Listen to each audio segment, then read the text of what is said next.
What's up, guys? Tajoma here. This is the Pocket Mads tournament number 7 Mega Mayhem. My name is Tajoma. Again, this is the Swiss Rounds. And we also have the Jay Dankis co-cast with me. Jay, how are we doing today, brother?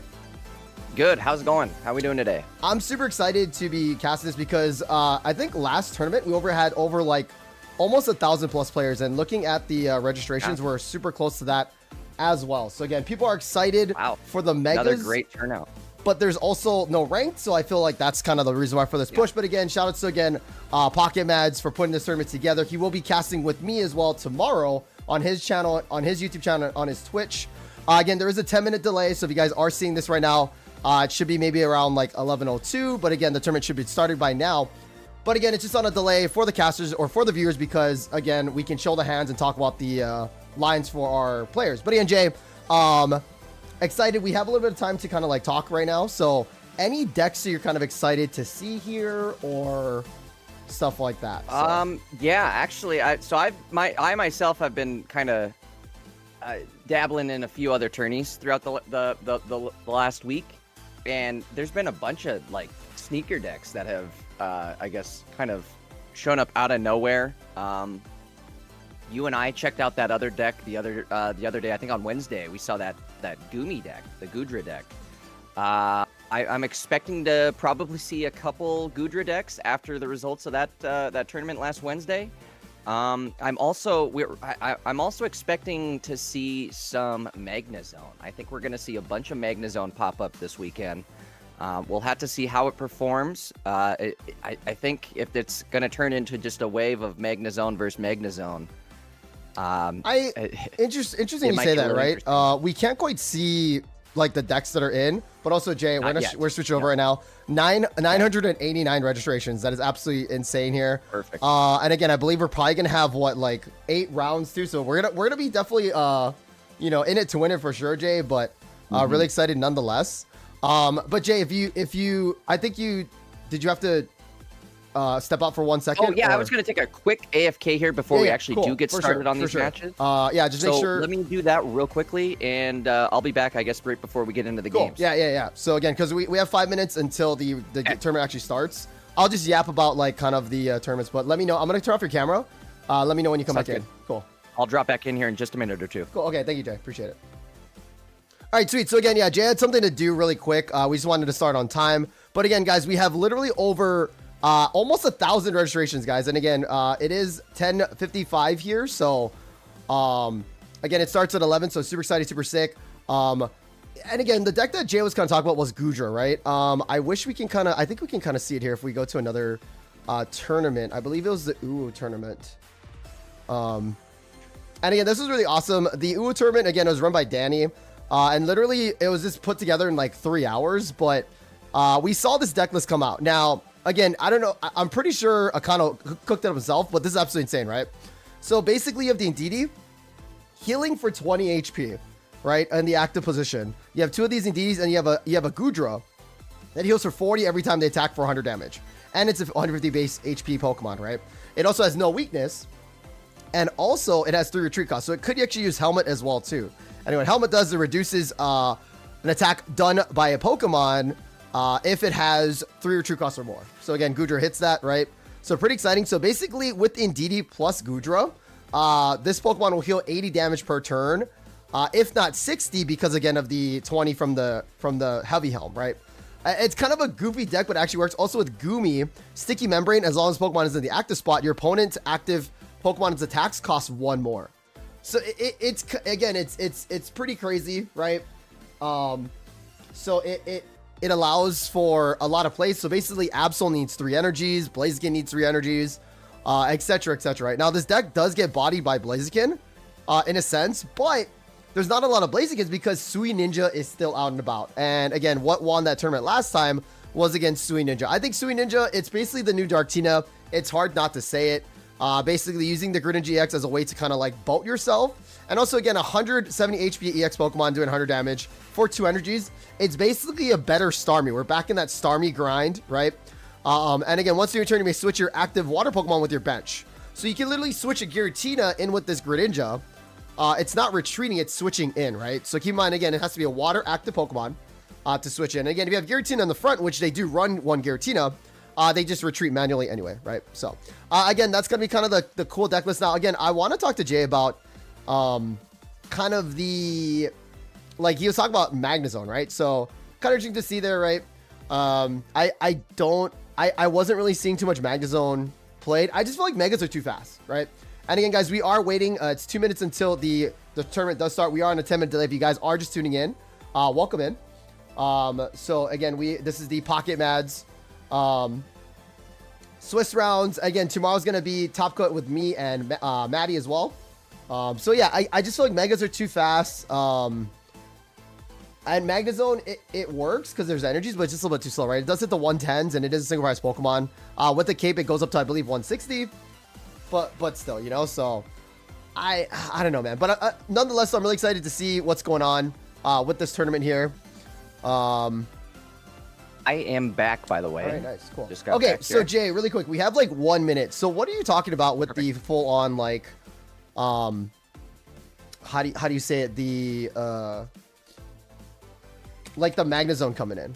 I'm confused about that. So again, it kind of popped up on the Imperium series. 1,000 registrations, by the way. Jesus Christ, dude, that's insane.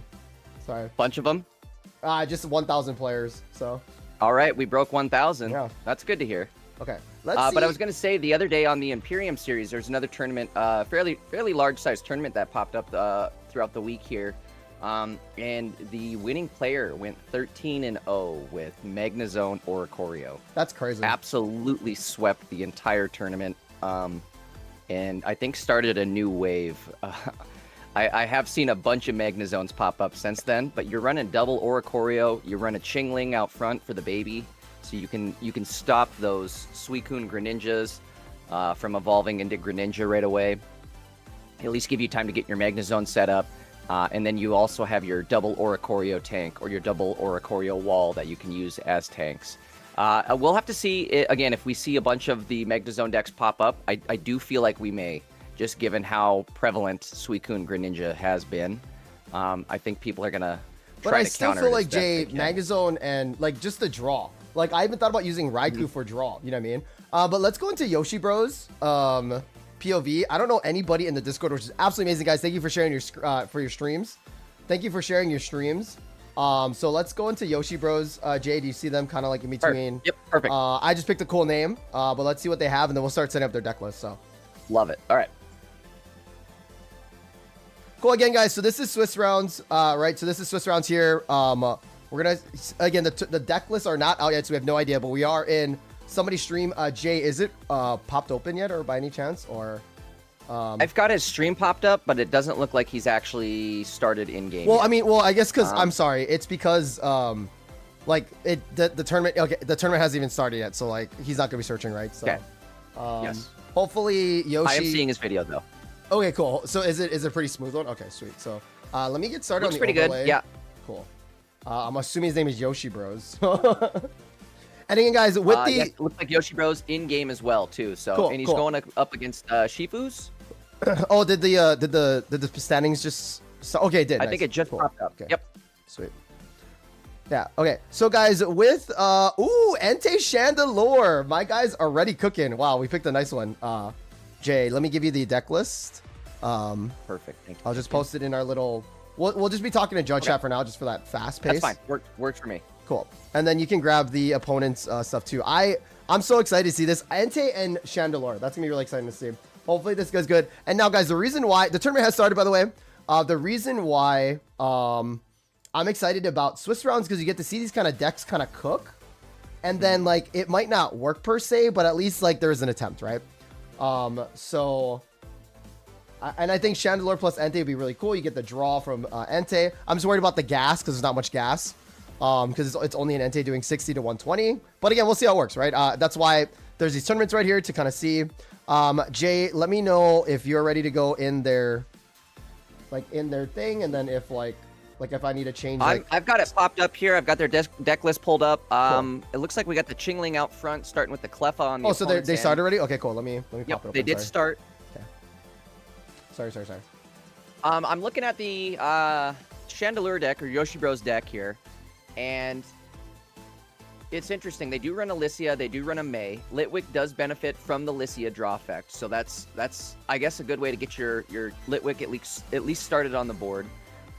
Again, you can draw into a Chingling as well. I don't know how you're going to really retreat back into a Chingling if you're on Entei. I suppose if you start Entei, you just start Entei. I don't know. The problem is Entei and Chingling kind of clash with each other, right, given the fact that they both want to fight for that active spot. Exactly. So it's interesting that they did choose Entei, I suppose, for the draw ability, but it does make sense for a tank. I'm assuming that they I mean, like, maybe they could, because like they could use Chandelure for that kind of the burn, but like I think Chandelure is also a good target to play. But also, this is my favorite deck here, the Curserola. I think Curserola is great. If you look at Chifu's deck, Curserola with Perish Body, if it gets KO'd, right, then the opponent's active Pokemon, if you get a heads, gets KO'd. So on instant Mega EX Pokemon KO. I do wish that they did run Giovanni. I do run double Geo in my Curserola deck just to hit that 70 for birds. And also to the 140 for an Altaria, right? So, but again, we'll see. Again, I like both of these decks. It's super sick. I'm glad to see that we can actually get something cool. You know what I mean? That's why I love Swiss something rounds. Original to start off with. Yeah, exactly. I like that. And it could like set us up to something else for the future. Like, you know what I mean? Like, well, and I was gonna mention too. This is how you find your Magnezone decks that I was just talking about. The one that popped up and kind of swept the tournament. A tournament scene is a good place to test these types of decks and see like, hey, how am I stacking up? Am I good in like the meta, or against the current meta? Am I able to counter the current meta? Maybe even just like some of these decks are just acting as counters to the current meta. I think that's why that Magnezone deck saw popularity. Is it just is able to counter so many of these current decks. Going to our current game here, though, it does look like we are going to see the Chandelure come online. And I think we're going to start seeing some cards get burnt out of our opponent's hand here. The question is, how do you get rid of what's on the board? And you're going to have a Mega Altaria coming your way here next turn. So I guess what do you do to deal with what's currently on the board? Other than maybe just try to hope they... Oh, well, there's a burned Curserola. But yeah, I don't know how you're going to end up getting kills here, is the trouble with Yoshi Bros deck. We'll see where they decide to put the energy. Looks like they do decide to go Entei. Are they going to actually attempt to get the kill? I think they have to at this point. I don't know what else you do. If you I was muted the whole time. Oh, you're okay. You're okay. I was able to, I figured, talk for the both of us here. But either way, Mega Altaria, if it comes online next turn, you're going to be in a world of hurt. But at least he dodges the coin flip. That was probably the best play you could go for there, is dodge the coin flip and whittle down the board. Even if they do have Altaria, they're going to need 2 other cards to fill out and do the 130 damage. And also, they don't have Giovanni. They don't have Giovanni. Yeah. So that's the lackluster part about Mega Altaria decks, is that you don't have draw per se. And like, for example, I was playing Altaria yesterday and I got beat by Victory Bell. Victory Bell just grabbed all my Jirachis. They just grabbed all my my Swabus and they just ate them up. And I was like, well, like, so much for Mega Altaria. No, right. So it's, and that was what I was finding too, is that the deck, like your entire bench, everything but Mega Altaria is kind of weak. Yes. On this deck, depending on, I guess, how you run it. But for the most part, your entire deck is, or your entire bench is kind of weak. So you are susceptible to things like that. That's another deck I've seen pop up recently too. That Victory Bell deck that's able to just snatch cards off the bench and have their way with you essentially. Now, tough thing for Yoshi Bros, right? The fact that literally Shifu had 3 cards, 1 person on the bench, and they literally dropped 2 Pokemon, and then like they got the last card, right? So also the Mars is there. I guess that's big for Yoshi, right? I do like this kind of hand disruption here. Actually, pause. You give them no hand, and then you just start searing everything down. And then you start eating away their cards. It's cool tech, but I think there's just something missing with Chandelure, like the mill tech. I would like to see more mill decks added to the game, but I think for like this current Chandelure setup, there's just something missing. I think it takes a little too long to get Chandelure set up, and it's just not strong enough once it is set up. I mean, if you look at the numbers, though, 60 and then 80, that's a decent 140, right? It is. You do have to live, though.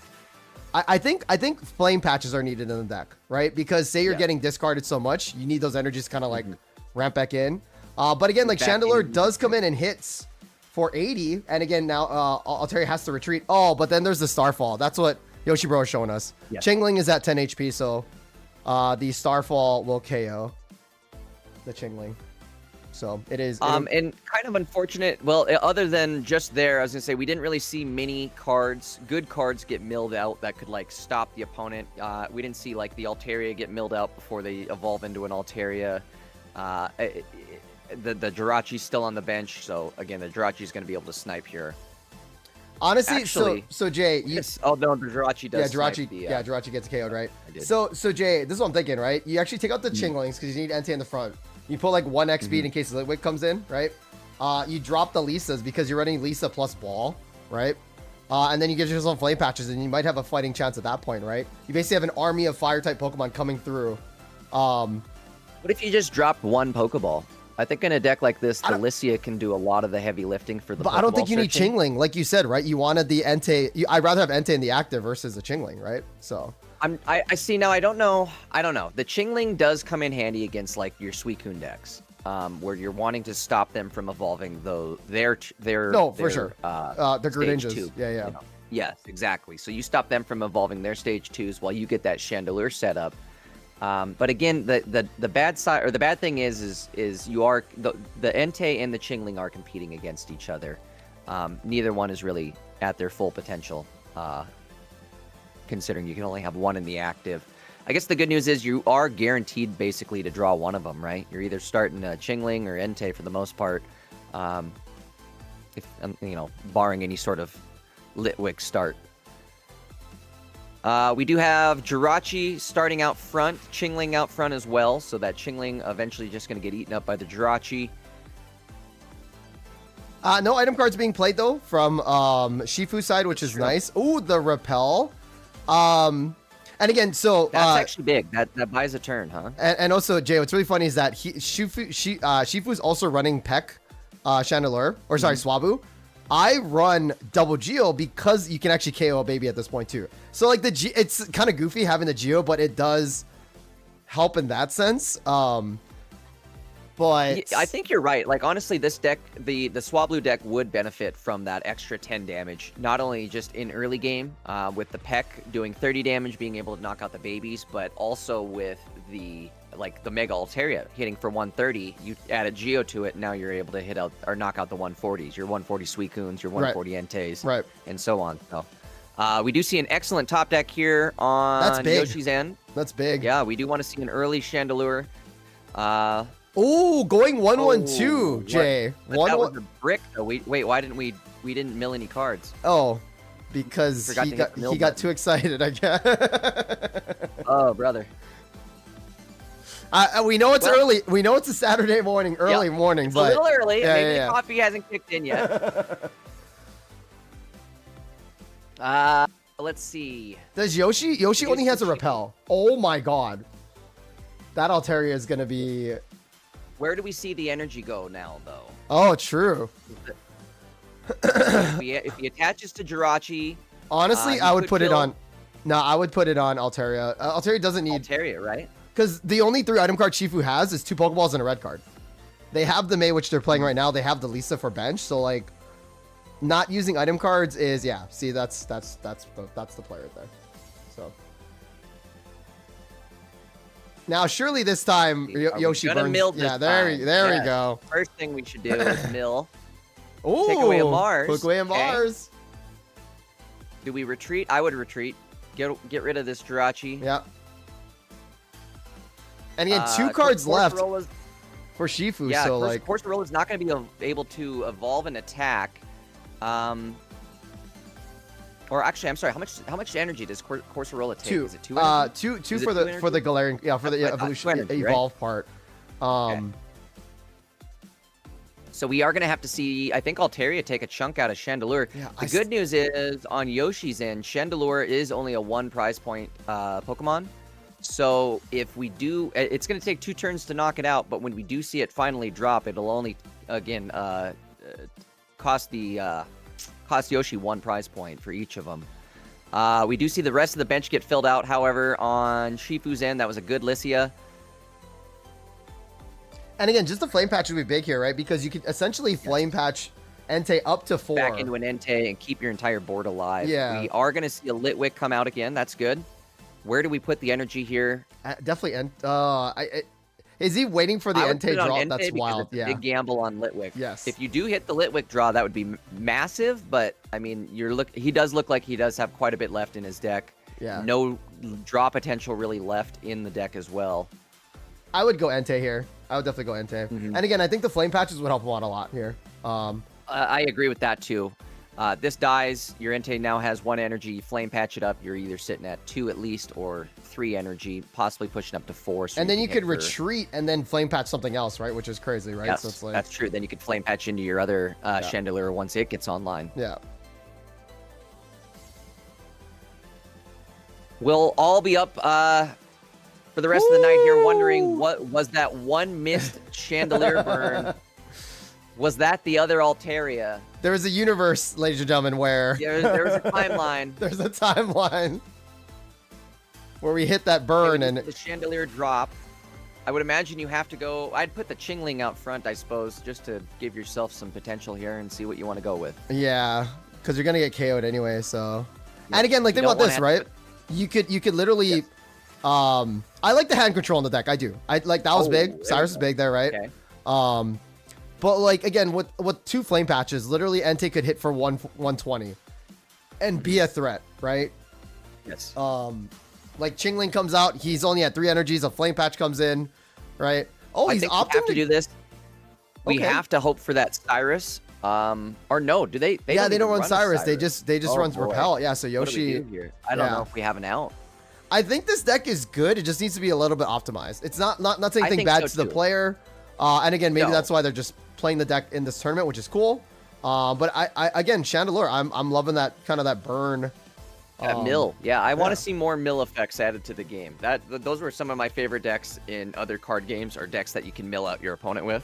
So I would love to see more mill effects added to this game.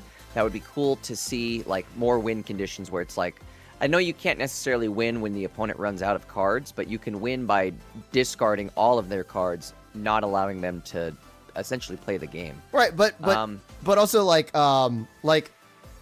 Jay, think about this, right? What if they added Hoopa, and Hoopa's ability is if your opponent takes 5 turns or 3 turns with no cards in their deck, they lose. Like they could add something like that where if you actually That's a good point. Yeah. like If you know what I mean, like just kind of they just make it a condition and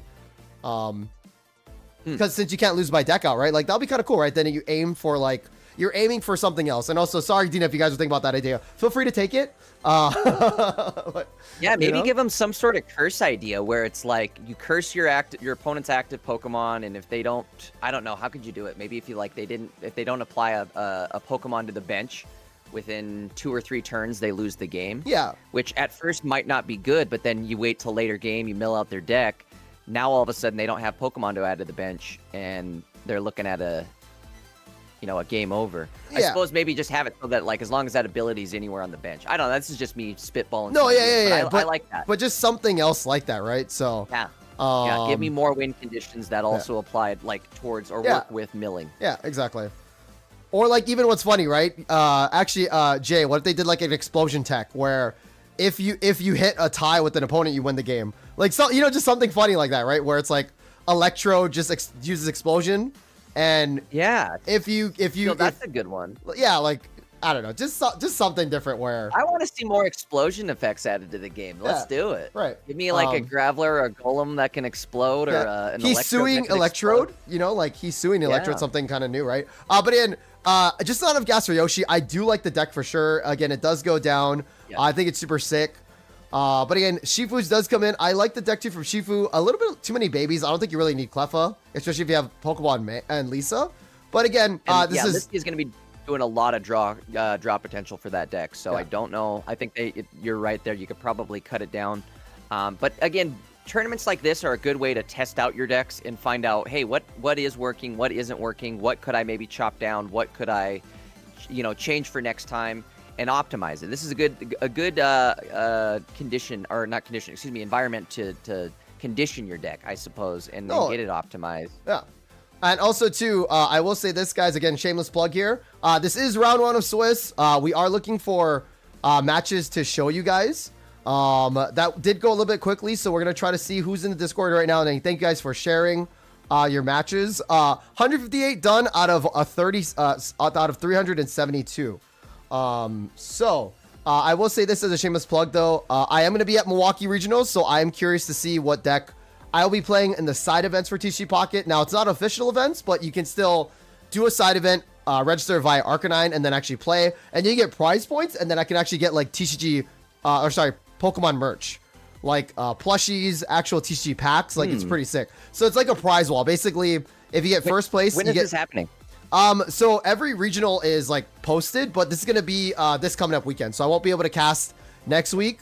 So, either maybe Jay... or Mintam will be the casters for Saturday and Sunday. But again, yeah, basically it's going to be in Vegas. It's, again, an official Pokemon regional. And if you guys are going, please let me know. I'm down to hang out. Hit me up on Discord or Twitter. And they do side events where, again, there's pocket tournaments. There's Unite tournaments. There's smaller tournaments that are not a live event. So, and that's what Pokemon uses to see. You'll be live. I imagine you'll be live sometime before you head off next weekend, right? I think maybe just like Saturday, because I am leaving basically after tomorrow's Top Cut. I'm leaving. The reason why I'm leaving, I'm leaving for the week is because more shameless plug. Sorry guys. Okay. Let's find another match before we start yapping more. Let's see who's at like 0-0. Who was I just watching? Diamonds. If we go up to Brandon Binks. Up above us, it's like the second channel down. It looks like he's in an active game playing Gyarados, I believe. Okay, cool. Overlay's lying to me. Brandon Binks. Okay, let me mute them really quick, and then we'll head in there. So, okay.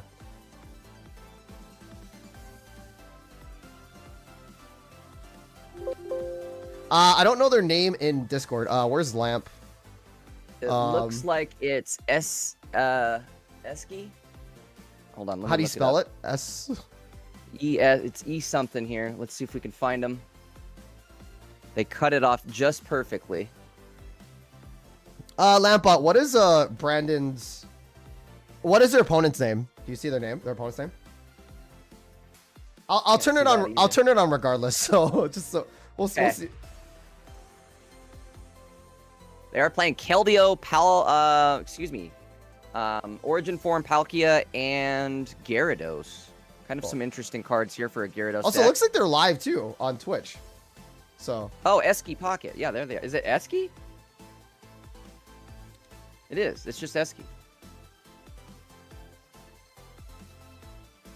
Okay. They're in game. Yeah. So they're showing their whole Twitch. Esky Pocket. Yeah. Let's go check them out really quick. Okay. So Jay, they are just Esky on Limitless. Sweet. If you're looking them up. Jay, why don't you cast while? You got it here. So it does, again, we are seeing an Origin Form Palkia come out, which is kind of a new one. They are smacking into an Oricorio. They have 120 health, so they will survive a hit from Oricorio. However, Gyarados nowhere near being set up. We only have 1 energy. We're looking for... Chaldeo's interesting. Yeah. Kind of an interesting one, but the problem is they both have 3 energy cost requirements, right? To really get going. So I don't know. And also, they have Origin Form Palkia. Why not just use Origin Form Palkia? Mm-hmm. Exactly. But again, Keldeo, I love it. Again, 110s, it's sick. It's like a Magnezone basic. Have a 1 retreat cost, so maybe that could be why. Sometimes with decks like these, like that 1 retreat cost. Right. Also, too, think about this, right? They're actually running double will, which is kind of sick. So yeah, they want to make sure they get the heads on the Origin Form Palkia, which is big. Like right now, right? Say if they actually get their will, we can see their hand. There's no will, but like, you know, I mean, these could be hitting for 120s guaranteed. So it's kind of sick tech. I like it. Again, going against the opponent. Looking at it, Mantite Keldeo might not be terrible. Again, you have 100 health on Keldeo. It's a basic 3 energy. Sacred Sword hits for 110 damage. That's a whole bunch of damage there. Yeah. It's literally the only downside is you can't use Sacred Sword twice in a row. So if you use it once, you've got to either figure out like a retreat tech which I don't think this deck has. Like a Lyra or something, right? So yeah. No, again, I love, that's why I love Switch rounds. You get to see kind of like cool tech coming out, and if it works, it works. Cool. If it doesn't, it doesn't, right? So, and again, nothing's wrong. That's the whole point of like, I love not playing meta. You know, I'm not a meta slave, which is good and bad, right? Again, you know, good and bad for sure. So sometimes to even like shake up and break up the meta, it takes somebody going out on a gamble like this and saying, hey, is this gonna work? You know, let's try it. What, you know, in the meta and see how it stacks up. This is gonna get a little scary. I think our opponent here has 2 prize points already set up, and the bench is now sitting with a 30 HP Magikarp and a 30 HP Mantike, who neither one would be able to survive a hit if there's any sort of Sabrina. Right, and also too, think about this. There's an Oricorio out there, and the only thing that hits Oricorio is Keldeo. So now, Eski needs to power up his Gyarados in the front line first, and also power up a Keldeo with no energies, essentially, right? So literally 4 turns to KO this Oricorio. I think they just lost their Cyrus last turn too, if I'm not mistaken. Right. The Sabrina could help, but I do think they'll lose it before they can actually play it. Well, if they play it, they'll just send Oricorio in, though. You know, like. Yeah, I mean, you could play it this turn exactly, but it would do you no good playing it this turn. I feel like, the following turn, Absol can just retreat back into that Oricorio, and well, you could retreat or use your Sabrina, but they're not going to give you Darkrai or the Absol. They're going to throw out that Pichu for you, and that'll be it. I still think they would send out their Oricorio. Well, no, I'm saying after, so they hit this, Absol can't attack again, right? Right. They'll have to retreat. Where are they going to retreat? They can't retreat into Darkrai because Darkrai has 140 HP and it'll die to Gyarados. Cape goes bye-bye. That could be big. Right. Oh. And again, they said, they sent out Ori. Oh, I see what you're saying.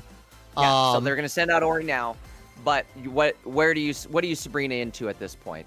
I think, again, with the Cyrus being gone, you're in trouble here. Yeah, just the Pichu. If he hadn't lost that Cyrus there, this would have been a game for Eski. Yeah. Sabrina into Pichu, but then afterwards you just get killed by anything on the board. So yes, that'll be game, unfortunately, for Eski. Again, I do like the will tech. Coin flip cards are really cool, but I feel like 2 wills for a Palkia just seems like a little bit too much because that's the only coin flip option that they have. Yes. Yeah, way too much will for not enough will action. Yeah. And also too, like, if anything, maybe drop a Keldeo and then do double Palkia versus. Yeah. I think so. Keldeo only has 100 HP, and I think Origin Form Palkia has 120. I think it's 110, possibly. No, Keldeo's 100. Origin okay. Form's 120. I would say maybe you could even add a cape in here too, and it would allow Origin Form Palkia to bump up to 140 HP, which would then allow that to also survive a Mega Altaria hit. Right. Just my thought. That, and I think with Lycia, maybe you could even survive an additional hit there as well.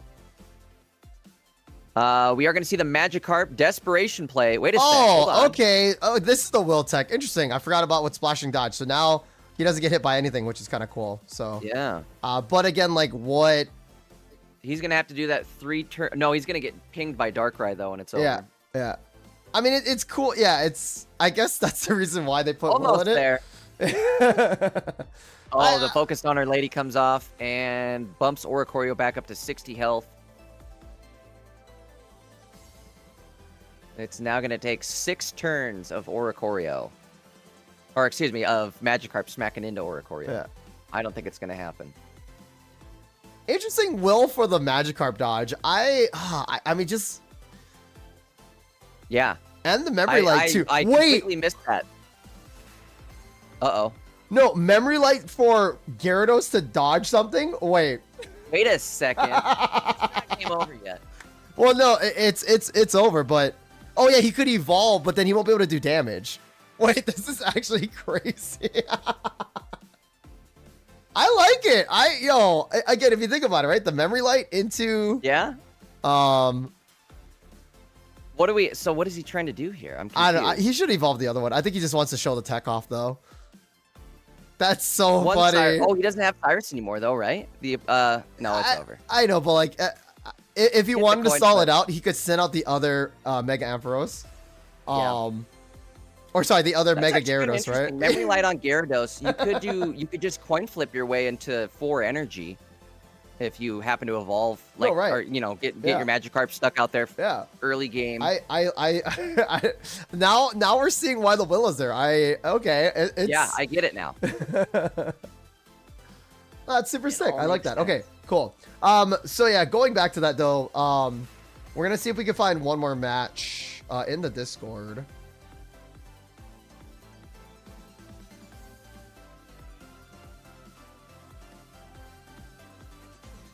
What do we got left for matches? I'm trying to find peeps that are still in their matches here. And hey, guys, keep 30 in mind games left. for Swiss rounds, it's really tough to like have a continual cast because all these matches they don't have to be streamed. There's Bixie. I wish we could watch Bixie, but Bixie is not streaming his matches. So like we have to like find people in the Discord and see like if they're streaming it. Also, Discord names don't match Limitless, so we are working on that. But when it's Swiss rounds, it's guaranteed everybody streams their matches, right? So there's Semantic. I don't see Is he in Discord? no, but Semantic is a player that usually we watch, right? So Oh yeah. let me try, I guess Harko. Let me try Harko. Harko's done. Tick? Jolt Tick? Oh, Tick. OJ. Yeah, OJ Tick is Ojitic? done too. They won, which is cool. Yeah, I'm Ultra. thinking everybody here might be just about wrapped up. I couldn't seem to find anybody that was Ultra's still done. Yeah, going. yeah, yeah. Okay. Is there anybody live on Twitch? Cow? Here, so Jay, why don't you check if there's anybody live on Twitch? I'm gonna keep going with the names. So, like like people are share streaming. Yep. I'm checking the list right now. 57 Flygons. What kind of name? What? Looks like the animation might actually still be in a game. I don't know if it's an official game. Is The it animation shared? on Is it shared on? Twitch? Usually he plays. Is he Oh, in- he's I done. don't No, see he's him in- done. He's done. He's done. Is he done on? Yeah. Okay. 2-0 against Donovan. Diego just jumped in. It looked like.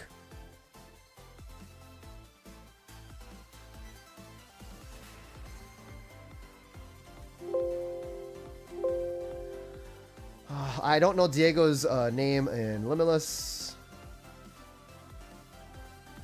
Okay. So guys, we're actually, what, here, I'll show the screen for you guys so you guys see what I'm doing.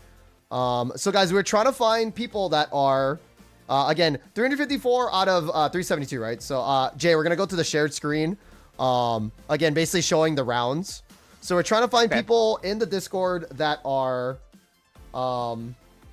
still streaming their matches, but I'm pretty sure Max A. Max A is done. Okay. Ultra, Haro, Cal, Diego, Chronicle. I don't know if Chronicle's still playing. I could drop down to his channel and see. I can't see the preview from here. Okay, cool. I'll just Let me try to check find real their quick. name.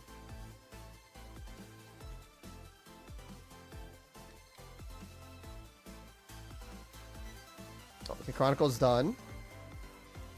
Jive Turkey. Yeah, it looks like Jay, it looks like everybody's done. It seems.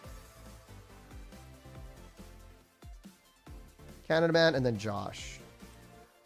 All right. I checked a few of the streamers here in Discord. It looks like most everybody in Discord is Cool. basically Yeah. done And with their I look too, which is totally cool. So guys, I appreciate we had literally over 12 people to watch, and again, it's literally 357 over 358 or 372. So again, yeah. But Jay, what I was saying too was last time, right? Now we have some time to plug and just yap a little bit. So it is. Hold on. Raven HS is in our chat. So again, what's up, Raven? Great Pocket Content Creator. What's up, Raven? Okay, cool. So check them out if you guys haven't. So basically, I'll be at Milwaukee Regionals, and again, there's side events where I can again play. And what's cool is that there's a prize wall, right? So basically, if I get like 3-0 in the tournament, like it's a super small tournament, right? But if it's 3-0, I get 150 points, like prize points. It's like a Dave & Buster's, and then I could turn in those points for like items on the prize wall. So like 10 points equals a booster pack. So I could literally get 15 booster packs if I get 3-0 in the tournament. So and if I'm 2-1, I get 90 packs. So it's still like a really cool, and then I get to hang out with the community, you know? So it's pretty awesome.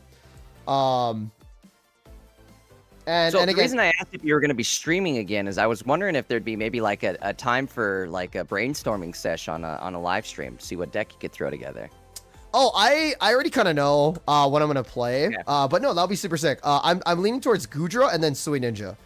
I something like a little off meta versus Megas. Like I feel like I think Sui Ninja is like the new Tina, and I hate playing the mirror, but like Sui Ninja's too good. I think Sui Ninja's just too good. The draw is just ridiculous.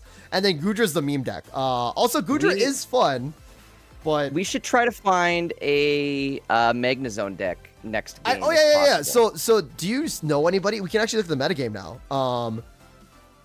So let's see. look I'm gonna at look through here and see who we got. Sassy Pikachu looks like they're playing.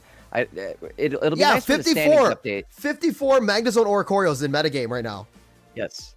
More than Mega Altaria and up, I feel like. Wow. Today might be another like boost towards the Magnezone Oricorio meta. Where's the Gudra? Did nobody pay attention? Also, I do want to play like Hydreigon and like Absol. I think Hydreigon Absol's insane too. That's another good one too. Yeah.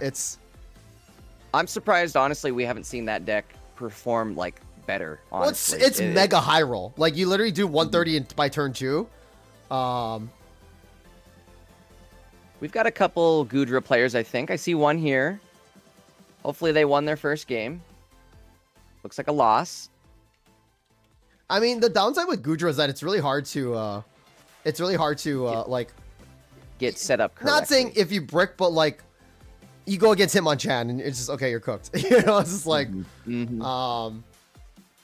like Bixie's actually playing the Magnezone Oricorio deck. Ooh. That might be one to keep an eye on.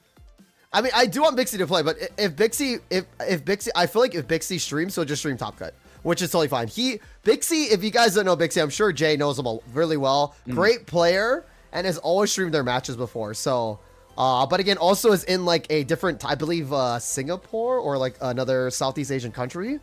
And again, that wasn't to be racist or anything to that. No, he's just in a different time zone. Yeah, and it's so kind of hard to get things set up. Yeah. Well, it's just like, again, it's tough for it might be tough for him to like stream all the time. So like, but when there's a top cut of Bixby, like you definitely want to hit that because it's like, he's obviously one of the greats. I'm looking through and I don't see Bixby by any chance. You said he was running Oricorio Magnezone? Yes, he is on. I saw him on Limitless. Oh, I guess I could just look up the main one. Yeah. So. And guys, again, we are waiting. Again, you guys don't have to stream your Swiss matches. It's really awkward right now. Again, Swiss is really fun. You get to see really cool decks, but there is no like set broadcast because it's not needed, right? Again, Top Cut, you have to stream. Again, we have literally, and again, thank you guys for all streaming. We literally had like 15 people in Discord streaming. We checked every single one of you guys. You guys are all done with your matches. We're just waiting for the double Gudra matchup right now. No, I'm just kidding. Yeah. The double Gudras hitting each other in the head, right? That would take forever. Yeah. Yeah, Bixie. Okay, cool. I'm gonna click on Bixie. Yeah, running the Magnezone Oricorio, with the Chingling. Huh. So wait, does Magnezone have enough gas to KO things? Absolutely. You're building on the bench too. Oricorio Chingling is a nasty pair Great too frontliner. For like stalling that early game. You'll prevent the Greninja from getting online. You can stall long enough to get energy built up on your Oricorio, or if you're going the Magnezone route, Magnezone.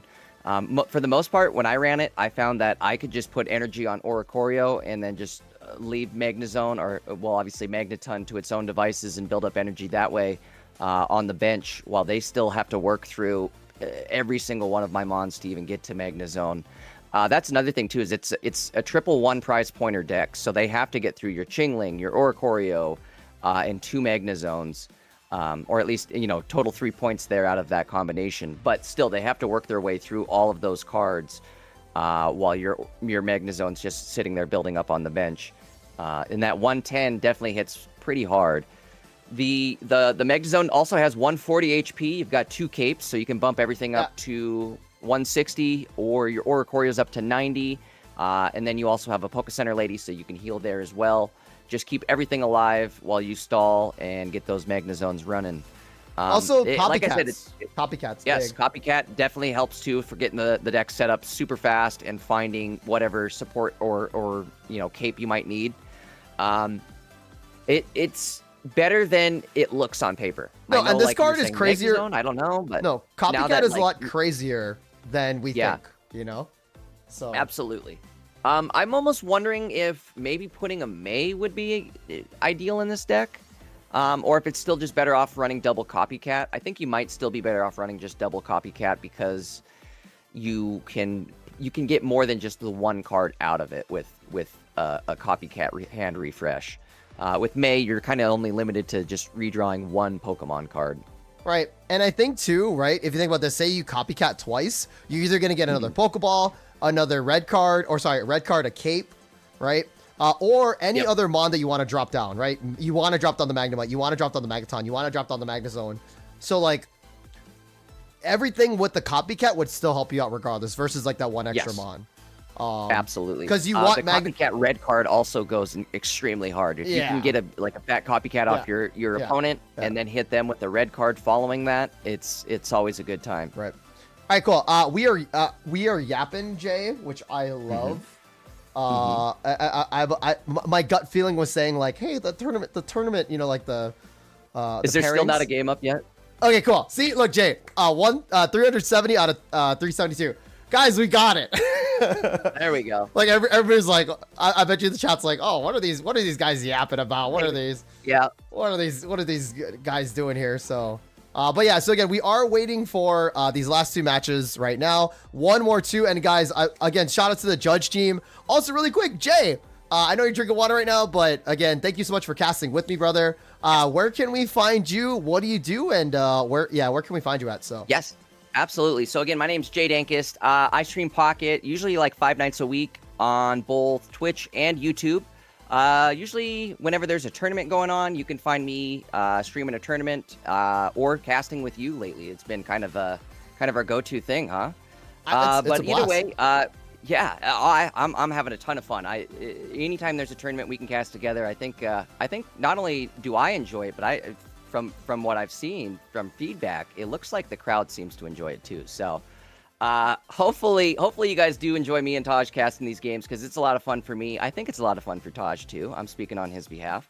But either way, again, if you guys want to come stop in for some live streams, definitely join me. Again, it's just under Jay Dankist on both Twitch and YouTube. We simulcast to both Twitch and YouTube whenever we live stream. So come stop in, say hey, what's up, and come hang out. Nice. Jay, the round did start. I am trying to find an Oricorio option though for us. I didn't remember seeing any in the Discords. It's kind of tough too when the names don't always match up. Why does Horako sound familiar? Horako. It's a Sui Ninja. Yeah. Okay. Cow. What's SA playing? Hold on. I'm gonna drop down and see what Well, he's not streaming his game yet. Never mind. SA was the one that came up with an interesting deck the other day though. Oh yeah. SA was the dragon deck. Yeah, right? actually, he just started streaming his game. You want to drop down there and watch him? Yeah, sure. Okay.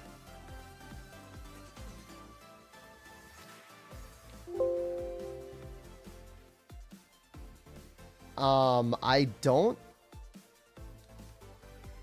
Okay, cool. Yeah. Oh, it looks like they're running the Gudra deck again. No, they're running the Mega.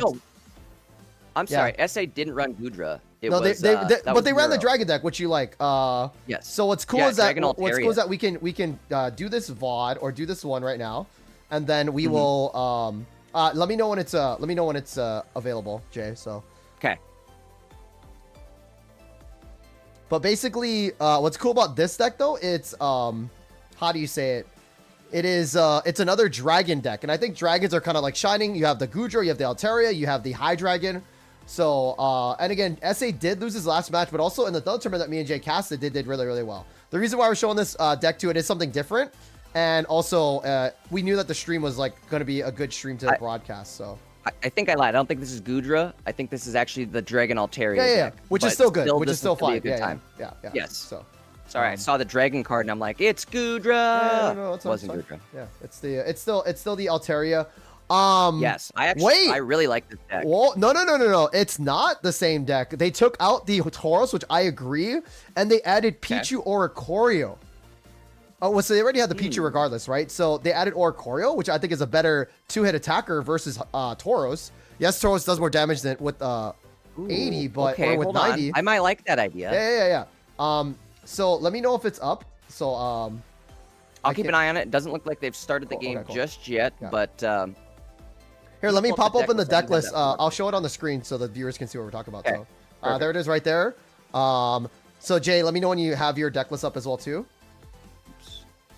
But again, the double Pichu, double Oricorio, I believe there was a Tauros last time to feed into that, but I think having the Oricorio, and what's crazy is that look, Oricorio finds its way again in a deck list, right? So now what's weird is that you can't do Pichu into Altaria Mega, but like the Dragon Arcana one is kind of what you want attacking anyway. So, but go ahead, Jay, when you're free to break that down. Perfect. Okay, no, I do like this. It does look like we maybe optimized the deck a little bit here. Before we were running 3 different babies, I guess four babies with 3 different energy options. Yeah.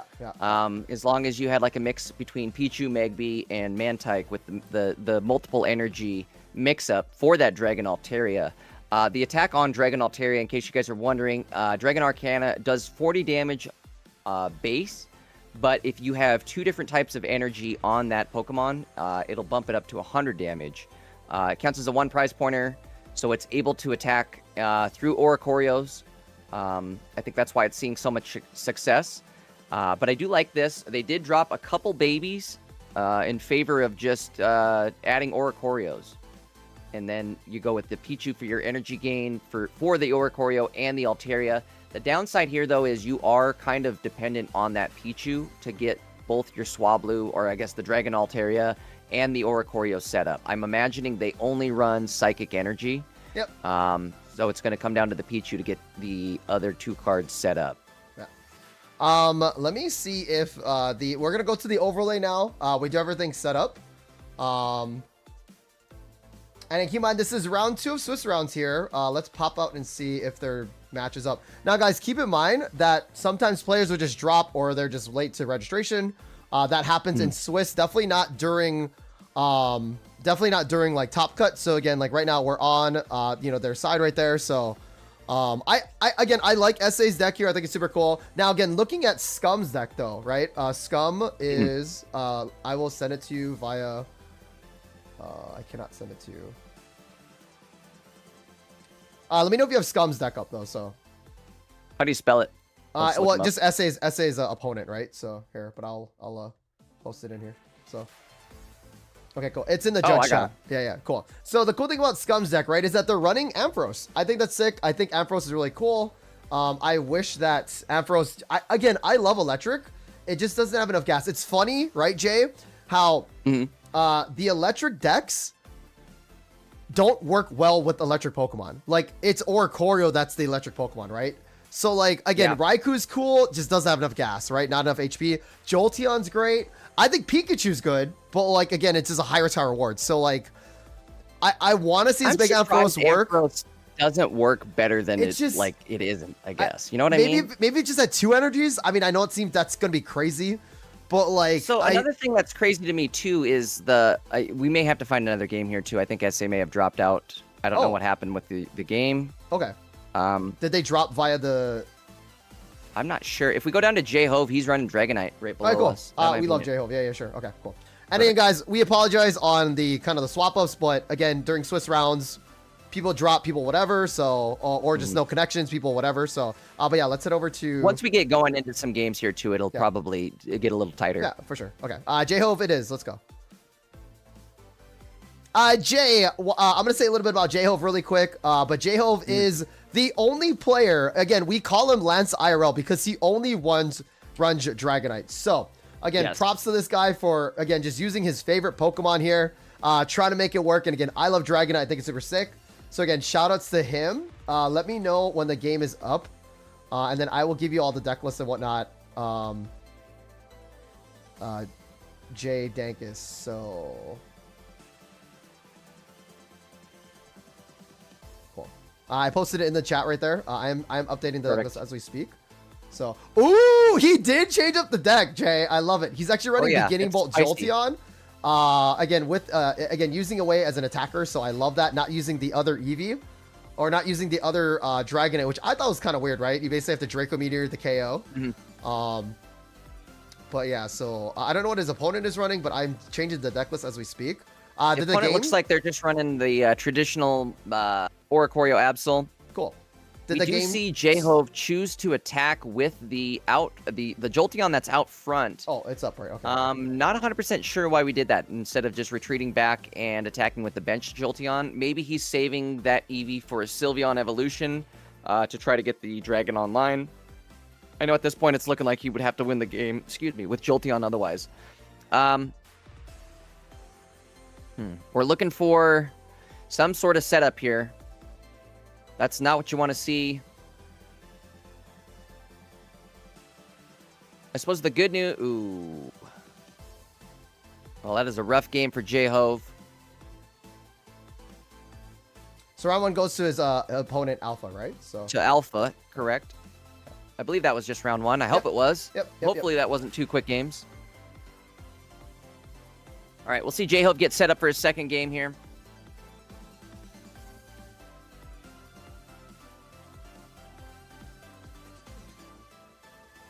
Now, again, interesting deck choice on Jhov's end. He is running double EVs, the Stampede Eevee that is able to evolve that first turn. So you can evolve either into that Beginning Bolt Jolteon or Sylveon EX. Beginning Bolt Jolteon able to do 60 damage that first turn it evolves. So it can even win like those first turn knockouts. Say your opponent puts a Pokemon in the active spot that has only 60 HP, and that's all they can start with, or anything under 60 HP. Even this baby here would be a good example. You could, for instance, Beginning Bolt that active Pokemon and win the game just that quickly on turn 2. If your opponent's not able to get anything set up. That also leaves you some sort of Oricorio killer, but it also doubles as a Sylveon card draw for those Dragon pulls. We're not seeing any EVs on the board this time, but I don't know if we're going to need them. We're going to have to see what Alpha puts down first. The downside is that Dragonite EX not able to attack into Oricorio. That is kind of a rough matchup here, unfortunately, is that Dragonite EX is unfortunately able to take out that Oricorio, and it does not look like Jhov opted to run any of the 1 prize point or Dragonite evolutions. I'm kind of curious why he didn't do that, although I suppose with Megas on the field now, that is a lot of health to have to like randomly roll into. You probably aren't having too much luck killing any of those. Or killing through random rerolls like that. Also, Jay, I have to set something up really quick, so... You're good. I can keep yapping. Okay, cool. Looks like we do see the Beginning Bolt Jolteon come out. The downside is we only have the Pichu out front, so if he does decide to go with Beginning Bolt Jolteon, he's going to lose that initial extra burst of damage, which is extremely helpful for taking out Oricorios, especially if they decide to heal. We're seeing Alpha attached to Darkrai here. They don't want to have to put out any of their Pokemon if they can help it. They're just riding on that baby as long as they can. We are going to see the Beginning Bolt come out, though.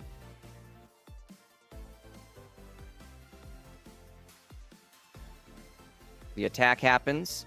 The baby now out of the way. However, downside here, everything on the board looking pretty powered up. The the Darkrai. I'm sorry, the Darkrai will be able to knock out this Jolteon. But I don't know if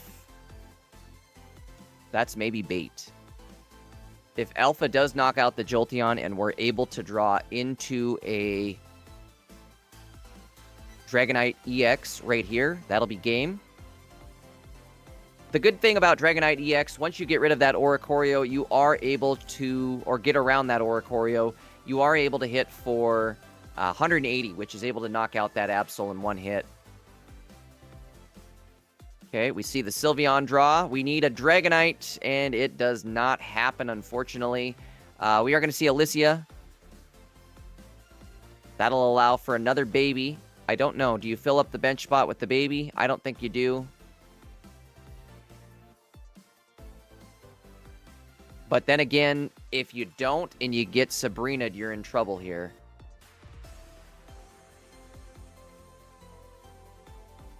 They're choosing to retreat back into the Sylveon.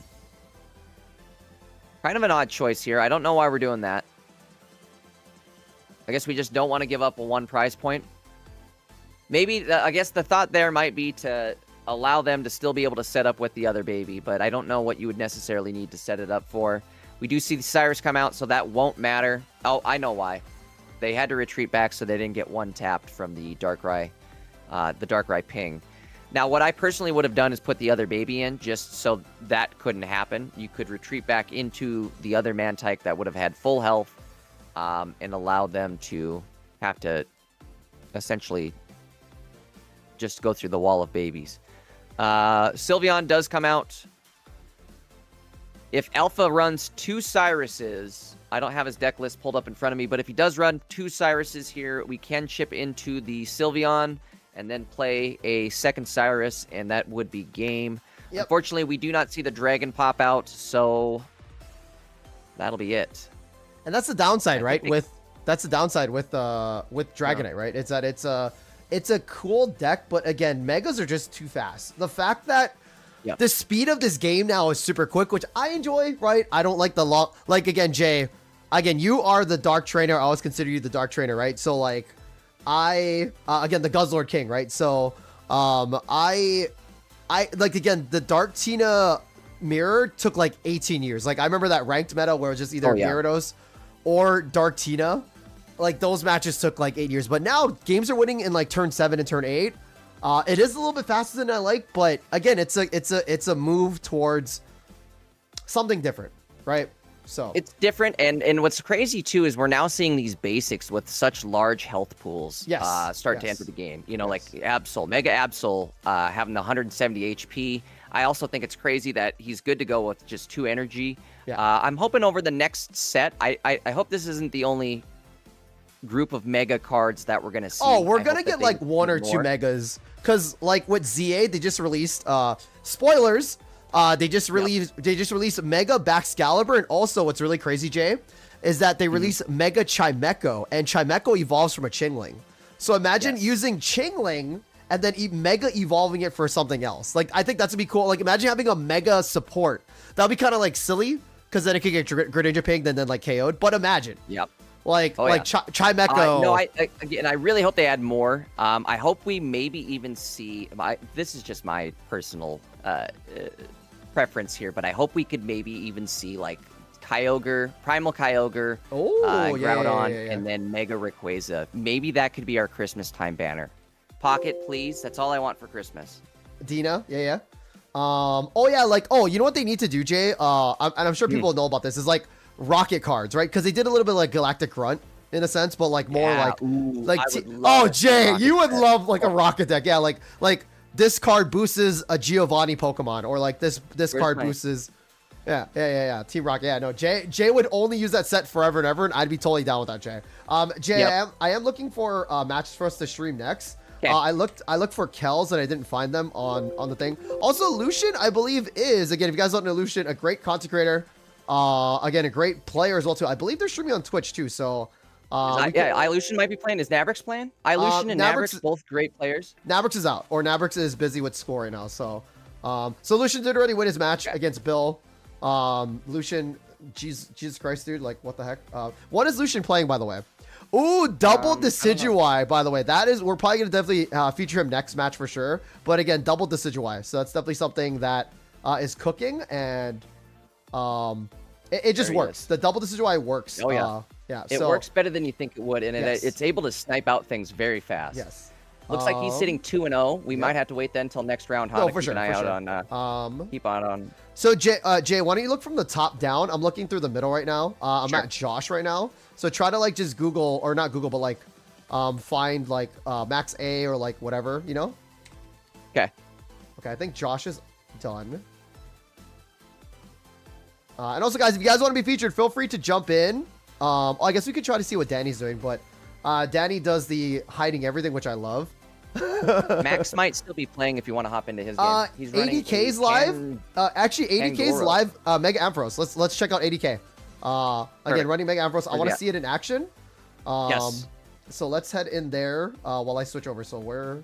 Okay. You see him right there. Is he in Discord or where are you seeing him? Yeah, Mr. Tiza. Right above Lampot. You see him? Oh, there he is. Okay, cool. I'll see you in there. All right, cool. So, guys, we're going to pop this out. Jay can cast this match while I change the overlays for you. It's Mega Ampharos versus Mega Altaria. So, again, the Clash of the Legends, we'll see. Again, I really hope Mega Ampharos works. And, again, shout-outs to, again, 80K for playing the deck. And we are seeing a major desperation play here. Unfortunately, I think that's going to be it for 80K. We hopped in right at the end here. He went for the Mega Ampharos attack, and in case you guys didn't know, it does 100 damage, but there's a sub-effect of doing 60 additional damage, but randomly spread across the bench.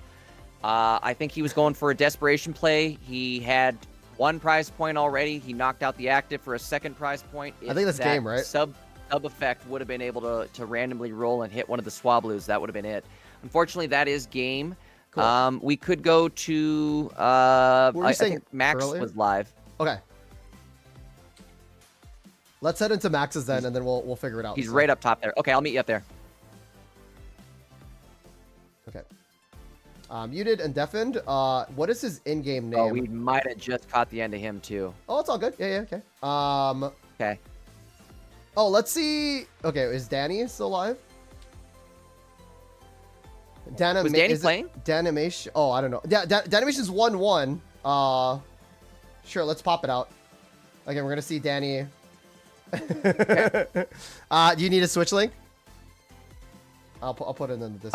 I got it. No, I've already got it pulled up. Cool. Okay. So guys, this is Danimation here. Again, let me switch over. Yeah. So again, I'll be switching over POVs here. Okay. Jay, when you're ready to go, let me know. It is live for the people I'm already watching the game here, so I'll start on it. Looks like he's got Mega Altaria moving out to the front. We do see the Magnezone. He's going up against this Magnezone deck I've been telling you about, and he looks to be in trouble here. We're going to see him fill out the bench. I don't know. Oh, Danimation does not have any points currently, and BRB Quiet is currently sitting at 2 prize points, so all they need is one more to finish this up. That's forced crazy. to attack with Mega Altaria. And then they're gonna be hit with 110 counter. I think this is an uphill battle. They're staring at an Oricorio that they're gonna have to somehow get around to, and then work down 3 cards. You have to kill 3 different things here. This is a 1-1 prize pointer deck, and I just don't see it happening. Yeah, and again, it's just crazy to see, right, Jay? Like you were saying that this deck is bonkers, and it is. It sets up fairly quick. I mean, we could see right there that just the board state how Quiet had 2 prize points. Danny has no prize points. Quiet's got the full board already set up, and we do see 1 prize point finally come into play here, but I don't know how he's going to get around this Oricorio. And we're looking at 3 cards left in the opponent's deck. That other Magneton's going to get online here any second, if not this turn. And again, they don't a double Oricorio. Yeah, and they don't run. Oh, double Oricorio is gonna be sick. The copycat, right? So how many cards is this gonna be drawn? I don't know how much cards Danny has. But it's 2 extra cards, right? It's another 2-card draw. No, We all do he get needed the was the Magnetone. one. Oh my god, dude. It's over, I believe. Yeah. Next turn, that Magnetone's going to be able to attack. Swing for 110. I don't know what Danny's going to have to get that other Swablu evolved. But then how does he handle And Oricorios, fast. right? So, because Danny just runs... Yeah. He does run the Arcana one, which is interesting, right? I believe this is Arcana. He's going to have to use that Arcana one to get around these double Oricorios, but I don't think it's going to have enough gas to be able to take out one of the other Magneton. Does he run a Sabrina? If Danny has a Sabrina still in play, there may be chance. He does run Cyrus's, but again, nothing on the back is damaged, right? No, Sabrina is going to be game. And Danny also doesn't run any Jirachi. I like the more dragon aggressive versus Jirachi, but I feel like Jirachi is kind of needed to snipe just to do something in the back line, because Altaria only does 130. And again, like Jay, like you said, right? You predicted and you said at the beginning of this tournament that this Magnetone Oricorio, and again, I was dissing electric or lightning decks, right? I was saying like, hey, it's not gonna work out, but look and behold, right? Again, what's funny too, right, Jay? Magnezone. We're back to Magnezone again. So we're back to Magnezone somehow. I know. And what's also crazy about this is they're not running rare candy. It's not like you're racing to Magnetone. You can't, because you need that extra battery. You want to run to you want that middle evolution. And so this is what makes me think is like, well, why is Mega Ampharos not working as well as like Magnezone, for instance, other than the fact that Magnezone's a 1 prize point mon and Ampharos is a lose the game when you die mon. Wait, hold on. Oh no, it is kind of Jover, right? Yeah, it's 2 He's points. Gonna get double hit by Magnezone and not be able to kill. Well, if Danny had a Sabrina, like you said, there's the Helios. There's the Helios to get the extra 5 point. I hope Danny shows it, because I just want to see like the 5. I don't think he'll show it though. But like, check this out, Danny. Or sorry, Jay, right? So 5-point win, like that is. Yeah, that's crazy. I mean, Danny played it perfectly. Mega at the end there. Danny played it perfectly, right? Going again, going the 1-1-3. But yeah, like you said, dude, again, Quiet taking it, using this kind of new deck that won Imperium, and again, excited to see that. So, okay, so this is again round 2, guys. We're still doing round 2 of Swiss. We are trying to find more matches to show you guys. That's why you're going to see the screen. Also, there is a 10-minute delay if you guys are just tuning in. I do try to put that in as much as possible. The reason why we do a 10-minute delay is so that we can actually show the hands, and then there's no stream sniping, right? There's no guessing what's going on. So Jay, do we see anybody? It's 309 matches out of. Actually, you swap back over to Max, where we're currently sitting. Let's His game is in play right now, up against a Absol Hydreigon. Cool. Oh, nice. Okay, cool. Pretty heated right now. And we then hop into this when it's looking real good. Cool. What's Mr. I'm trying to find their name so I can adjust Mr. Garces? Yeah, that's not coming up though. Oh, right here. Okay, cool. They're both 1-1, Jay. 1-1, Jay. 0-0-1-1. Perfect. What a perfect time to come in. So I will be adjusting. That's what I'm saying. This game is definitely heated up. On the line, we do see a Cyrus come out. Ooh, might be a little early for that Cyrus though. It's in jeopardy of getting lost. It looks like also if you're Max, you're kind of in a bad spot here. Max is who we're watching, by the way. I know the name down below might be a little different, but Max is who we're watching. He does have Darkrai in the active, which I don't think is necessarily how you want to be. I might be wrong here. Also, Jay, I did post the deck list for Mr. G. So if and you can use that to grab everybody else's deck list, right? So perfect. And then guys, if you guys didn't know, I'm on production too, so I am switching over all the scenes. So I'm a little bit delayed on the casting, but Jay, again, flawlessly covering for me while we get all this stuff too. Again, Swiss is fun. It's a little more chaotic, but we get to see cool decks, and then Top Cut is a lot more smoother because we already know the bracket and we can set up really easily. So absolutely. Yeah. That and teamwork makes the dream work, right? No, for sure. You But set it also, up, I got it covered. Right, and then also you see this though, Jay, right? The Pancham, interesting, right? Pangoro evolves with Overdrive Smash. Surprising that's going to be the Oricorio KO'er, but again, if you look at Max A's deck, Pangoro is the only answer to a Oricorio, which is interesting. But so I guess Pangoro, interesting card here, has 120 HP. It's a Darkness type mon. Overdrive Smash does 30 damage for 1 Darkness energy. And then the subtext on it is during your next turn, during your next turn, this Pokemon's Overdrive Smash does an additional 30 damage. So your turn 1's going to hit for 30, your turn 2 is going to hit for 60, which totaled to 90 damage there. That's going to knock out any Oricorio, I believe, right? Even with the cape? Correct. Unless they heal with the cape.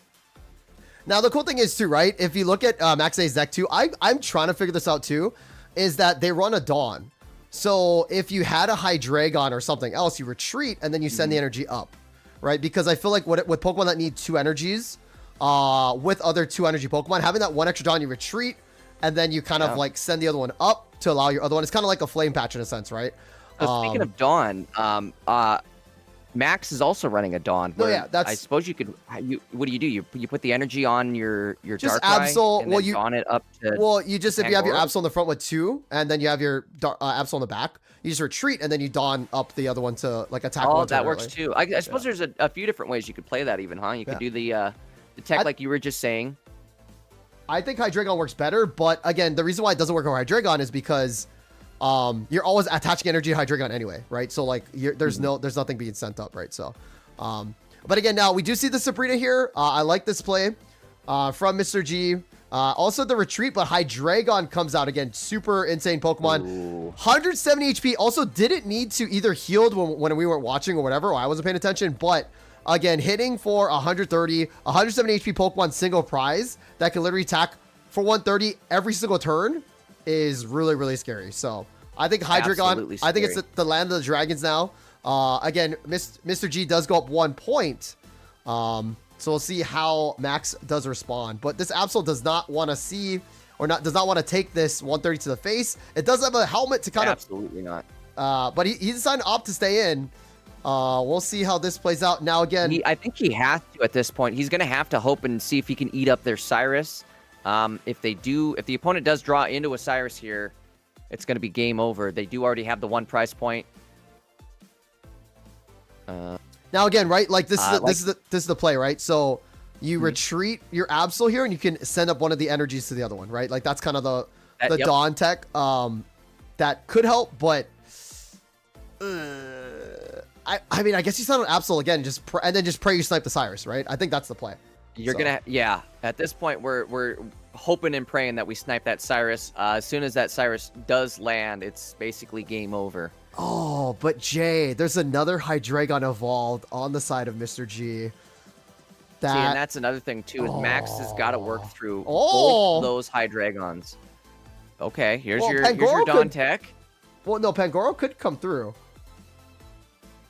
I would have said that Pangoro. I think they're opting to go Absol just to try to burn any sort of Cyrus. They can't allow a Cyrus to go off, otherwise it's game over. Do you PCL? I mean, I guess it doesn't matter, right? Yeah, right now I think the PCL is not going to save you. So we do see 1 Hydreigon go down. They have a red card in hand currently. Oh man, this is tough. Yeah. It's just whoever snipes the Cyrus here. But also, too, how does he handle Hydreigon now? With Pangoro? Like... I suppose you can retreat, chip into it with Pangoro, but then you're going to get 1 shot, and you're only doing 30 damage to it. Pangoro's going to die before you're able to do any more damage. Both your Absols are going to be sitting at 30 health, 40 health, 30 health, 40 Look at all the health, damage. Look at... yeah, Max, I mean... Max needs a Pokemon Center ASAP. Look at... Yeah. He needed a cape, I believe, to be able to survive that 130 onslaught. I think cape is very crucial, and I'm surprised we don't see more Guzmas actually, or maybe that's just like that's coming. The Guzma tech. It's so hard. I'm surprised we don't see more Guzma to take away the capes that bump people up past that 140 or that kill range essentially. I do agree, though, it is absolutely hard to try to even fit anything else into decks at this point. Copycat, Pokemon Center Lady. And we do see on Max A side, we do see a... Hold on just a sec here. My thought, what's this No, I guess the Hydreigon's going to be in kill range for an Absol. Yeah. But then what's it matter? Their Absol comes in and one exactly. afterwards, right? Yeah. Now does Max run a double Pokemon Center Lady? They do. Oh, but they already used it. Okay, thank you, Max. You like that call? Because they could have like double healed Absol, but yes, the one up to at least 100 health and be able to survive one attack from their Absol. I like Mr. G's deck. Pause. I'm gonna call it, Jay. Yeah. I like Mr. G's deck. Again, it's high roll. I love playing high roll cards. You have the one Giovanni there. You have you have Sabrina Cyrus, Copycat. Cape is the Cleffa works out well for getting those draws in. Maybe I would say run a Lily versus. Well, you got Pokemon Center Lady, I guess, but yeah, it seems very balanced. You have everything. You have card draw, hand disruption, and your Absol too. Why didn't we die last turn? What just happened there? Are we getting toyed with? Wait, was that a misplay? I wasn't paying attention because. But you leaf into where? Oh, he's just leafing to get rid of his cards. Well, no, but pause. If Pangoro hits. No, it's over. Yeah, it's over. It's over. I was gonna say if Pangoro hits, like you can still chip it down. You can still attach, right? Yeah. Cool. I need to pay more attention to that part. I was busy yapping. Okay. But again, that looks like that is game. Again, going to Mr. G there. Maybe he ran out of time or something, which does happen. So, very cool. Now I believe let's check the details of the tournament. 362 out of 371 players now. I'm pretty sure. Terror by G's playing, which is cool. Daniel, I don't know. Let's see if there's anybody new in the Discord. Guys, if you guys haven't, again, please share your games. Would be greatly appreciated. Again, we have a lot of great POVs here as well as on Twitch too. Oh, I guess we'll set up. You want to set up for Lucian? We might as well, right? Yeah, let's do it. Lucian, perfect. Yeah, let's do it. Yeah. Okay. So guys, we'll be sharing Lucian's POV on the chat or on the Twitch stream. So. Okay. Yeah. Oh, this is his actual game here too, huh? No. Or is he okay? Because the round is still 365 out of 371. Yeah. So we're just. Is that what it is? Okay. We're just gonna get set up. So. I might run to the bathroom real quick. Sure. If that's okay. Sure. Yeah. Sure. Okay. I'm gonna do that real quick before the next round starts. Cool. I will be right back. I won't. Yeah. I won't turn off the camera, so you can just come back in. It's fine. I can just turn it off myself. We'll just leave it as the Team Rocket background. Cool. Okay. So guys, we're gonna set up. It's gonna be Lucian here, and again, Lucian is a great content creator live now. If you guys want to check him out on his POV, again, great player. Again, does a lot of tournaments. Does get top like 1Ks, etc. So please check him out. Please support your local content creators. So again, he's running the Decision Why. I am setting up the deck list right now. We don't know who his next match is going to be up against, but it is good to get started early. So again, and he is streaming on Twitch, so we can actually use that POV as well too. And again, the cool thing about this deck, we'll talk about it a little bit. Let me just reset all the scores here.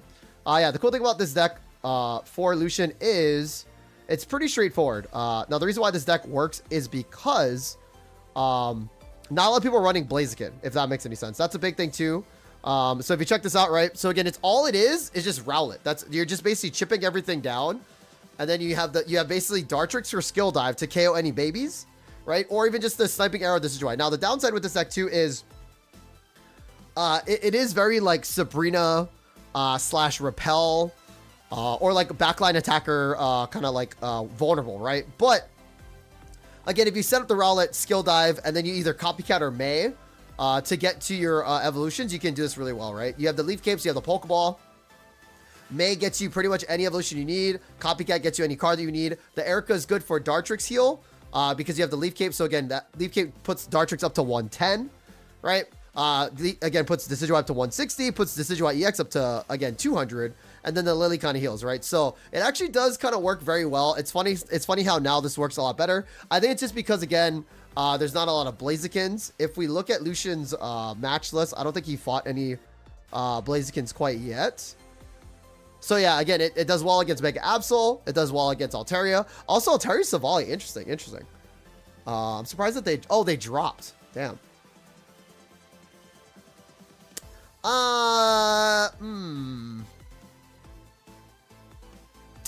I guess you could run this. Because I do love Savali. What are you looking at? Bill, Lucian's opponent Bill dropped, but they're running Altaria Savali with Pichu, which I like because you start with Pichu first, and then you can either go into Type Null or your Swabu. Now they don't run the Dragon Arcana Altaria. Maybe that's what they could do. Again, they add that. And I think I would add the Dragon Altaria. Yeah. Maybe a but then why are you running Savali versus Dragon Altaria? That's my mentality, right? I guess because you only can have two Swabus. You're right there. The only reason I guess it might work is it just kind of helps with like what you could actually draw into. You know what I mean? You're either starting with your Pichu in Swablu or Silvally if you start with Type Null. And I guess too the reason why this also has some card draw with Gladion, I guess, but I don't know. It does make sense, but I think it clashes a little bit too much. I still feel like Dragon Arcana Altaria is good. But then the downside is that how do you get it, right? If you only have two Swabu. If there's maybe like Swabu EX, you know what I mean? Like then you could do it. But yeah, I don't think so right now. So I was just kind of curious. I was looking at this deck. It does look good, but I think it might kind of clink a little bit. So but again, I'm a Savali player. I love Savali. Savali should be an EX, Jay. That's my favorite card / archetype in the deck. So or in pocket, but let's check out let's check out like I was gonna say we might actually see some Silvally Oricorio decks doing fairly well in this tournament too. I mean, I know who played it? Who did it last time? Imperium, yeah, that I was gonna say there was that one last time. That Imperium tournament, I think there was a couple Silvally Oricorio players that didn't. I think terrible. Pocket News also did. Pocket News from Korea did. Yeah, that's what it was. Pocket News. Yeah, Savali Oricorio, but I like Magnezone Oricorio a little bit better. I think it's more. Yes, it's mon heavy, but like it just I think Magnezone just kind of hits. But then again, I bricked so many times on Magnezone, so I don't know. You know, like every time like I'm trying to find mag, I just don't get it. And you need the Magneton, right? So but again, Jay, we are on 370 of 371. Guys, it's gonna be round 3. Our first match is going to be Lucian versus We Don't Know. Is going to be on his Twitch channel. We are going to show his POV. We are on a 10-minute delay if you guys are curious. Again, this is the Pocket Mads $250 prize pool number 7 Mega Mayhem. My name is Tajwama. Again, you can find me on Twitch, twitch.tv/Tajwama, as well as on TikTok too. We are kind of popping off on TikTok. We also do some YouTube shorts as well. And again, you also find Jay Dankis, our content creator, my co-caster as well. Jay, where can we find you really quick as we get into this next match? Yeah, so my name is Jay Dankist. You can find me over at Twitch and YouTube, just both under Jay Dankist. I do try to stream Pocket, usually like 5 days a week on both channels, on Twitch and YouTube. Definitely come hang out with us on the live streams. Just drop in, drop a follow, drop a sub. Come hang out and say hi. And also, too, guys, we are, again, thank you so much to Box for sponsoring our tournaments here. Again, BoxGG, if you guys don't know, it is a great way to get your cards digitally. Basically, you buy the currency on their website, and then they'll ship you the cards. They're partnered up with TCG Player. So, again, those cards are already, they're sifted through. Again, TCG Player is a very certified company. Box has also done things with Island Grown. They've done things with, again, Shroud. So, again, big content creators as well. And now they are sponsoring our tournament. So, again, thank you so much, BoxGG. If you guys haven't checked them out, again, mods will post in Maddie's YouTube channel, Maddie's affiliate code to help him out. So, again, Maddie does have an affiliate code, so if you want to support him too. Also, if you guys haven't subscribed, again, to the top meta data analyst, again, Pocket Mads, the madman himself, please subscribe to Pocket Mads on YouTube. Again, thank you so much, Maddie, for allowing us to use your platform as a way to continue doing tournaments because there's no ranked. And again, please subscribe to Pocket Mads' YouTube channel, as well as follow him on Twitch, as well as follow us on Twitch too. So, but again, we are on, again, round 3 coming up, 370 out of 371. There is a 10-minute delay. So if you guys are curious, like what's going on, again, we do the 10-minute delay to make sure that there is no stream sniping during the live broadcast. That was a mouthful, Jay. I took a sip of my Monster Rehab, and I went for it, and I think that Monster putting in some work there. That was a good one. We're not sponsored by Monster quite yet, but again, Monster, if you guys didn't hear this, after that spiel, you might be. I'm trying to see who's the last player. Who's the last? Who's holding up the show here? Yeah, toot toot. Probably but Jay, some Gudra deck. Yeah, Gudra versus Gudra. Jay, a lot of great matches that we've seen so far. Again, guys, Sui Ninja's great. Again, maybe we'll do a Sui Ninja next because just to see it in action, Jay, because maybe people don't believe. But Sui guys, or actually, Jay, let me ask you this: Sui Ninja is the new Dark Tina. Yes, I would agree with that statement. However, if you look at kind of the standings, I don't know. I would expect it. I kind of expected to see more Sui Ninja than I am seeing. I think people are just tired of playing it. I'm still seeing a lot. There's fatigue, but I think. It does look like maybe this Magnezone or this like electric uprising might be, you know, knocking down Suicune a peg or two, which I think is a good thing. I think we all would be okay with that. I know we all don't want another month of Suicune Greninja holding down the meta. Right. So and what's funny I'm too. excited to see. What's funny Go too, ahead. Jay, is that water still gets support. I don't know why. Where's the fighting support? Where's the steel support? Darkness Pokemon got High Dragon, right? Even Goodra, like even Dragon type decks got good. Where's the fighting love? Where's the where's the steel? You know, like. Yeah, I think or grass. What's going on with grass lately? Like why does grass have no energy builder? I mean, they have Leafeon. I don't know. I suppose maybe I should EX. say that grass is on the cusp of being too good. I think that's why we don't have any sort of energy builder for grass, or even like specific deck search for grass. You know what I mean? Like if we do get that, grass is going to be too good. Oh my God, Jay! Yeah. We're doing it. It's literally a mirror match. What is it? What are you looking at? It's Decidueye versus Decidueye for Lucian. Oh, for Lucian? Oh, yeah. Heck yeah. Yeah. So guys, we are committed to the bit here. I think it's gonna be awesome. I love mirror matches, especially when it's something different versus like the Darktina versus Darktina. Again, Jay, let me get you the deck list for this. I don't know if it's exactly the same, but we are going to show this to you guys. Again, we are committed. It's also a good it's a good feature because Jay, if you can pitch it on this point, mirror matches, it really comes down to the draw, but also the players too, right? Like, it does. It kind of shows like if you are the quote unquote better player. Now again, you can brick obviously, but yes. And it looks like there is a little difference between the two decks. I did post the deck list in our chat so you can see it, but perfect. I'm pulling it up now. I sent you something back in that chat too. Keep an eye on that guy that I just sent you. Okay, look at that deck list. Yeah, and look how he is 2-0. Okay. Against double Decidueyes. Okay. But Jay, again, while we're getting to this, because it's round 3 again of the Pocket Mads tournament, number 7, $250 prize pool. Jay, like your thoughts on again the mirror matchup, like how that kind of differentiates you as a player, etc., right? So, again, I think the draws definitely makes a big difference in whether or not your mirror match is going to go, you know, one way or the other. I know going first, going second, I don't know with this deck necessarily how big of a deal it is. I would imagine it is going to make some difference, considering the person who gets to 2 energy first is going to start popping off first. Yeah. I guess we're going to have to see what it comes down to. What makes a bigger difference there? Does going second really make that big of a difference for the energy? Is it going to come down to the cards? Is it going to be a combination of the two? I suppose in all actuality, it's going to be a combination of the two. You're going to need the luck of the draw as well as being able to get that energy advantage. We'll have to see though. With Decidueye, you can snipe the bench. So again, getting that first round or that turn 2 energy advantage, I think is going to be huge in this matchup. So the downside, Jay, for this, right, is it really just going to come down to like whoever goes second? I really hope that's not the case, but it kind of might, right? Like it kind of might. Like I said, if barring your draws, if you can maybe stall for like an extra turn, say your opponent isn't able to get that evolution off that following turn, then you might have a chance just to catch up. But if they're able to chip you that first turn where they get energy, chip you that first turn, the following turn they're evolving and hitting you for 100 damage, I mean, you're just going to be so far behind. I don't see a way where you can catch up, but I could be wrong. Yeah. Also, guys, if you guys are curious, we are waiting for the match to start. This is round 3.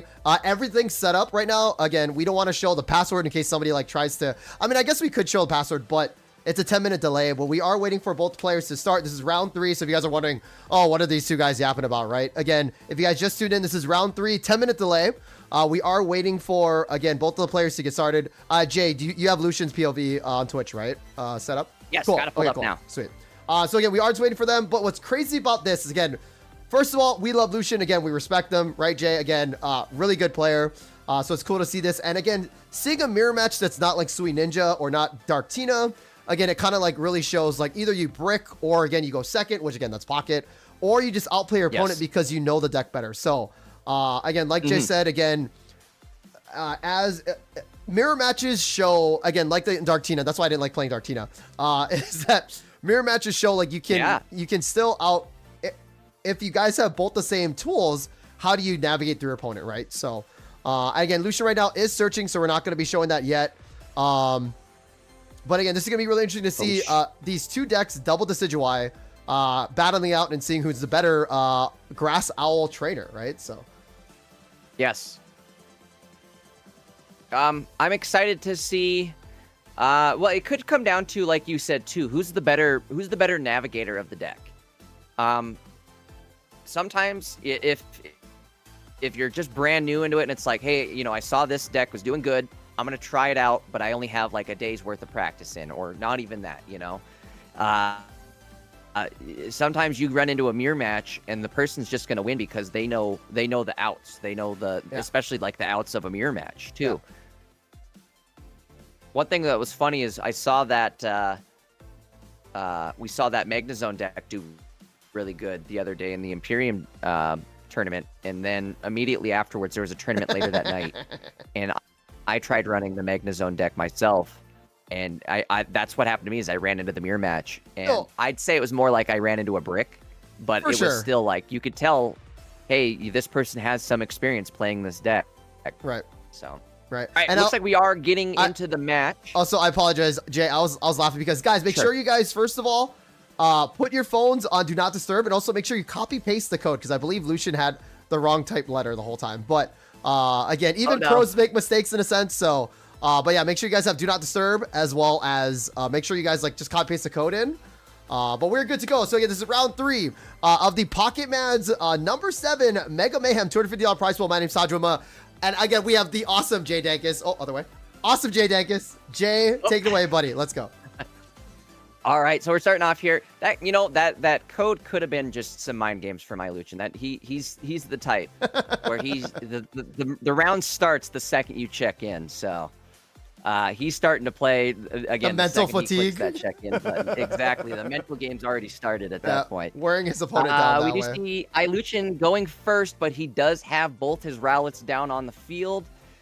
It's going to come down to whether or not the opponent is able to draw into their card, I suppose, huh? They are going to have the energy advantage. One thing I will note too, the opponent does also have full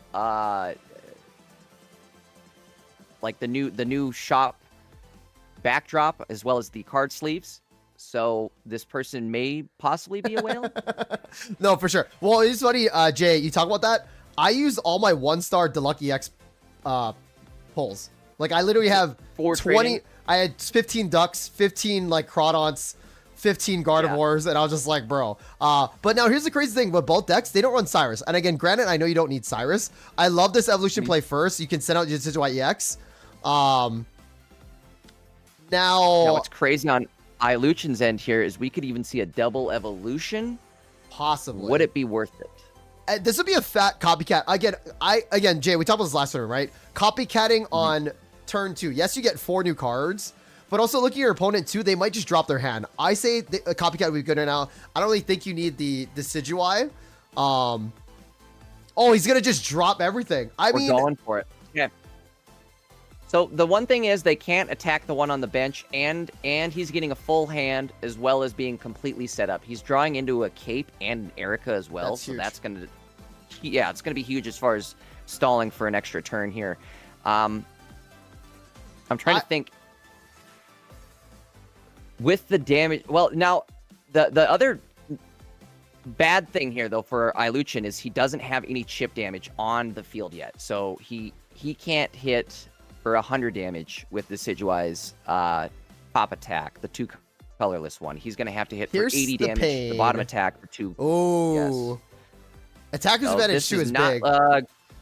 Yeah, not great for Lucian here. It does look like look like they do get their evolution off. Are they gonna get a second one set up? You will have to kill 2 there's the of them. Pokeball.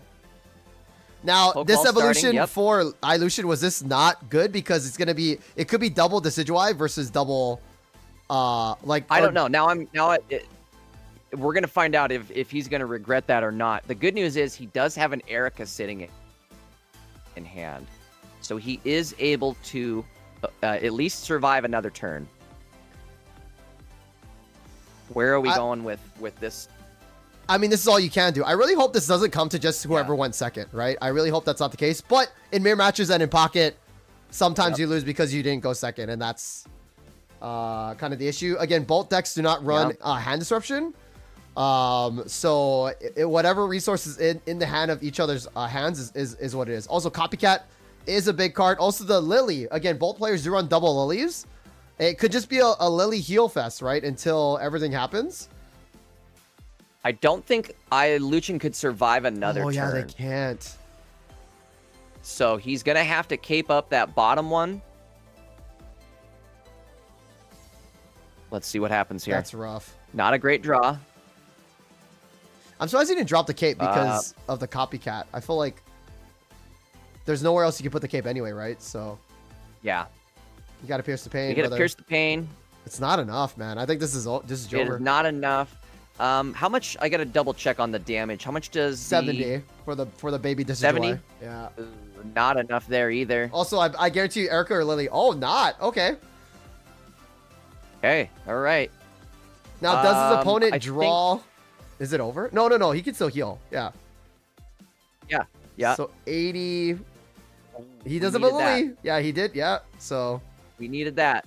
And hand disruption again for his opponent, right? Like, again, it doesn't matter. So everything. Oh, that's big. Holy moly. Now, if his opponent does evolve into Decidueye EX, that could be an issue. The other Decidueye. Yeah. Yeah. And his opponent does run 2, but no May, only Copycat. But also look at Lucian's hand. Fat, right? So this could be the fattest. Hand. This could be the fattest Copycat for his opponent. Oh, no, there's no evolution yet. Oh, hold on. Okay, hold on. Hold on. Is this the comeback? Yeah, we Lily here KO. The Lily.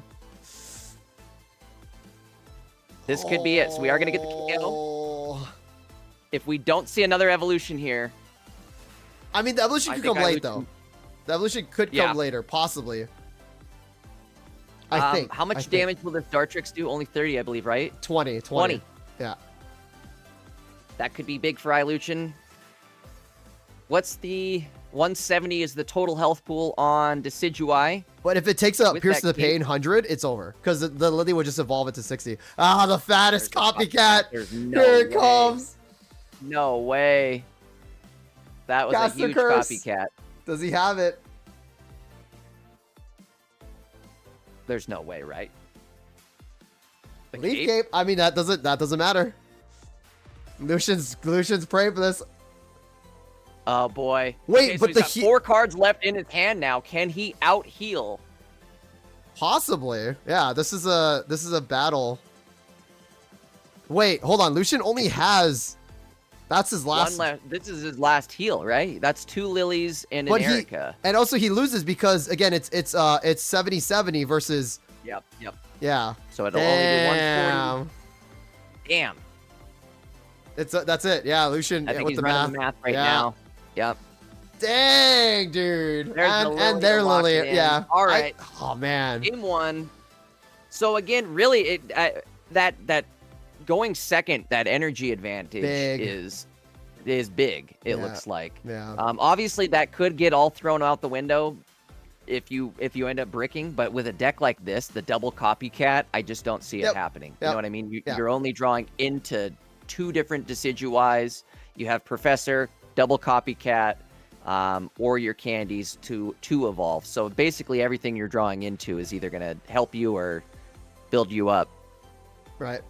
And again, like, not worried about like anything. I think Lucian played it perfectly. Again, it was just more of the opponent's deck is built to like find their stuff needed ASAP, and then also Yeah, I don't think there's any misplays on Lucian's part. Now, maybe evolving the backline one a little bit too early. Like, you know what I mean? Like, Did he ever even draw? I guess he did draw into the other one. He drew it, and it wasn't out yet, but then, like, you know what I mean? Like, maybe the evolution was too quick there. That's true. He also risks, like, getting sniped out, though, does he not? Like, they could snipe that bench one and then have... No, because... kind of all go to... I mean... No, because it was the Decidueye, right? Yeah. But either way, I think the small misplay there might have been evolving super early. You know what I mean? But again, that we're just reviewing it. But, Jay, as we get into it, second match here, Lucian versus, again, Daniel. Daniel taking it up to 1. Going first again. Not what you want to see. Not a great hand either. This might be it for our buddy. Yeah, no candy. Although I guess he's not totally out of it. Losing one match, not the end of the world. Oh, no, for sure. You're still in it to win it. Just unfortunate that you're playing it against a mirror matchup, right? So, which is rough. Absolutely. The mirror match is just completely... I don't know. It comes down to luck, it looks like. We're going to see. Maybe the opponent can't draw into what they need. Maybe they, again, the turn 2 advantage gets blown here by not having any sort of way to draw into it. One thing that this deck looks like it's missing is some sort of, like, red card or maybe even, like, an Iono. What if you dropped a copycat for an Iono? Just to give yourself some sort of, like, hey, I'm going to disrupt your hand. Yeah, I right now I'm talking to a good friend of mine, Lavender, about that. Basically, Lavender believes that Copycat is the biggest card because a lot of people have draw. Entei, right? Suicune, right? Because there's been times where I Copycat it, they only have 1 card, right? I think Iono's weird because you give your opponent an extra shuffle, which usually helps them in their favor. You know what I mean? So, like, say you Iono a Suicune, like, great. Now they have a refreshed hand versus, you know... Real quick, looking at the game, the state of the game here, I think this could be it for Lucian if the opponent evolves. If they're able to evolve into Decidueye EX, it's looking pretty Jover for our boy. I would Erica here. Just because. You could Erica. Yeah, I would Erica. I guess you could Erica. Yeah, Erica will save you. Never mind. I missed the Erica. Yeah. I missed the fact that he... But even at that though, it's really bad. Like burning that heal is big. It's not great. But yeah, again, if his opponent does not have the evolution, he could just evolve right now. But looking at his hand again, and also let's do right a copycat scenario, right? Like this is where Iono would be good. I love Iono. I just it's not. I don't know. I don't know. Yeah, I don't know about Iono. You know. So rare candy. Right, which one is it though? The candy. Oh, there's a shot now. All right, he's got a chance. Yeah, Lucian looking with the pog face. He's got it. So, now he's going to be doing 100 unless his opponent heals too, which doesn't matter. He could do either Pierce Pain or... 100 or 80. We do see the Lily. It is a desperation Lily. Yeah. But 80 it won't still matter, KOs. I think, either way, because you're going to hit for 80. It was a 2-tap either way, and he'll still be within damage range unless we see another heal go off. Ooh, is that going to be enough? It's still not enough. It's still not enough. Decidueye EX has Decidueye is 170 HP, so with this cape, it's 200. Okay. So it is. You're right. This is 130. He's gonna need a heal though within the next turn if he wants to survive one more turn. Now, do you May shuffle? However, the opponent dies then too. So. Do you May shuffle this? Do you believe in the heart of the cards? That's a good idea. You could May shuffle into a possible Rowlet, right? At least get something you could. On the bench. Oh yeah. I forgot that the Decidueye was there. Yeah. So you could actually do that. There we go. Oh, there's the boy. Okay, we get it going. Boy. So you're not on the woods yet. Also cape too, obviously, right? Drop the hand. No copycat target. No copycat. Lucian, drop the Rowlet. Target. Lucian, drop the Rowlet. Leave cape. Lucian. Oh. I would, because then you're also giving your opponent, like, hey, attack me, you know, and instead of attacking the Decidueye EX. Ooh, okay, hold on. We see the benched Rowlet happen. And the heal. That might be game, unfortunately, for the guy. Well, no. Lucian could draw. Hold on. 70. He's going to have to draw like crazy Lily. Here. No, Lily or his other Lily, right? Boom, top deck. Oh, Lily's huge. Again, guys, this isn't pre-recorded, by the way. This is not pre-recorded. This isn't pre-recorded. Yeah. It might be on Lucian's end, but I would not say on our end. We're watching the a live version of his pre-recorded game.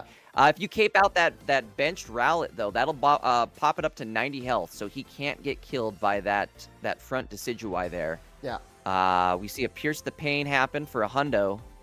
But then now, yes. Lucian is One still Lily on. is still Wait, not Lucian. enough, right? Wait, now Lucian is in the front line, but also Lucian doesn't have any cards. Does Lucian run Copycat? He does run one Copycat. I don't know if Copycat was played already. Copycat left, right? Or double Copycat, but only one left, I think, right? Well, no, Lucian runs only one. His opponent runs two.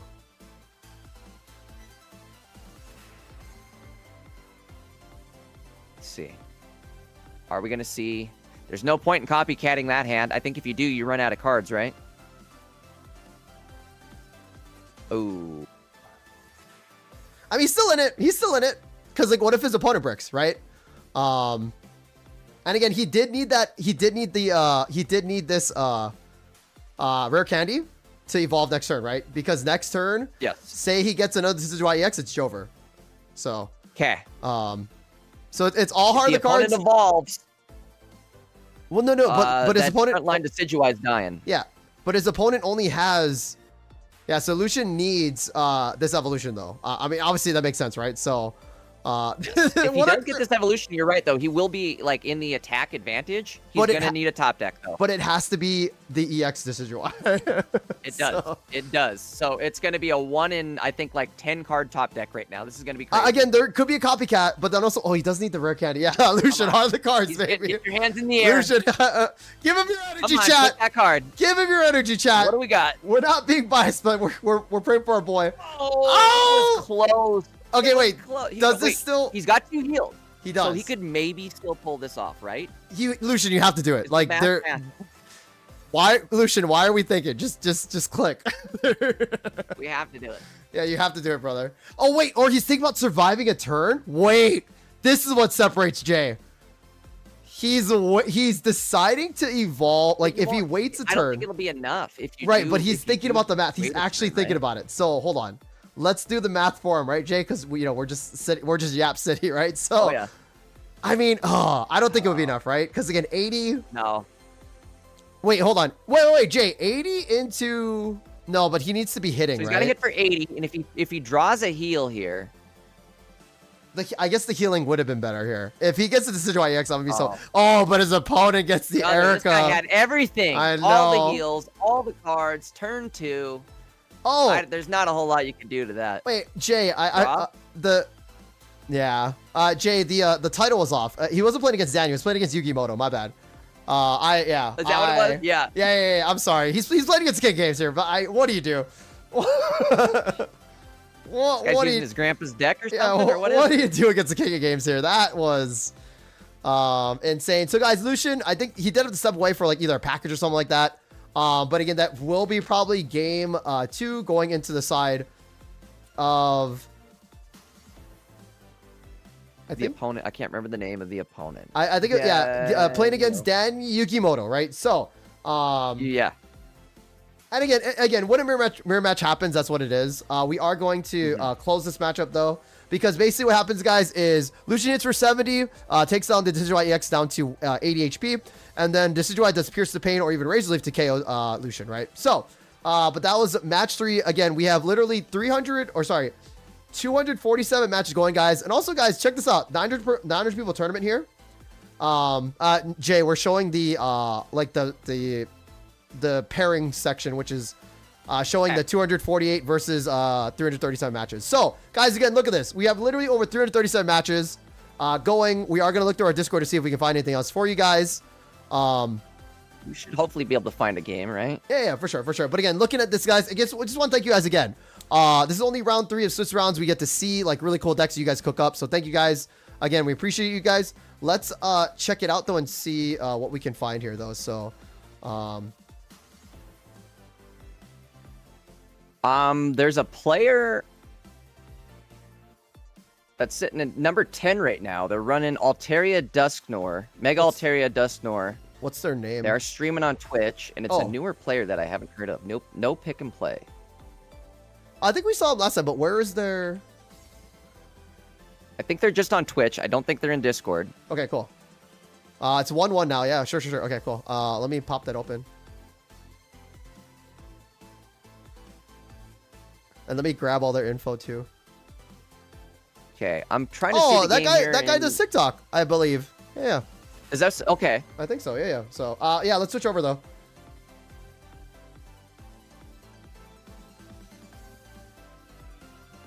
Jay, I have the POV up. Can you cast while I... You got it. Yep. I just got the match pulled up myself. So it does look like he's playing into a Hydreigon deck. Oh, he's doing Immortal, what's it called? Altaria. Yeah, Immortal Altaria. I love it, so. Okay. Was it 1-1, Jay? I wasn't. Anyway, Jay, you cast while I get all the things set up. So. Okay. Yep. Sure thing. I'm not quite sure on the score of the game. It's all good. It's 1-1 or not. I'll get it all. I'll get it all for us. Okay. But in the meantime, it does look like we have a Hydreigon out front, so he is powered up, ready to go. He's hitting for 130. We are gonna need to see. Ooh, we're gonna need to see Alicia. If he could pull Alicia here, we could go into Mega Altaria, one-shot Hydreigon, and be sitting pretty good. Otherwise, it's ooh. I don't think it'll be enough, unfortunately. We're going to see the Mega Altaria go down. He's going to have to two-shot this Hydreigon. Question is, do you put the Chingling down, or do you want to May the Chingling? He does look like he does want to put the Chingling in. We're going to hit the active Hydreigon for 100 damage. Unfortunately, we didn't have the full bench, so he's not going to be hitting for that full 130 damage. He does leave it to 30 health, which I do believe he won't be able to do anything but attach at this point. When you do the ability on Hydreigon, it does drop at 30 health. And if he chooses to do so, it'll... Oh, we got a Focus Center Lady, so he will be able to use the ability. At this point... Jay, where are you at right now? Play is gonna want. He's got. What's up? Did he just draw the research? Or where are we at right now? And maybe I have to like refresh. I feel like I'm a little delayed. Maybe cool. I'm a little delayed. Dusknoir was drawn, right? Rare Candy into Dusknoir does save. Oh no, but he gets KO'd. Rip. Because he can't take all this damage. Yes, he does. The candy will unfortunately be. Yo, just do it. Just do it that way. No, do it that way, bro. What? Self KO Dusknoir, then just vibe with it. Do it. So guys, basically what Dusknoir does is I think it's like. Though, but if he does kill though, is that enough?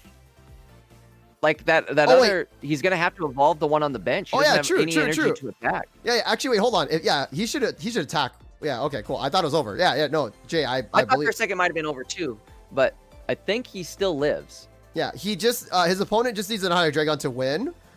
Pick and play, you just gotta hit it, right? So, but the cool thing is, right, chat, this whole immortal deck is basically Dusknoir can withdraw all the damage on any Pokemon and just absorb it. If it's like literally like a billion damage, he can like absorb it all and just get self KO'd.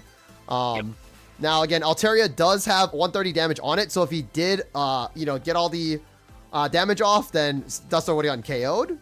But what would have been awesome here too is you can cape the Dusknoir. That brings it up to 150, which would have been enough to slurp the Altaria damage away. It leaves the Dusknoir sitting at 20 health, and then even if the opponent wasn't able to like one-shot you again, or is it over? Yeah. Oh, yeah, it's because of the evolution. Yep. I think you're a little ahead of me here.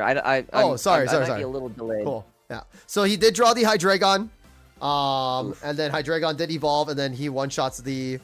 I think I needed to refresh the page. It's all good. It's all good. 5 seconds behind you. It's all good. Because I didn't see the Hydreigon draw the game over there.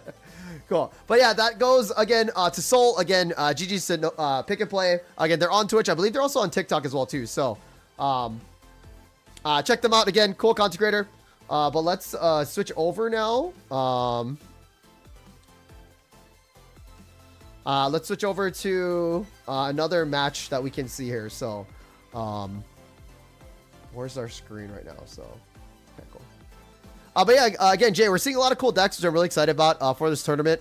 We are at 308 over 337. And guys, we're already at our round We're already at round 4 coming up. Like, this is actually going really fast for Swiss rounds. Yeah. So it's absolutely sick. I don't know if we have anybody else in the Discord. I believe this is also 8 rounds too. So,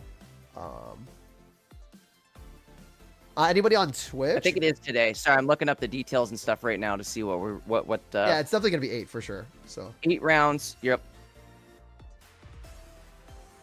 All right. Well, let's see. It might be tough to find a game with only about 20 matches remaining. Right. Parth Vader. Let's is maybe Vader see. Done? Parth Vader's done for their match. I'm just looking for new people. D-Shook. Oh, You're actually, fine. wait. Wilson? Tao? Wilson?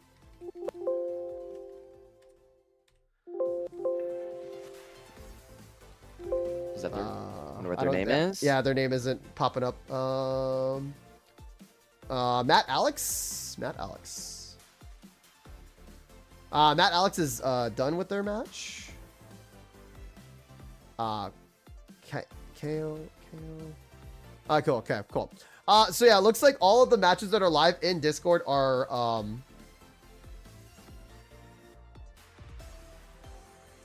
Canada. Currently offline, I think, huh? Yeah.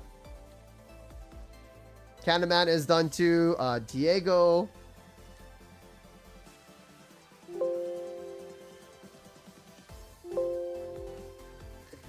Every time you guys hear that bling, it's me on the search bar trying to figure out. That's what I keep doing too. The Yeah, bing, yeah, bling. okay. OJ.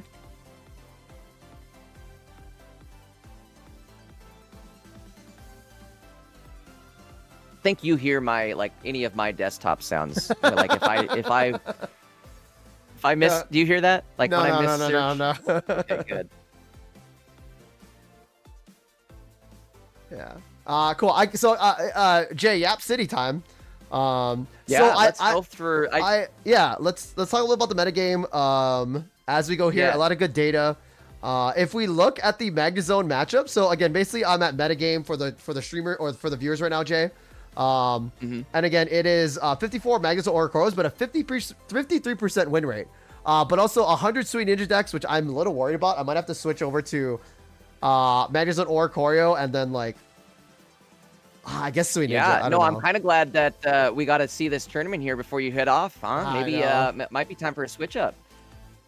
I don't know. What are we Sweet looking Ninja. at for the Oricorio win rate? It looks like it is, or excuse me, the Greninja win rate. It looks like It's it's dropped 52. down from last week. I mean, it's because of all the Magnezone Oricorios, right? So. Oh yeah, absolutely. I mean, I could also high roll with the Hydreigon Absol. Like, it's 57% win rate. Dragon Absol is doing pretty good, and I love the don't high really roll. think it has a good counter to it. You know what I mean? I mean, what do you do against a maybe, dragon hitting for 130, right? Like every single turn. But again, like the thing is draw, right, Jay? I still think the name of this game is draw. Like, yes, energy amp for sure, but drawing, right? Like, but then again, I guess the speed of Hydreigon, right, versus the draw of Suicune, right?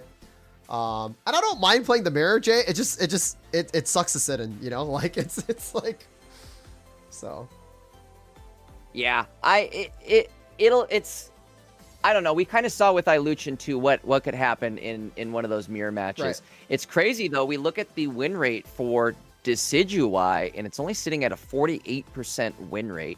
I don't know if Lucian just decided, hey, I want to queue into Maddie's tournament and just play hard mode today, or well, there's 70 of them. Like Jay, it's not a rogue deck. It's like the top 3.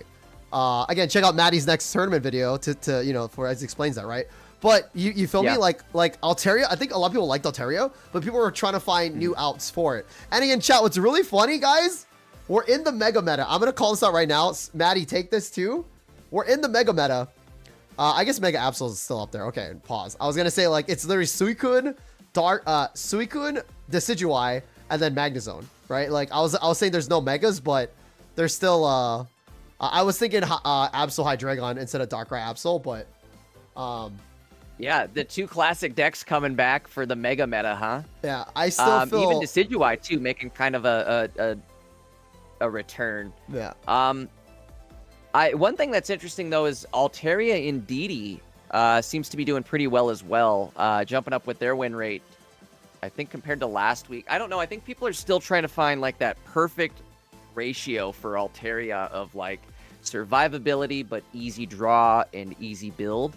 I think Indeedee is a great card for being a basic. It heals, got an amazing ability. It's a 2 energy attacker, and the attack on it is also extremely good the way it's scaled. What'd you find? A Chandelure Aerodactyl that's 2-0.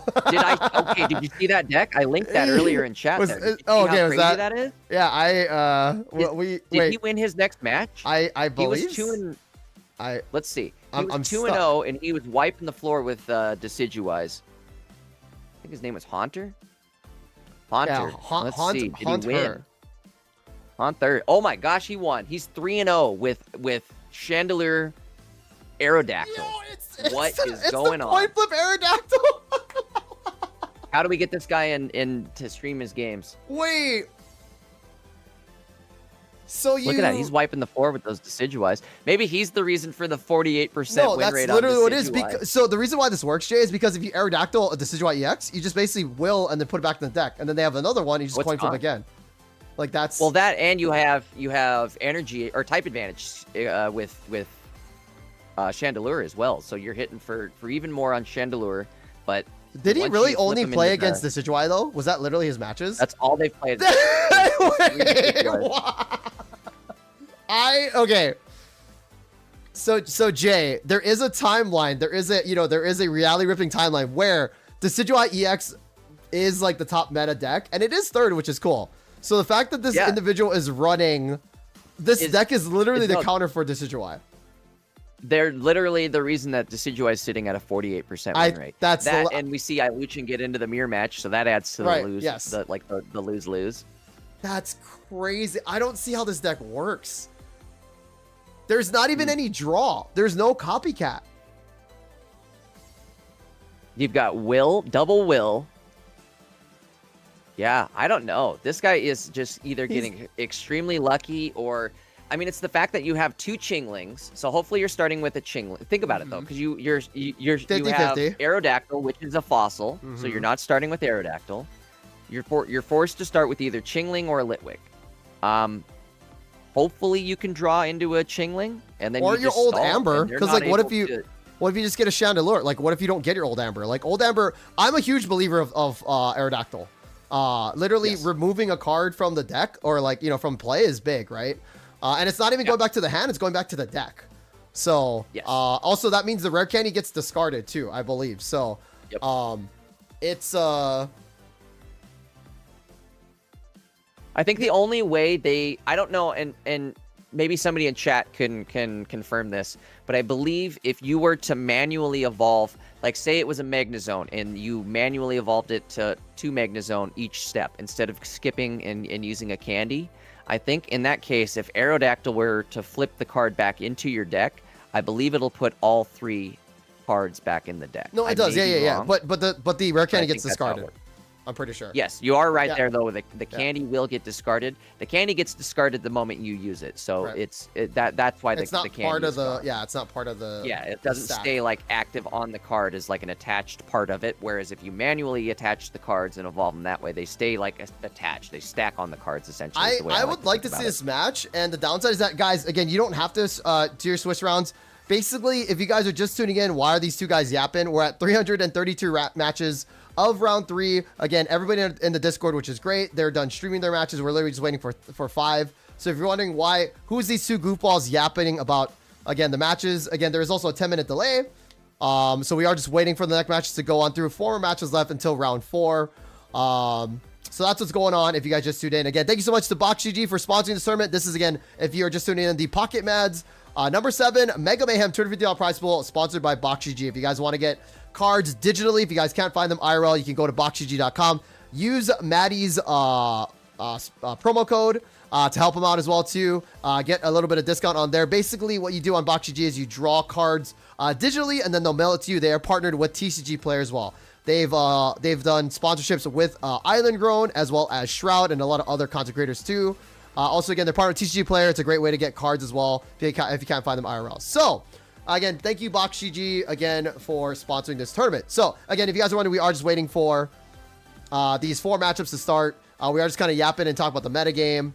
And if you guys can stream your games, please feel free to join the Discord so we can get different POVs. But yeah, that's really interesting, Jay. I'm curious to see how the deck would work against something else. You know what I mean? Like half the time picking the right that's deck kind of is what, big. Like, I know it works against Decidueye really well, but what about everything else? Like, what about Entei? What about Absol? What about, you know, like Absol? I think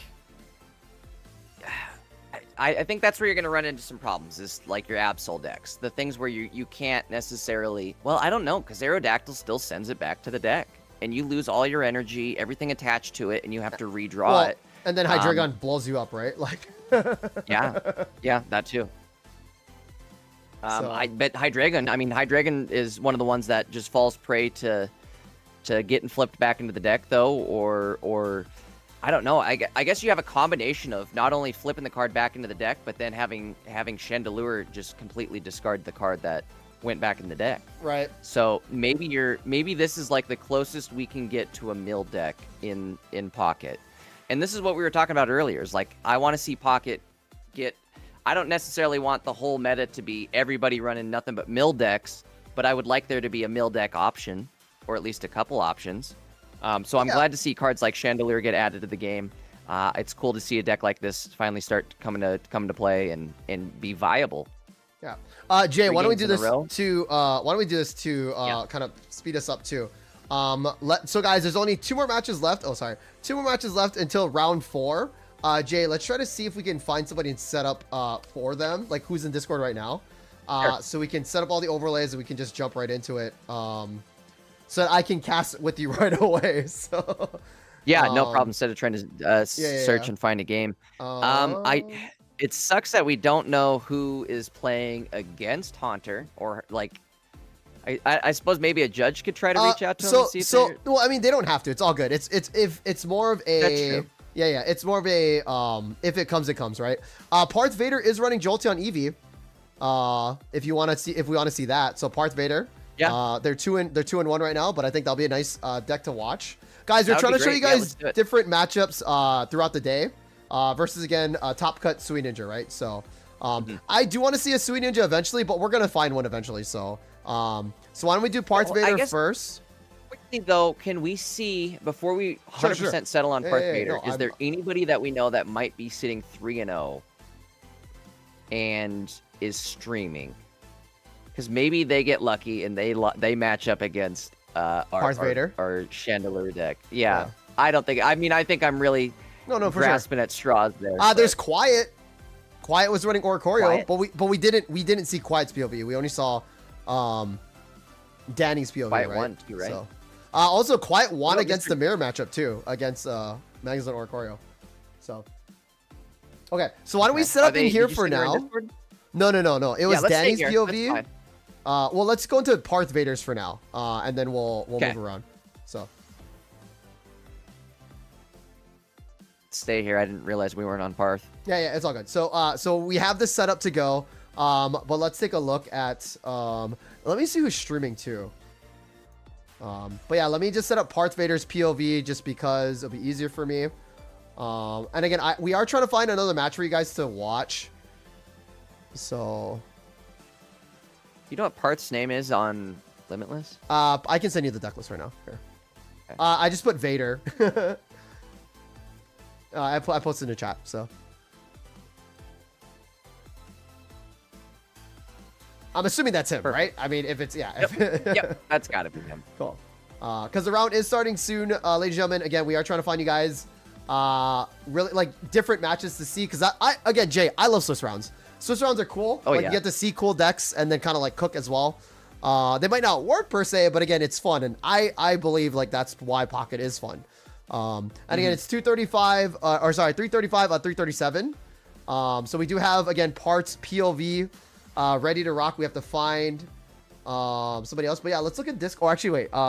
Jay, look in the streams while I look at the like I guess the Twitch streams, if that makes sense. So. Okay. Like look in Discord because there's a lot of people here. Like Valden's live, and I can kind of see if they have like I guess a different POV or something. You know what I mean? Like so. Sure. I wish I could see the Twitch previews better of like the people that are, or not Twitch, Discord, of like people I mean, that are in just do the below. find thing. Like that, I think that's the easiest thing to do. So let's see what Okay. Antonio's using. Antonio is running.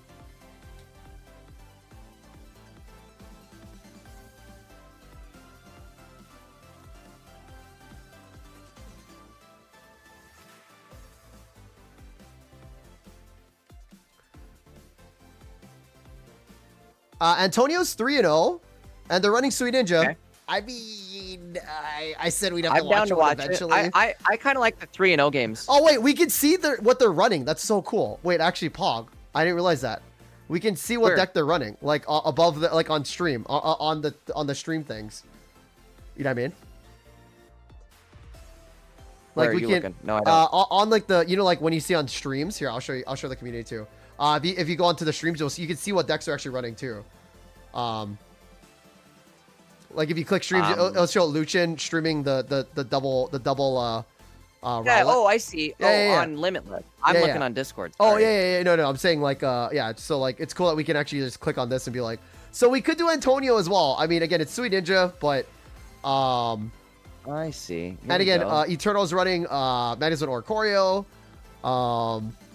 How's the boy Reality sitting? What's he doing? Reality's 1-1, doing 2-1? Absol Darkrai or Absol Hydreigon. So Is he but still in it? I don't know. I don't know what his record is, but I still say we go to again Vader, and then we do Antonio Okay. safe as like our next match. So That's fine. Let's do it. cool. Okay. I believe, did we start yet? I think the next round may have started. Nice. Yes. Okay. Cool. Nice. Okay. Let me ping the judges real quick.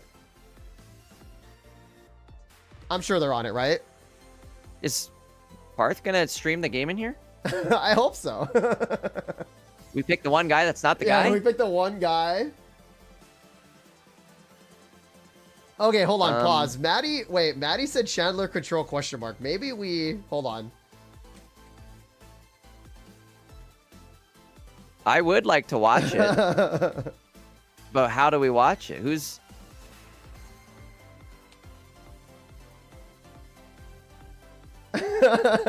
I told Maddie in Discord, ping the Chandelure guy if you want. Plug him. Look, buddy, this is my tournament. You're streaming the games when I say. I mean, he essentially could. I'm kidding. I would definitely try to convince him though. Let's see. What's his name? Haunter again? Yeah. Haunter? We're trying. Oh, haunt her. Yeah. Oh. Well, that's kind of funny. They're going against Java Mouses, who's playing Blaziken EX, Mega Blaziken EX, and Heatmore, and they're both sitting 3-0. Java Mouses. Now we got to see, is Java Mouses in Discord at all? I don't see him.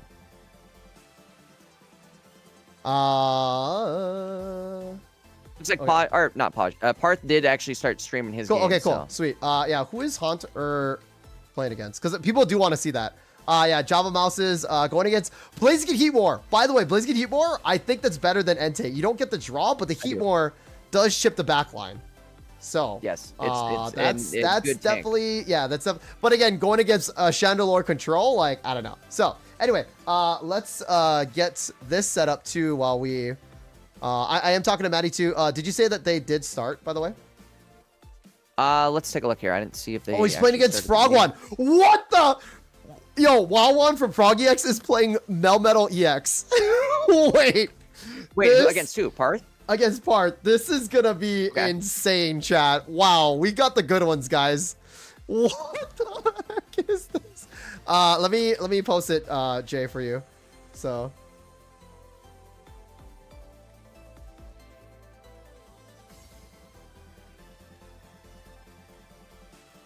We do have more people starting to join the Discord, it looks like. So more people are coming in here to stream their gameplay.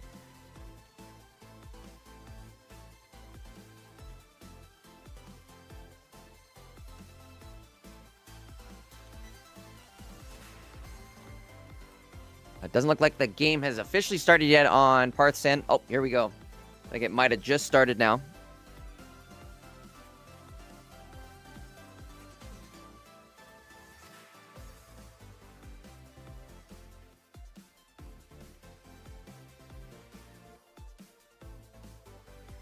All right. Okay, so Haunter is Trippy Snowman, which I did see. Oh, really? Yeah. But okay, cool. So it started, but let's check out this one though. Again, it's Wawan versus Parth. Again, shoot, I didn't change it. Where did and you again, see guys, in Discord? Yeah, but we're gonna cover this one though. Yeah, so that's fine. Yeah, that's fine. I was just curious. Yeah. Is it open for you? Okay, it is. Cool. Okay, sweet. And again, yep, looks like guys, what's super cool about the match that we're seeing, it's Jolteon versus, again, Melmetal EX with Skyrim control, or Skyrim support. So, we're going to check this out here. I am still loading in onto the Discord, so let me repop that open. And then, Jay, why don't you cast while it's going on? I do think we're looking at kind of a disadvantage, though, on the Skarmory end. They are weak to electric type, so they're yeah, I forgot. So it's going to be what? Yeah. Wait, is it 60 for beginning bolt? It's a one-shot, right? If it's 60 a one-shot if we find the beginner bolt, which we do. Yeah, so beginner bolt. Just one shot. And another EV2. This is a great starting hand if you are Vader. I'm surprised he didn't drop the other EV versus right? Oricorio, right? But I was just thinking myself. I don't know. Are you killing this Skarmory? I would. Why not? Yeah. Why not get the point? Yeah. What are you afraid of? Oh, I like this too. You set up because you do KO it next turn. You're gonna mess up the EX Melmetal. I think this might actually be the smarter play as opposed to just going like, hey, I'm going to blindly rush in and go face first into the Skarmory, setting up the Meltan to come in and then start setting up their energy while your beginner Bolt Eevee is no longer ready to go. You know what I mean? This next turn too, they can attach to Jolteon, and I don't know actually. Do they have? Hold on, I got to go back to their deck list here. What are you looking for? Did they have the elemental swap? They have two. Yes, Parth has two. Okay, that's what I was thinking. Is they do run elemental swap, right? Yeah, elemental switch. Excuse me. Yeah. Okay, so it's round 4. Yeah. Potato. But here we go again. Oh, did I close Jay? No shot. Jay. I'm here. Hello. Jay, your cam might have disconnected. Oh. Hello. Yeah. All right, cool. You're back. What happened? Okay, cool. All right. And I'm back. Cool. Okay. Right, so we do see. Go ahead, Jay. Let's see. I missed what happened there for the gameplay, but we see a Skarmory dying and a Jolteon at 70 health. No Meltan in play yet, so it looks like they may have been forced to go Skarmory and just attack. We're gonna see him get punished for attaching. If they have a red and a cape. Do they run a red? Wawan does run the red. Yeah. So they could. Oh, they are gonna get the kill. That's massive. Ooh. Also, too, the return KO from Zeraora is not enough to KO the Skarmory. So no, it's that not. Melmetal It'll gets only be one more turn. Yeah. 10 health left on the Skarmory. Excuse me. Zeraora will live through a counter hit though from the Skarmory. Ooh, but here's the thing too, right? Is this their second Skarmory or no? Is that their first one? Second one. Yeah. So if they KO this, it's only Melmetal. Into a wait, or why do we? But that KOs though. That KOs though. Yep, that'll be game over, I believe. Unless, no, actually, Wanwan won't be able to. Well, he can evolve. I mean, yeah. He has to tank, so like. And you're right, he does have to evolve this turn, or else it is game over. Well, Jolteon only does 40, so like this is the downside with electric decks. They don't have enough gas, right? So basically, it evolves into the other Melmetal, and also he has the. Oh, you're right. I'm sorry. The memory imprint. Yeah, the memory imprint, right? So it could actually use a mass as a Melmetal, which is kind of cool, right? So it can tank some hits. There is no healing factor on the side of Wawan though, so. But again, if he doesn't get the, it's gonna be close. He doesn't have it for sure. He would have evolved right away. So he does the mass here. He's only gonna take either 40 or 50 damage because Vader does not have any energy or any damage amp on his side. So No. do you switch into Zera and just start hitting as hard as you can? I think you just go with the Jolteon. Is the 10 damage difference really that big to lose an energy? I think you're better off pumping up the Oricorio and that is true. And just attacking. Yeah. That way, but this does get scary though, because if he does evolve here, it's game over. Yeah, because if he gets the other Yeah, it is, isn't it? because the baby Melmetal, it has the, I don't know its ability, but it allows it to not take 20 damage every time you attack. And Yes. Oricorio is only hitting for Sorry. wait, It'll wait. be 80 out of 90. He'll be all right. He'll live by 10 health unless Wawan doesn't have any like backline attacking. Oh, he has a Cyrus though. Wait, Wawan has he a does have Cyrus. So if Wawan draws a Cyrus here before Oricorio over. KOs this. Yeah. Wait, what is Melmetal's last attack? I forgot. We'll see it when it pops up. Like his 4-1? If it has 4 energy, 1 colorless, metal arms, 100 damage. But it Wow! does 50 more if there's a tool attached. Wow! We do see the Cyrus happen, and that is it for part Melmetal! Game 1. What? Yeah, Melmetal putting on a show. I thought he was in trouble there for a sec, but he may have just been baiting until like the last second. Wow. Battery just didn't draw it. One of the two. But either way, excellent performance on the Melmetal, and I didn't see that happening. Oh, he even took a screenshot of that. Well, I mean, no, you gotta. Again, I like Parth. We've broadcasted Parth a lot of times, and again, their streams are always super smooth. Their battery's always at 100%.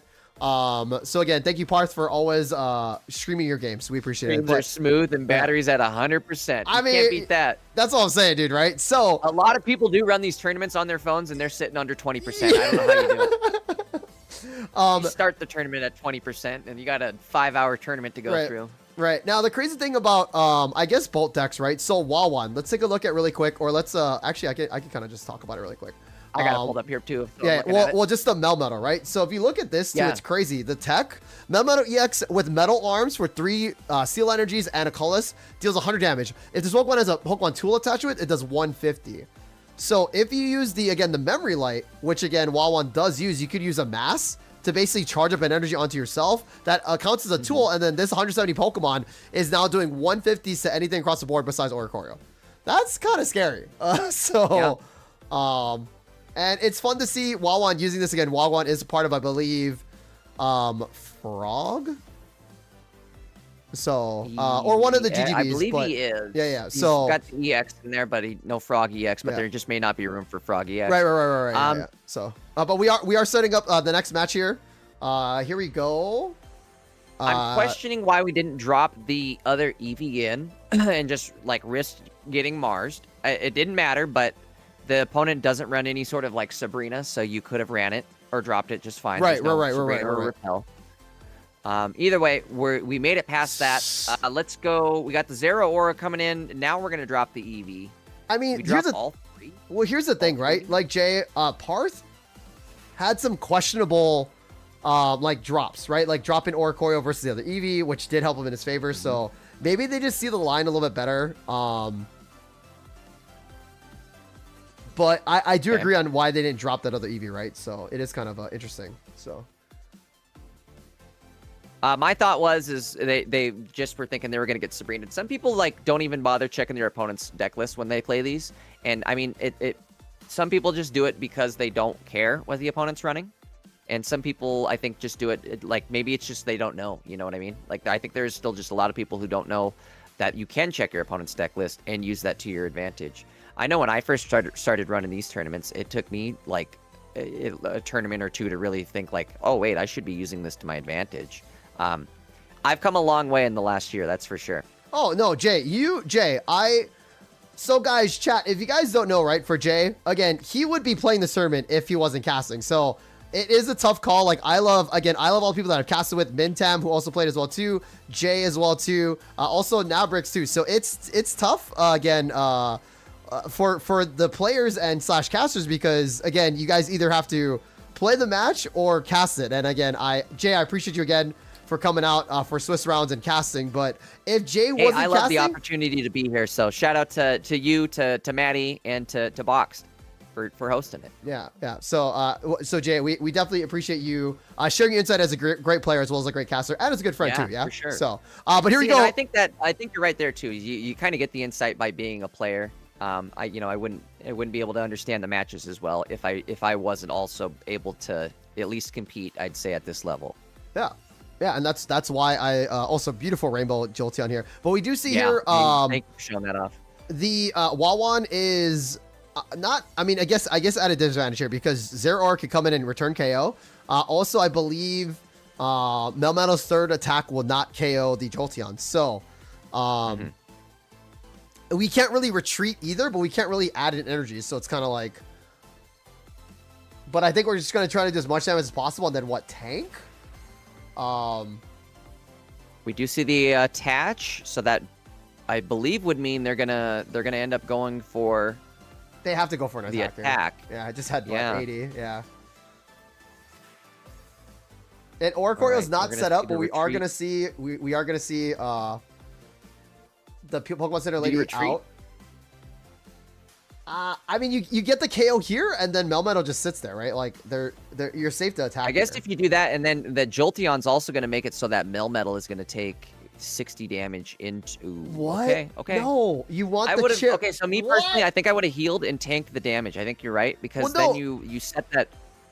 Go ahead. There's nothing to tank. You KO the Melmetal. Well, yeah, I get that, but or not tank the damage, but on the Melmetal's end, this extra 20. He's gonna be able to do 20 damage each turn from and you're doing 80s. Like what? Might have also been a misplay here too. You could have put this Jolteon in, Elemental swapped to this Jolteon, been ready to go 80 damage, and then you're also preventing that chip damage. And chat, this is why Jay is casted. Also his good looks as well too, but yeah, Jay, I love that elemental switch play there. You add the energy to that Jolteon EX that just came out, and then you elemental switch all those energies up, right? So yes, I think so too. Because now you're only taking 50s versus 100 every turn, and 200 turns would equal a KO versus 50, and then now probably an 80 because he sees it now, right? So the good news is though, you're not dying on Zeraora this turn. I think he could even get away. So we're going to see the Melmetal get an extra energy here. That could have been 40 damage had the other Jolteon been in the active. Yeah. And then you punish. I think that might have been a misplay because then you could have punished with 80 damage. And I mean, what do they do? Attach for another one more energy. Yeah, I think that might have been a misplay there, unfortunately. Yeah, see, now he's doing it now, but that was a wasted now we're doing it, but it's a turn yeah, that was a wasted 40 damage, right? And again, it's all good. Here, he's still in it in a sense. Now he also does have to draw. Actually, no, that's a good draw from him. So, but again, this 40 damage could be big here. Yes. It may come down to honestly, it may come down to the 40 damage. If you think about it, if he was sitting a 40 damage additional right now, he would be able to get one shot by that Zeraora. However, I guess this Jolteon is going to survive, and even if it does die, the Jolteon on the bench is going to come in and KO it. So I think this is game over, no matter how you slice it.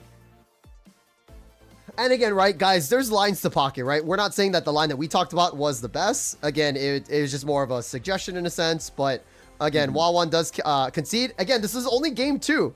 So, again, this is... One thing that Parth did do there, I guess, by making those retreat plays is you can kind of draw out or bait out any sort of Cyrus play or... Well, I don't think they run Sabrina, but you can bait that Cyrus, and then they're left with nothing. Right. And then you kind of have free reign over the board, and say you have to run only one Oricorio to win it, you could.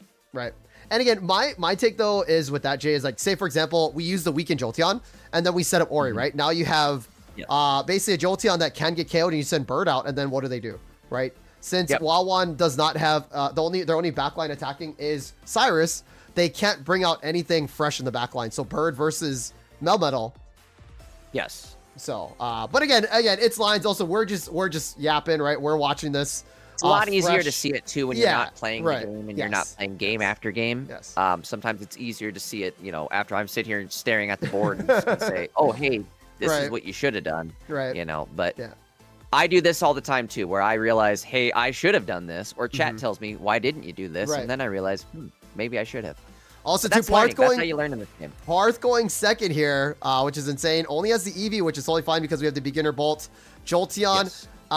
which is actually cool too, because you can bite with the with the Eevee EX, and then do 60 damage next turn, which is a really Could nice. be game over, in fact, right here if we don't Yes. see another Pokemon slap down on the table. Right. Wawan does run we don't- Pokeballs, in which we do see. So, but no other kind of advantage draw. There is a May, but that's pretty much it. So. There's a Professor and a Pokeball, so we are going to see another basic. He also has a cape, so he could even cape through and survive that initial hit.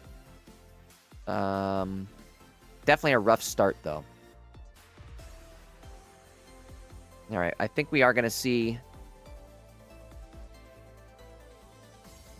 double Zero Aura.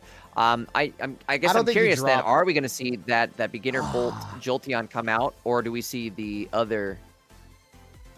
I would go Electromagnet or Electro You can't Wall. even evolve this turn. What Yeah, am I talking about? because it's the boosted. It's not the boosted. Yeah, I forgot about that. He couldn't evolve this turn. Yeah.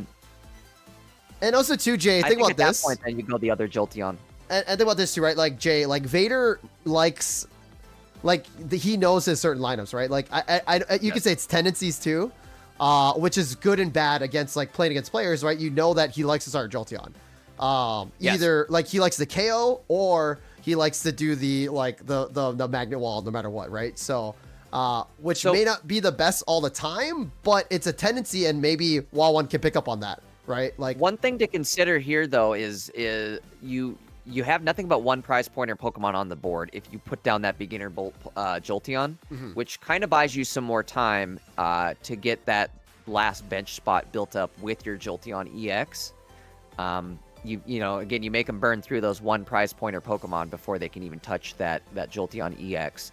Now, albeit you do miss out on that Jolteon's ability, not having it in the active spot, but I think saving it for the last or till the end here might be beneficial, as opposed to letting it get some early damage, possibly from that Skarmory. We do have the Skarmory in play this game, so Jay, my take is you still go Magnet Wall, because you need to do a lot of damage onto this Melmetal, and it's just getting energies, and its ability doesn't negate it getting energies attached to it. So even from the board. Yes, yeah, so you Mock Bolt, you take this out. And you're also actually putting this Skarmory. Well, you can one-shot the Skarmory 100%, with even with a cape. With this. Yeah.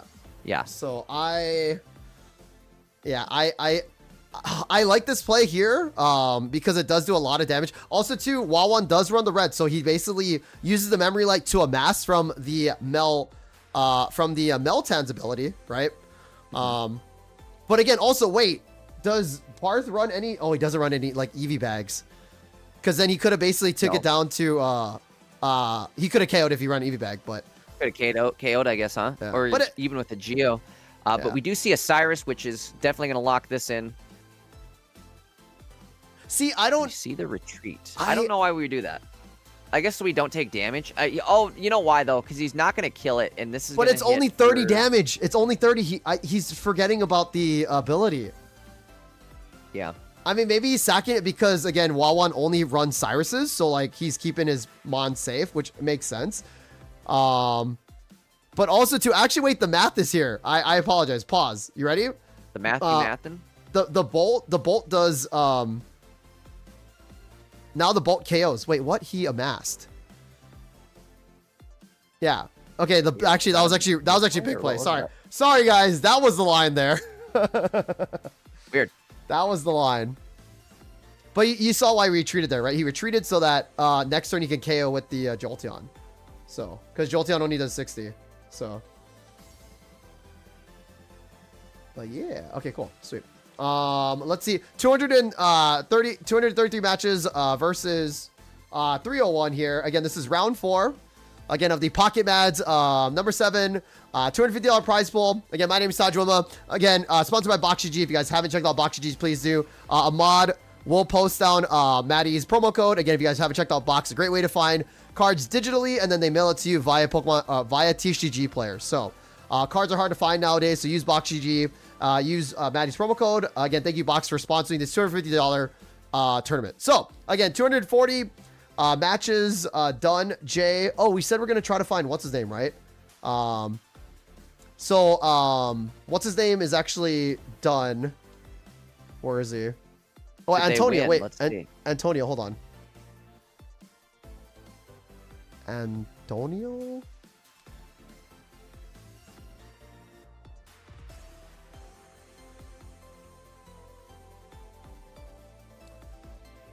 Wait, is it really 0-0 for Antonio?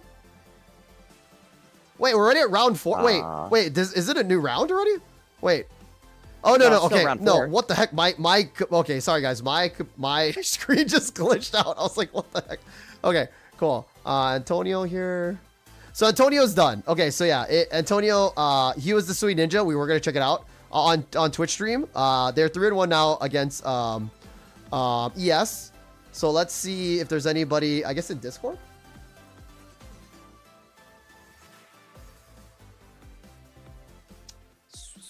Shia, all the way at the bottom, Jay.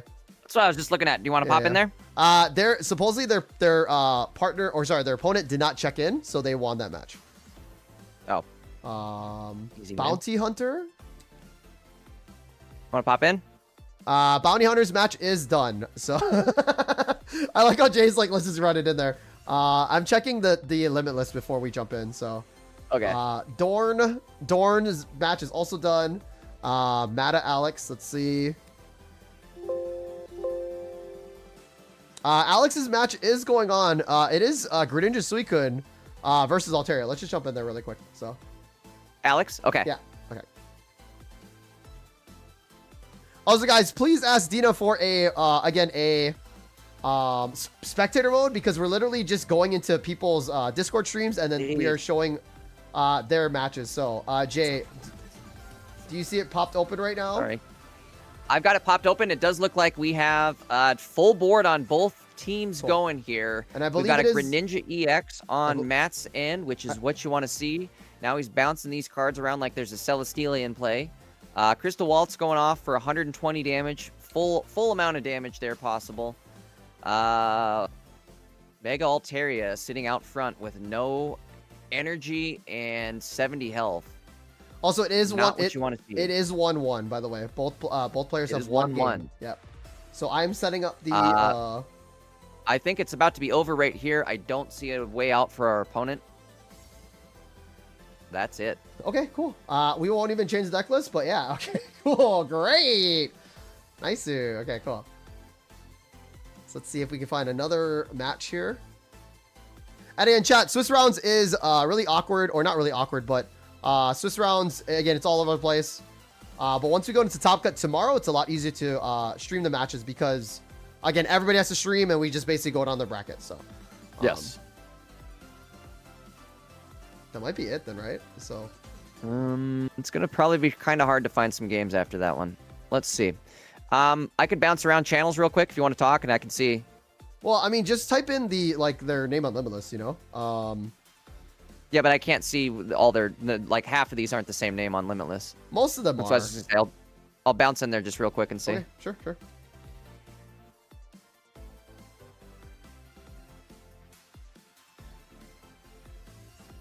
There needs to be a way that I can check the streams from the same channel. Why?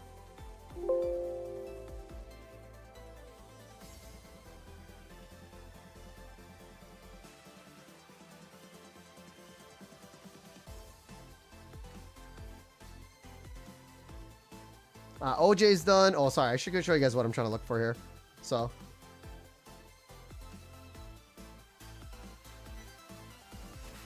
OJ's done, and then I guess Max A. Let me see Max A.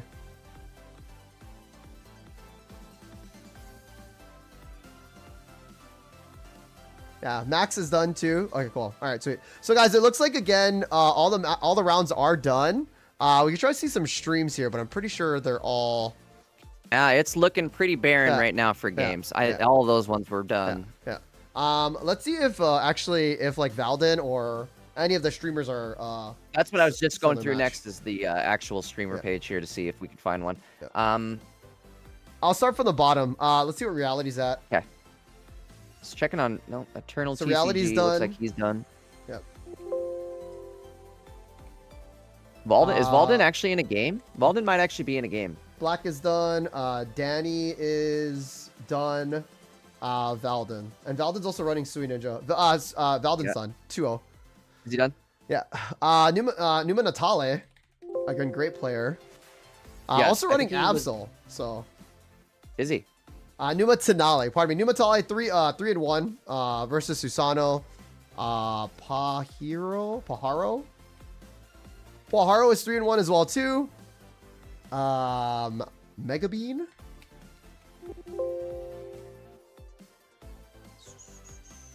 Mega Bean is done with their match. Eternal. Yeah, guys, I think this might be it. As I said, I just checked Eternal. He was done. It's looking pretty bare bones. Vertram. Vertram is done too. AZ7. AZ team. AZ7. AZ7 is done as well too. Channel, so guys, please check out again all your local again content creators.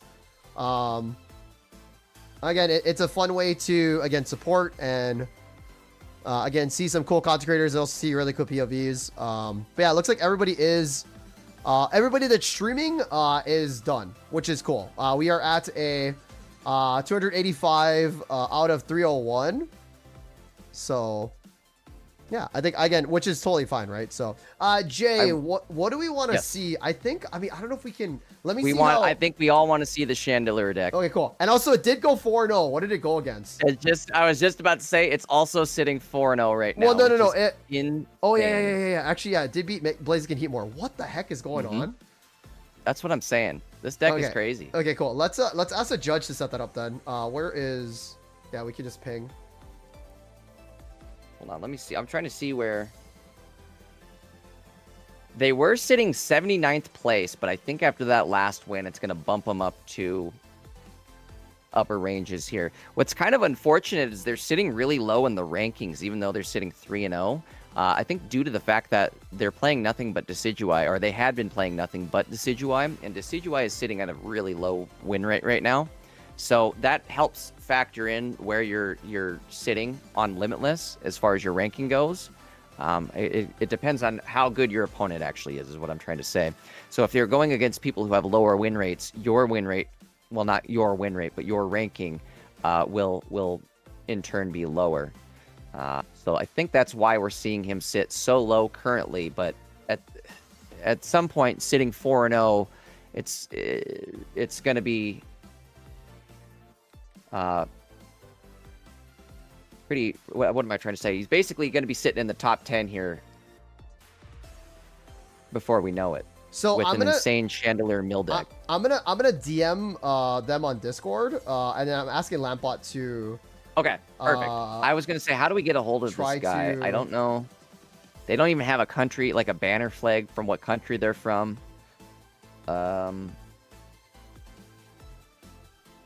Who is this mystery opponent? And again, what's crazy about this deck is you're not running any sort of draw. You're just running 2 Wills, a Cyrus, a Mars, and some setup. Your normal card setup. I think they're relying on Chingling to kind of stall until they can get the Chandelure online. Then the Chandelure is just peeling away your cards. Once Aerodactyl's online too, he's flipping whatever card you did have in the active back into the deck. I really hope we can see this game in play, just because I do think this is going to be extremely fun and interesting to watch. Yeah, I'm gonna try to DM them in Discord. Okay. I'm trying to see, like, is this a fluke? The fact that they went they played 3 Decidueye in a row. Obviously, I think they have a type advantage into Decidueye, but like Decidueye's still good. Is this a fluke, or is there actual magic happening here? Is I guess what we're trying to figure out. Was it Trippy Snowman? Yeah. Is that what you said? It was something Snowman. I'm gonna DM them. Okay.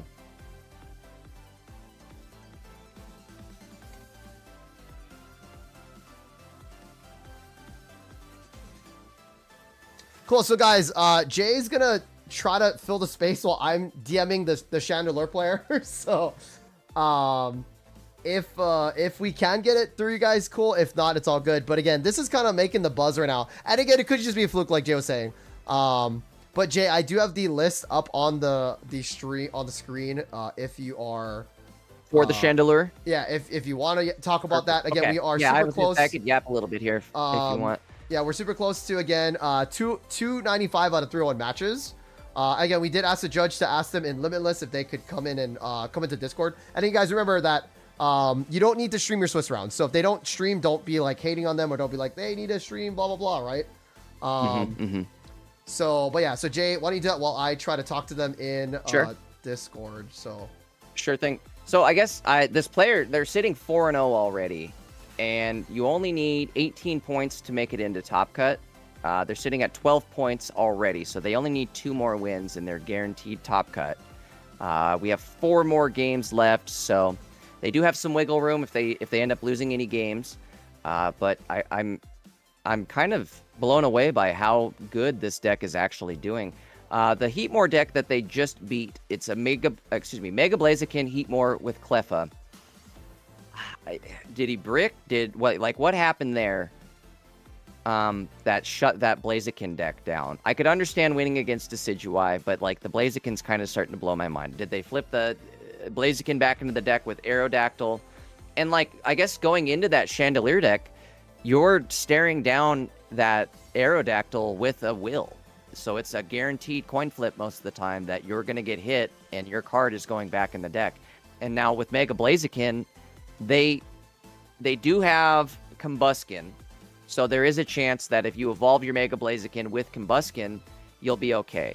But if you're using a rare candy to evolve, you're kind of cooked once that Aerodactyl hits you, because you are going to lose that rare candy. I just don't understand how this works. Like where's I'm kind of confused myself. I guess the Chingling can stop you from candying, so you do have to manually evolve whatever it is you're going to evolve.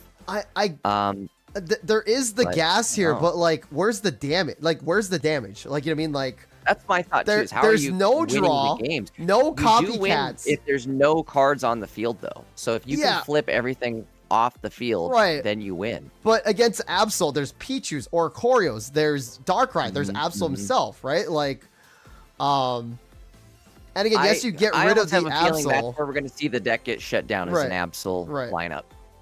And or again, maybe it works even something that just has like a baby that feeds energy into the deck. Right. Decidueye, they can get away. They probably got away with just winning with Aerodactyl with Decidueye, if you think about it. Yeah. You flip they only have 2 cards total with the 2 Decidueyes, and you flip one of the 2 off the bench or off the active. You know, if there's nothing on the board, you win the game. So really, all you have to do is hit 2 flips, and they're gone. And yeah. So this deck works against basically Mega Blaziken and Decidueye, because they only run 2 Pokemon anyway, right? So if those are gone, they're gone. So I get that, but still, like, what about Altaria? Like, well, how do you not get swarmed by Altaria? Like, that's I'm hoping we get to see some more games with some more variation to see if it's able to handle these other decks. Or I don't know. I'm still leaning towards maybe this is a fluke, but I'd love to be wrong. I'd love for this to be some sort of meta deck. For sure. This would be a super fun one to see people start rocking. Yeah. But again, I think with the, again, like, say for example, Altaria, right? You send it back to I guess pause. Wait, Jay, you send Altaria back to the bench or to the deck, and then all you have is Jirachis versus your Chandelure. Yeah. And then you one-shot the Jirachis. Now, also too, Jay, I would say, like, again, like anything with a fire deck, heat patch or flame patches. Again, you retreat with the Aerodactyl, you get it energy in the discard, and then you just add it back to Chandelure, right? Like, not a bad idea there. Hey, since we have a couple minutes till the next round, I got to make a quick phone call, if you don't mind me stepping away for just a sec. Yeah. Okay, I'll be right back, chat. And then I will try to figure out that match, if okay, not. Sounds good. Because, again, we are at 209. Guys, we're at 209. Or sorry, 298 and 301 matches for the next top hit here. And again, it is going to be round 5. So again, we are waiting for some final matches here. And again, we did ask the judges to talk to the Chandelure player to see if we can get their POV. So, but again, guys, for Swiss, you do not need to you do not need to stream your matches. So if you guys are wondering, what are these guys doing? Oh, what's going on, right? It's because they're just waiting for the next matches. Now, again, if this was Top Cut, we guaranteed to have matches for you guys. And again, if you want to see, again, we're on a 10-minute delay here. Right now, the metagame is 51% for Sui Ninja, 50% for Mega Absol, 48% for Decidueye, but that's because they went against each other. Also, they're going against that Chandelure deck, which is crazy. 57% on the Magnezone, but also looking at this, 59% on Mega Altaria, which I still like Mega Altaria has the most balance. Mega Blaze going 42% is actually kind of wild. I feel like maybe... Yeah, I guess just not getting the draws, I guess. Let me see who they're matching against.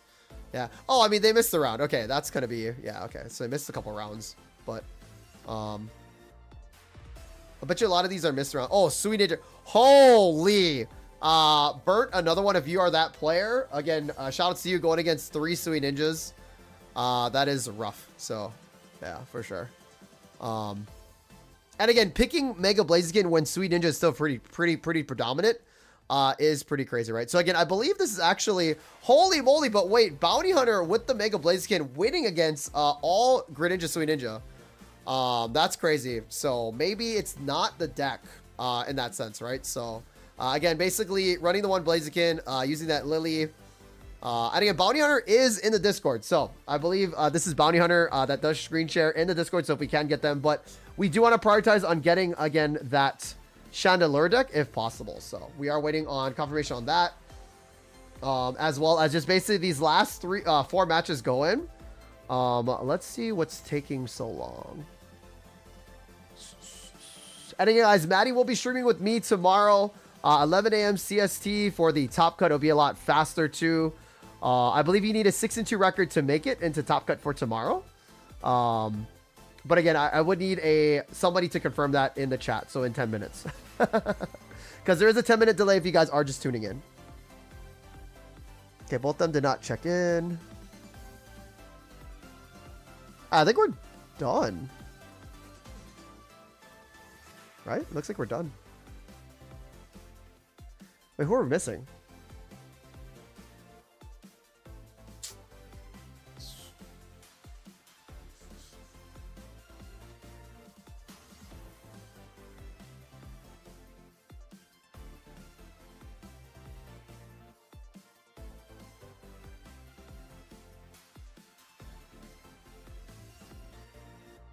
It looks like everything's done, but I could be mistaken here. Let me refresh. So 2 more matches left.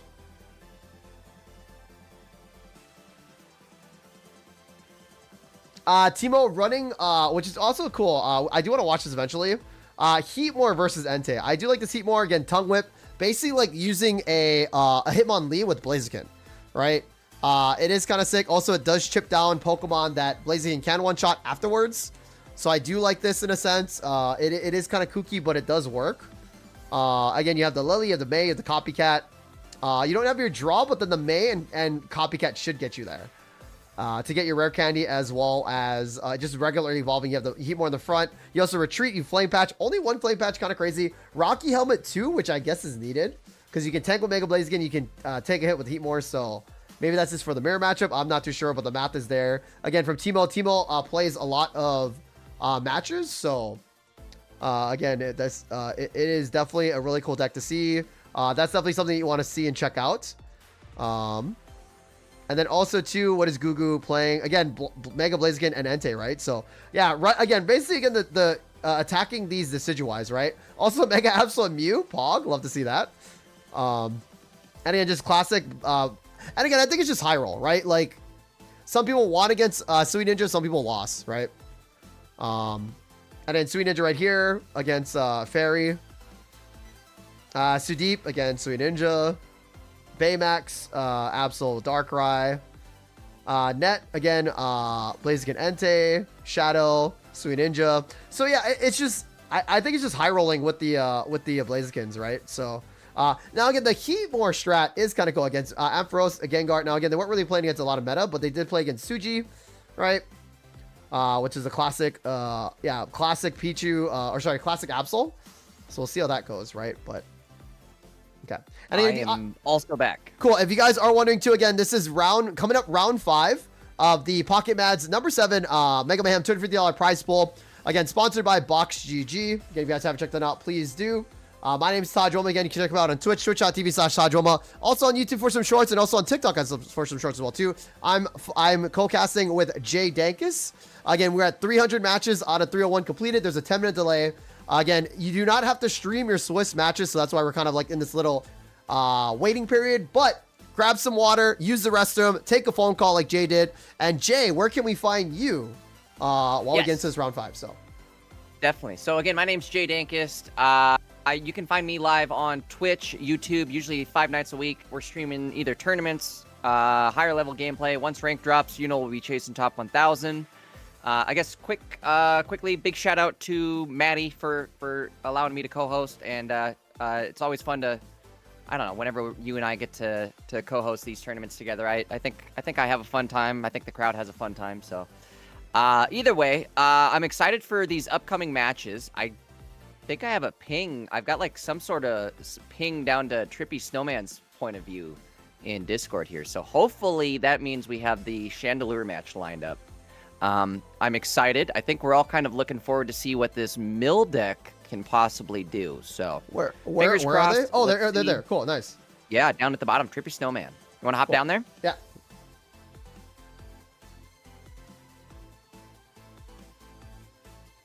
There we go. All right, it does look like this is gonna be the Chandelure deck. Yeah, and again, chat, like nothing's okay. How do we say this? Like nothing's wrong. Sorry,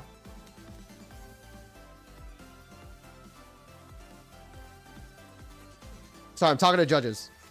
You're okay. So guys, nothing's like I truly believe that again, going up against Absol or going up against Altaria, this Chandelure deck that we are going to be watching is going to kind of brick. But it's still really cool to see. Now, again, I've definitely been wrong before. Again, Solra, their opponent, is running, again, Altaria and Indeedee EX. So we're going to see how this plays out. But again, Haunter, again, who are POVing right now. Again, Jay, let me know when it's ready to be popped out. But again, okay. Haunter running a really interesting Chandelure deck with Aerodactyl, right? So again, basically what Aerodactyl does, it basically can send anything back to the deck as long as you get a heads with Primal Wing Beat. But also if you play Will, you're guaranteed to get that heads. Now I'm worried about where's the gas coming in through this. Shingling does prevent rare candies, but Chandelure hitting for 80s, I don't know if that's enough, right? But again, Jay, again, I'm super excited to be playing, showcasing this match. It's gonna be round 5. And then let me set up and again, thank you to, again, Haunt Her, for putting together a really cool deck and streaming as well too. Chat, they didn't have to stream, but we asked them really nicely to stream, and no matter what happens, again, it'll be really cool to see this being played, right? So interesting. I'm kind of going through some of the metagame here while we're waiting on this to get started up. I know the Chandelure deck, we're all excited to see this one, but in addition to that, there's a Silvally Haunch Crow deck. Oh, that is 4-0 as well. Oh, and that seems kind of spicy. See, I love Silvally. We might have to keep an eye on that one. I am the biggest Silvally abuser and user for sure. I think Silvally should have been an EX, which everybody agrees for sure. It does way too much damage. There's actually a way to search it out with Gladian. It is a 50-50 or 66% if you already have your type null out there, right? So, and again, I could be completely wrong with the math. But if you look at, again, Haunt Her's opponent, Solra, running, again, a Mega Altaria with Jirachi and also a Sableye for that Oricorio, right? So pretty much what Narumi ran last time for the first Mega. Now, there might be something different. There is, actually, I think this is Narumi's deck list exactly, because there's 2 red cards, a Giant Cape, Sabrina Cyrus, Copycat Lisa. I'm surprised there's no May, but I guess the Copycat would draw you into it. I really would like a May because you want your Mega Altaria. So hopefully that. That's what I think too. Is maybe you sacrifice a red card for that May. Maybe. Maybe you do that, or a Pokeball. Well, I don't know if I would sacrifice a Pokeball in this one. You do have a lot of basics that you want to draw into, as well as the Indeedee, which is not going to be found by that Lycia. So I think maybe would be good. Or wait, maybe May would be good. Boy, that's going to get confusing. Cool. But yeah, right. I think they are getting set up Go here. ahead. So really excited. Again, this will be round 5. And again, guys, we finally got, you guys asked for it. We finally got you guys at Chandelure POV. So again, if this bricks, if it doesn't, we, again, us as casters have been kind of like saying that this deck kind of will brick against like other decks besides Blaziken and Decidueye, right? So we'll see how this works. And again, the players are searching for their match. So I guess the good thing here for our Heatmore deck is, or excuse me, not our Heatmore, Chandelure deck. 60 damage is enough to one-shot Jirachi and Swablu. I don't know if you're necessarily going to want to fight these cards, I guess, or if you're going to want to go in there with your Aerodactyl and try to flip the opponent away. Aerodactyl sitting at 100 health too, so it's able to take a hit from at least Sableye, but also Jay, 25 battery life as we talked about. Oh no. All right, so Of we do see the course. jingling start. Guys, this is round 5, Pocket Bads. Again, you guys wanted it. We got it put together. Thank you again, judges and Maddie. And also thank you to Hunt Her for allowing us to cast her POV. So, again, super cool deck. This is the Chandelure Control. Going up against Mega Altaria. This is, again, round 5, match 1. Jay, take it away, brother. So I'm thinking this actually, this might be a tough one. Jirachi can definitely snipe out your rock before you get it set up. You've got to be careful how you place that. I guess Jirachi does only do... Ooh, okay, hold on. We've got ourselves a game here. Now, do you power up... Again, I'm kind of... Yeah. Go ahead.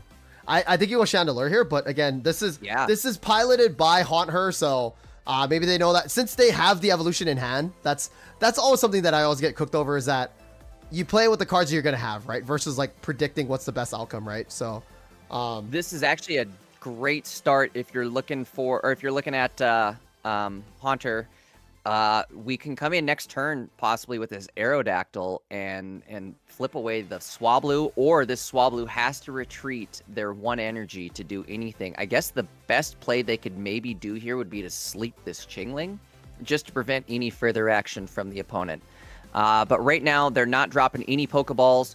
Ooh, we are going to see Mega Altaria. wait, that's crazy. out. This is a crazy move here. I don't know why we did They're that. betting I on the don't know coin why we flip? did that. Wait, yeah, This could get Sora's... really scary. Sora's... If we see a Will top deck right now, I'm going to lose my mind. Oh, that's crazy too, though. Right. I still think the play here is use Aerodactyl. Because right now the Chandelure is going to burn away all of like the resources. Oh, if this is like a May here or a Lisa or a Copycat, that's big. That Lisa was huge. That's Takes huge. away the bench. Now, again, I believe though, we have to hit this coin flip. well, Aerodactyl still, can they still KO? Or do we stall a turn? Oh, we're stalling a turn. Okay, Making this sure is that good. Will This comes is good. out. I like this. We want Oh, that Will. The wait. second we get Will, it's gonna be. Oh boy, we got ourselves a ball game here. folks. What Wait a great start. minute. What a great start. This is Super pocket. spicy. Okay, it's This gonna be is enough pocket. to take out the Chingling. So where do you go after this? Do you put the Aerodactyl in and just hope and pray you get it? I would if it's me, because if you actually get this off, what are you facing, right? You're facing against a... Or hear me out. Or do you go with your Chandelure and take another hit or two? Oh, you could do that. Actually, You yeah, could take maybe a that's the couple hits play. off Because Sora doesn't have... Well, they do have Sabrina here, right? So, Okay, it's coming down to a coin flip, folks. We need to see this coin flip happen. What are we drawing here? Jirachi, that's The big too. Jirachi? Again, it's basics, yeah. Yeah. Chat, pocket, baby. Okay, if this coin flip 50-50. hits, it's going to be massive. Come on. Oh! No way. We see the Altaria go back in the deck. Holy crap. The cape's gone too. What is going on, folks? And now Chandelure, this ghost type Pokemon with a brand new Mega, can now sweep the board. Holy moly.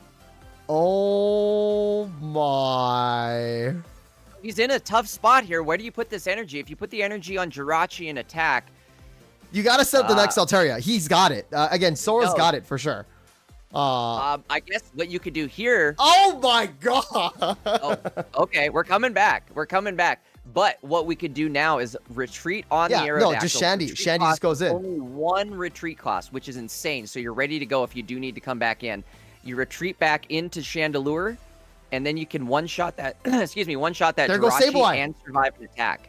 Sableye, Jirachi, both in the deck. Basics that Mega Altaria needs to do damage here. I would say retreat and send out Shandy for sure. And this is where I feel like Flame Patch would be good. But also, like, what do I know? This deck is popping off like crazy right now. So, and also take away another resource from Mega Altaria. So he's hitting for 70 damage now. Is that right? If there's no basic on the bench, which again, keep in mind, Sora does run double Indeedee. But again, Jirachi, no Jirachis left, no Sableyes. I think it's really just Indeedee at this point, Jay. No Jirachis, no Sableyes. There's a Swablu in the deck, or sorry, on the bench right now too. Wow, it's back. Oh, no way. So he's got to get through double Mega. However, they're only going to be hitting for 70, and if we see one go in the bench, it's only going to hit for 40 damage. I've never seen this happen. I've never seen an Altaria reduced to the this. will. Do you do the will? Do you do the will? You do the will. Yes, because of course you will it up. Oh my god, this is going to be nuts.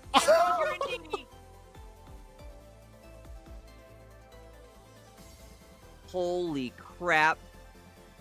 Now, the downside is now there's no energies onto Chandelure, but if you just coin flip this all away, oh my. This Guys, is insane. What is this meta? Maddie, where's that video? Pump the video out, dude. Get the video going, Maddie. Start now. Start now. 10 minutes now. Start. He's got the record button already going. What is going on, dude? Again, the start of the mill generation. I'm so excited that this is happening. I think this is only the beginning too. I hope that this like shows people Aerodactyl is viable. The mill could work. I can't believe we're seeing what we're seeing. Also, right now, wait. Aerodactyl can tank too if there's no bench. It only does 40. He attack, right? He can't attack, but there's one energy on, and he attached. He's gonna send our opponent into more cards. Hey, have another will on me. Wait, yeah, that'd have been wild if the will draws. Wait, what? Is someone just tilted out of their mind right now? He's mad. What the hell just happened to me? Did I just lose to an Aerodactyl? Holy crap, he did. Okay, Copycat's big. I like that play. I like you gave them more cards. I thought he was straight tilted. Okay, cool. No, that was the play there, but now it's game over though. We see an energy go out on. Oh my god, he's gonna get both of them. Hit the will. You hit the will. The Altaria is gone. Well, but he could just draw back into it. But like now it just, and then you just retreat into your. I guess he can draw into it though. Yeah. Yep. Unless. Oh, well, you can't discard the. Yeah, that's crazy though. Oh my gosh. So guys, we thought that Sora was BMing, but they actually played it really smart. They discarded the X speed there to make sure that didn't get shuffled in. And then they burned all their cards and they copycatted to make sure they got draw. And that's how they got their swap. So that wasn't a BM play at all. That was actually a smart play from Sora. So props to both these players going 4-0. But this is insane. If Altaria or if can't attack. No, if Aerodactyl wakes up, it's over. If Aerodactyl wakes up, it's over. That there's no evolution right now. We see game 1 going to Chandelure. And this is the deck we thought was going to have problems, right? No. So Jay, if Aerodactyl doesn't wake up, he can't retreat. So that's okay. I see what you're saying. So yeah, but if there he's is singing, there's a small line here. So there it is. So there's one turn now. However, we're gonna see 2 mil. Or wait, because he can Professor. Yeah, he could Professor here. If Mega Altaria is dropped, Swab was gone. If Mega Altaria is dropped, there's no way. Rare Candy. Aerodactyl. Yo, why not? Why not? Or other Aerodactyl. Why not? I would still put it on the. It's over. The opponent knows I haven't even gotten through a single Aerodactyl. I mean, What the hell just happened to me? They said. I honestly though, I would have kept Wow. pushing because if you had your Mega Altaria, it's still 190 HP. But everything was in the discard. Sableye got discarded. The Jirachis got KO'd. No Indeedis were on the bench either. Swabble got discarded. Actually, no, that was a GG's right there. That was it. Oh my chat. And people say Pocket is so like so meta heavy, but like we've seen Gudra, now we're seeing Chandelure. Now again, it was just a lucky coin flip, but that's card games, right? Like card games, you get the coin flip, you go for the high roll, right? Like it would have been a 50% chance. Yeah. But the way I like to compare coin flip chances like that is it's like, well, if you look at your deck and you're relying on drawing your one Cyrus to win the game with 8 cards left in your deck. That's a 1 in 8 chance. That's worse than just a 50% coin flip. Right. I would take that 50% any day, you know? And plus, it's content, right? Like, again, the chat. Oh my God, exactly. All 450 of you guys in the YouTube channel watching, you guys are loving this. All the 30 people on the Twitch channel too, loving this as well too. So again, this is content for you guys. But again, match 2, round 5 here. Again, Haunt Her with this crazy control Chandelure deck. Going second, which is again good. They do get the energy. Also, they do have the old hammer. But Sora starting with the Jirachi here. Maybe not dropping double Chingling was the play for Haunt Her. I think Haunter, this is kind of a, I don't know. I don't want to say this is a bad start. I don't know what kind of starts they get and what they like. At this point, they can only draw into greatness, I think, right? I mean, they don't have any, again, they have no draw. Jay, they have no draw. No copycat. The problem is they have no draw. And if they can't get. Oh my Lord. Forget what I'm saying. Forget it. I say you set up Aerodactyl. The downside is that Chandelure actually needs to be needed here. You can't really start with Aerodactyl. I've been an Aerodactyl memer before Will came out. You're right. You're not necessarily winning just by Aerodactyling. Yeah. I think you do have to take away, in addition to flipping them back into the bench. The one good thing, though, is when you do flip them back into the bench like that, they're losing whatever energy they had. Also, bop the Altaria in the back, or the Chingling in the back. Like, just... Yeah, I think you do, right? You take out a Chingling, and you get an easy point while you can. They're going to have to... Ooh, now they're kind of stuck, right? Yeah, I think they... I mean, do you go for the coin flip now? Like, wait, pause. Say you go for the... I guess he is going for it. But you're going to die here, though, is what's scary, because that... There's no energy on the Altaria. Yeah, no energy on it. So, again, another coin flip. It's aggressive, but it's going to be a Tails. Again, Caster's prediction here. Yeah, so, like, you see what I'm trying to say? Like, it's a... Because now Altaria can bop you now, right? So it would have been a solid play there. And you're going to lose another point to Jirachi here, I think. Due to the Chingling drops, yeah. So yeah, I believe so. But again, it does open up a spot for this other old Amber. It won't matter, I guess, if you're dead next turn. Yeah. Rough second game. Well, no. I mean, if Aerodactyl, oh god, no rare candy either. And that's the weakness of this deck. There's no draw. Yep. No draw. Yeah. I mean, it's a pretty big high roll deck though, right? Like, if you're playing in a best of 3, it's kind of like, it's in my favor to go for these aggressive plays. Like, does that make sense? If it was best of 1, you wouldn't play this deck. But since it's best of 3, right? You can kind of, you feel me, Jay? Like, yeah. I kind of like this. We don't know what the rest of this whole line has looked like. Has he just gone 2-0 every game? I possibly because of the people he's gone up against, like the Decidueyes, possibly. But I think that, again, you at least have that extra game, like you were saying, to say, hey, I didn't get my draws. Let's see what happens next. Yeah, and honestly, too, like, I truly feel like this deck is maybe more for fun. I really don't think. Again, it played out super well for the first one. It's very risky, high reward. So it's one of those like control decks. Like if it works, it works. But we'll have to see, right? Again, we're not doubting. Again, Haunt Her. Nope. Again, he's got playing the this win out. So far. So yeah. Again, it's 1-1 here. So Coming down to this for all the marbles for game 4, right? Is this game 4 or 5? No, well, so round 5, game 3. So, I'm sorry, yeah, round 5. Yeah. And again, like chat, we'll see, right? Again, high roll decks are cool, right? Again, this is like the closest thing to control deck that we do have, in a sense. So I'm down with it. Yeah, we'll see. Yeah. We do see him going first. However, they don't have the Chingling out front, and I do think that's going to hurt. I mean, the only item cards that Sora has, again, is Pokeball. I guess Pokeball is big, though, right? But a Sableye start for Sora. They do run the X speed. So we might also be kind of in the same boat here. Gotta be Professor. Research comes out for the Old Amber, which is absolutely insane, and the Pokeball as well. Okay, good finds. What are we getting? So no Litwick Chingling. Into... Now, the other problem here, though, is you didn't pick up any other sort of, like, deck draw off that Professor, you know? I mean, all they have is another Professor, though. Like, they have nothing else. Exactly. That's true, too. All they have is another Professor. And another bad thing there, then, is they don't have either, like, the Evolution or the Rare Candy in hand. So they're not really close to getting... Oh, yeah. They can't even get the... And they can't retreat either, right? Ooh. No.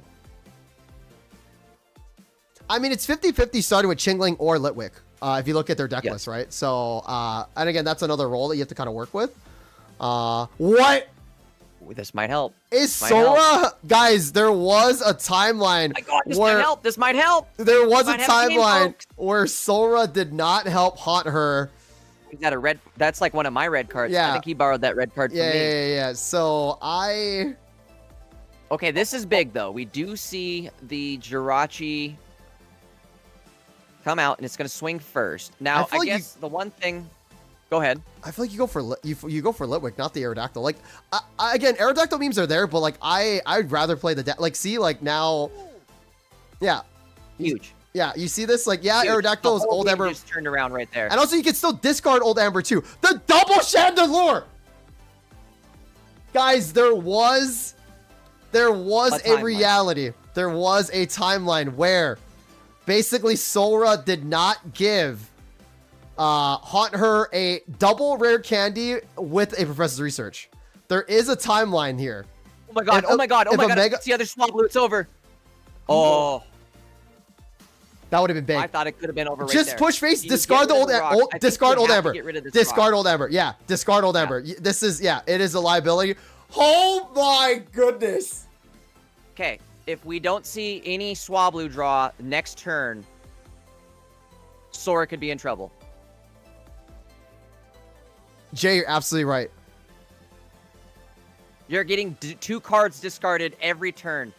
I mean, at this point, you see a Swablu gone. You see even a Mega Altaria gone. There, oh, you needed that. You needed that. No, it's fine. Jay, this is a Chandelure game. Research? Oh my God, there's a Professor gone. That's big too. Lisa? Too. No Swablu. Oh my God. So there's no draw left on Sora's end.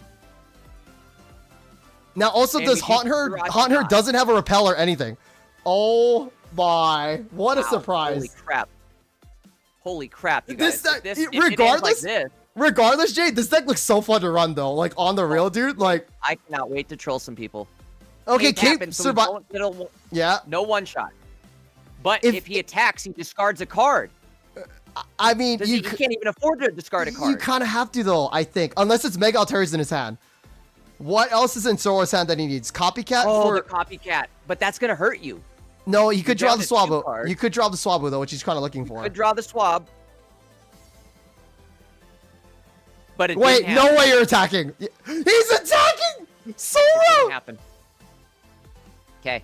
What are you discarding, Sora? The red card goes bye-bye. Okay. Old Amber 2, this is huge. Oh my God, it's huge, folks. Oh my God. Hold on. Add the energy to Shandy. But do we see the discard? Going bye-bye. Yep. Jirachi and Swablu's here. It's done. Mega Altaria! That's good too. That's good too. I like this play here from Haunt Her. Basically adding it to Chandelure because why? So many things have gotten discarded already. Like, if it's not Swablu right here, it's game. Oh my God, he got it. He got it. What? He got it. But he has to draw the Mega Alt. And he's still going in. This is insane. Cyrus is gone. Goes Virus. So we know it's not in his hand. I'm curious how many cards are left. Oh, if a Mega Altaria goes bye-bye here, that'll be crazy. Evolve into Altaria. It's a 1 in 3. 1 in 3, huh? Holy moly. You don't Cyrus here at all. If this is Mega Altaria, it's over. It's Pokeball. Oh no! Wait, no, but here's the thing. Here's the thing. Will Aerodactyl wins it? Oh, wait, Jay, pause. I think he has to add the energy to the Aerodactyl here, because if Mega Altaria comes out, wait, Mega Altaria comes out, there's no bench. It only does 40 damage. Jay. Yes. Jay. And there's no way to get any bench. Oh my god. And it's gone. No matter what. It's over. He won. Wait, no, he doesn't have 2 energy on. Oh. So there's Indeedee, which is oh wait, it's over. It's over. He has to retreat into. He could sing though. Okay, if the thing hits. Okay. Well, you can still use ability. You can still use your ability, which is this is fine here. No, this is fine here. But now you use your ability to get rid of the. And it's over. He can't get Mega Ult. That is for sure Mega Ult. Right. But can Indeedee carry the game? Well, I guess no, because Will and Aerodactyl Wit comes through. Yeah, so he can't do anything, so he just ends the turn here. But now, can Indeedee do enough damage here, right? I believe this is Jover. It's Indeedee EX versus Aerodactyl. But Indeedee get. Oh wait. Do you see how there's like a little cycle here? And I don't like the Swablu play. I think the first time. God, hit the coin flip. Come on. Yeah. I don't like the play here from Sora. He needs to do damage with Indeedee. You feel me? Yeah, but what's the other option here? But then as soon as you send out Sora here, wait, why are you not adding energies? Oh, you're not adding energies for the Indeedee. That makes sense. Yeah. You feel me? But don't you want to like retreat though with Chandelure? I feel. But he can't go anywhere because he's sleeping. Well, no, I know, but like if he wants to retreat though, you feel me? And then you know what though? Oh my god. Also, wait. Aerodactyl hits with double will. There's going to be no energy left on the board. No. It's Psychic on yourself. So again, Aerodactyl can take 90 damage from Psychic. The second we get a coin flip here. I was gonna say I think this is what Sora's waiting for. Is they're waiting for Haunt Her's battery to drain. Don't drop anything. Yeah, no kidding. That's the only way you win. You don't need to drop anything. Oh, what are you doing? There's nothing in the hand. Oh, I guess there's nothing in the hand. It doesn't matter, right? There's nothing. Yeah. They got nothing. There's no cards left. They can't get Cyrus. Nothing. So even if they do get hit, they don't die. Just keep past the turn. As soon as you clear these heads. Quit throwing heads there and throw a heads next turn. Because you KO Swablu with the Chandelure here, right? Like that's obviously the play here. Mm-hmm. Come on. Coin flip and we win. Okay. There it is. So now they KO next turn, Indeedee comes out, and then Aerodactyl returns it. Over. That's 3 prize points. Oh my god. Ladies and gentlemen. They're moving on. 5-0. Ladies. They're taking down Mega Ult now too. Like the Mega Ult. This was the new Mega Ult. Holy If you didn't think this deck was not going to be meta, it's definitely in the meta. Ladies and gentlemen, round of applause for Haunt Her, Cook in the second, or whoever, the team, whatever did it. Haunt Her, please charge your phone.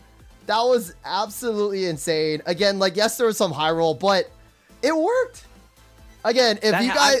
my heart is racing after watching that game. Guys, that was only round 5, by the way, of Swiss rounds. This wasn't even top cut, nothing. If you guys are not, again, excited about Pocket because of that match, absolutely insane, right? So guys, if you guys haven't followed, again, Pocket Mads for this tournament, again, shout out to Pocket Mads for, again, putting this tournament together. Again, number 7, $250 prize pool. Again, that's worth the follow, right? Absolutely insane. Everybody in chat is going crazy for those games. Chat, it's about 10 minutes delayed, but everybody in chat is going bonkers right now. It is. Yeah. We can already tell. It is a 10-minute delay. Yeah. Where's my Chandelure at? Yeah, 10-minute delay. But again, it's absolutely insane. So, okay, cool. So let's see now. Again, thank you again to, thank you again to Trippy thank you again to Haunt Her for streaming. But yeah, awesome deck there. Insane that they're sitting where, I mean, but are it they made top 10 sense. at this point? It made sense, like the way that it made sense, like how it played out. Now again, if they didn't get the double rare candy, like you feel me?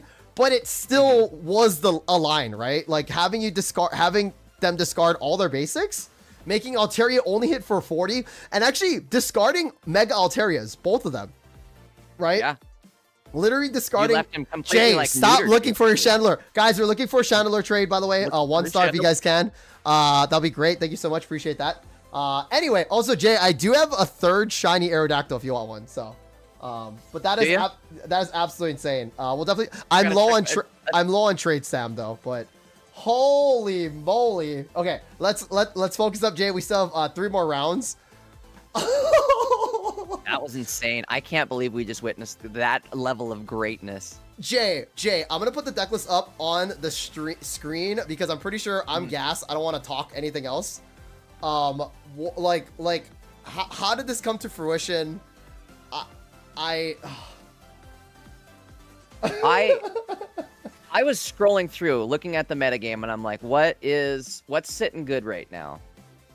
And this Chandelure, like, Aerodactyl deck, I mean, obviously it caught my eye, and I didn't think we were going to be witnessing greatness to this extent. I don't know. Looking at the deck here, it seems like it's kind of all perfectly crafted together. I guess the only thing I would really, really want to add is some more drawability. But what do you sacrifice? I would get rid of a Mars, to be fair. You think honestly, you go no card draw? Yeah, but no card disruption versus card draw. Yeah. I feel like you need the draw. Card disruption, I mean, that's what I meant. Sorry. I feel like you need the draw because why? Like you want to make sure your Chandelure goes online ASAP. But again, also guys, I don't know. Maybe like I always like to tweak decks and they don't work. So maybe this is the best way possible. But sitting in this meta with no card draw is really scary, right? Like literally, like not saying anything bad. There was a reality where Sora did not red card haunt her to get the redraw and then get one rare candy and a research with Chandelure into a rare candy Chandelure, right? There was a reality where that happens. Also maybe this too, ready? Cyrus. I guess Cyrus is there to target something that's damaged like an Altaria. Yep. But you also can't Cyrus. You hit him with Chandelure, and then they run out or retreat, and then you swap back in Aerodactyl. But you can't Cyrus and Will at the same time, though. That's why I feel like Cyrus might be a little inconsistent. Ooh. Okay. So because again, you're always popping the Will, right? So the Mars too. I was gonna mention the Mars would be good for like re-rolling their current hand, but you have to like have some sort of hand knowledge that says, "Hey, I know they have an evolution in their hand, and I'm gonna." I guess Mars them to get that evolution out of their hand, put it in the deck, so I have a chance at searing it away. I would swap Cyrus unless you're really playing that whole like I'm gonna Cyrus out, like we said, Cyrus out your Cyrus out your Mega, and then have Aerodactyl come out and do a 50-50 coin flip. Like, is that really worth? We might need to see more of it. I think that might need to be why. Like, hey, why are these two in the? It might become in Top Cut for sure. You know, so. Yeah. But either way, I'm excited that this deck is now like being broadcast right now. It's gonna for sure make waves. It's gonna for sure catch some attention, and I think we're gonna start seeing a bunch of people pop off with variations of a deck like this. So again, I'm excited for the game to kind of. I say this now, but I might need to knock on wood. I'm excited for the game to move into like a mill territory. You know what I mean? Like I want more decks like this that are more fun. You win in more ways than just like doing big numbers. I mean, you ready for this, Jay? Check this out, right? I mean, maybe there's a reality where this happens, right? Absol with Chandelure. I think maybe that's a play, but like then you have to do like Fire and Dark, which is kind of weird. But like I was thinking like Silver, right? You put a card back from like what they need, and then maybe discard it with Chandelure. But I don't think Cyrus is optimal here. And again, like I'm just cooking right now. I'm not like saying that this is a bad deck. I kind of based off the games we saw, I agree with the Cyrus and Mars. I get, but I think you need some draw with Cyrus. So like, because again, you can't will Cyrus at the same time. You might be right though. Like you might benefit more from just getting early game card draw than you do off of like Cyrus, because Cyrus is like a late game play where you already have to have Chandelure, set up, do damage, because Cyrus only works with, well, no, hold on, I take that back. You can Chingling, that's why they have it. You Chingling, you do the 10 damage chip to whatever they're like, oh, I had to start with my Swablu, but I don't actually want to have Swablu out in the active, so I'm going to retreat. Right, and then Chandelure comes in. Yeah, Chandelure comes in and hits. I mean, I still think draw, because draw is so powerful in this game, especially against Sui Ninja, right? No, actually, hold on. No, time out. Not even Chandelure comes in and hits. I'm saying Cyrus, you're going to have to go with the coin flip, but I'd still rather go like coin flip into like as a desperation play, maybe even. I don't know. For sure. Maybe you're right. Maybe the Cyrus play isn't it, because you do have to like hit the coin flip. So it's scary when you attack with Cyrus. That's for sure. Yeah. No, I looking at this deck, I think it's really optimized, but I feel that again, like, because there's a thing, you don't need card draw. There's only 20 cards in the deck, right, Jay? Yes. So like, and also this deck doesn't need much hand shuffling too. You can't really use a May, because May doesn't really get you there, right? It doesn't get you a rare candy. I was just thinking, what would you rather do, a copycat or a May? But Lisa wouldn't work. Deck benefits from copycat way more. But like, what do you take out though? Like maybe a Pokeball? I mean, Pokeball. I mean, Pokeball?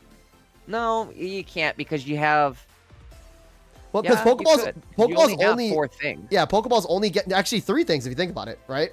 So Pokeball's only getting you 3 things. Yeah. Right. I don't know. Albeit they are 3 things that are huge. You could drop another thing. You could even do too is drop 2 Pokeballs. Drop both your Pokeballs and just run put one May, Licia in, or one Licia, and then you're guaranteed put one Licia in, and then you could either run either a copycat or a May. With so Licia, Jay, I think May works a little bit better, because then you can Licia in your 250 HP or belows, and then May it into a Chandelure. Yeah. So Jay, the downside with this is actually just hit it on the head. I think this deck is gonna get bought. We have to see how well does it do against Sui Ninja, a deck that already draws, so you can't really discard anything, right? Sui Ninja literally gets their whole hand by turn 4, turn 5. I think this deck is actually going to optimally do pretty well against Sui Ninja. You think? Are you going to hit the rare candies? Or are you going to hit the, like, as long as you start your Chingling right? You start Chingling. I mean, maybe. You prevent any sort of ninja, and then whatever they build up for energy, you could eventually just Aerodactyl it away, hopefully, while you're pinging away cards or steering away cards. Right, I agree. So, guys, I do apologize on the yap. Again, me and Jay are just gassed from that match. But it is 250 matches to 258. Again, this is Swiss round, so you don't need to cast it. Again, if you guys do make top cut, again, you do have to stream it via Discord or Twitch, whatever. So that's why we are not casting a match right now. There is a 10-minute delay too. Hopefully you guys enjoyed that match. Then I think that was super sick. Again, we already kind of glazed that deck up super great. And again, it deserves all the glaze in the world, right? This is why I love Swiss rounds. Again, this is why I like Swiss rounds over Top Cut, to be fair, because you get to see these really cool decks. I love casting Swiss because there's these really cool, intricate decks that may not work, but some of them might too. So, again, this stream was sponsored by BoxGG. Again, shout outs to them for sponsoring this tournament. Again, check out BoxGG. Again, we are on the Pocket Maj channel. Again, please subscribe if you guys haven't on Twitch or on YouTube. My name is Taj Womo. You can find me out on Twitch as well as TikTok and YouTube, and also Jay Dankis on YouTube and Twitch as well too. But again, we are waiting for the last 2 matches here to get going.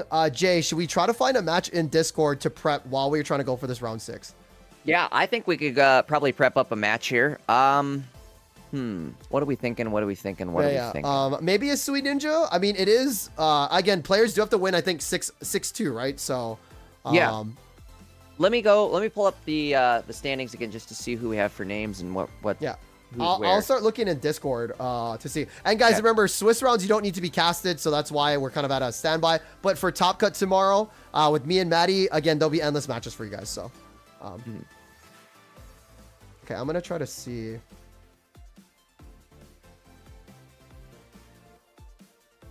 That was crazy though. I still can't believe. That match was absolutely crazy. Again, that match was so good. Yeah, that deck is gonna start being flooded.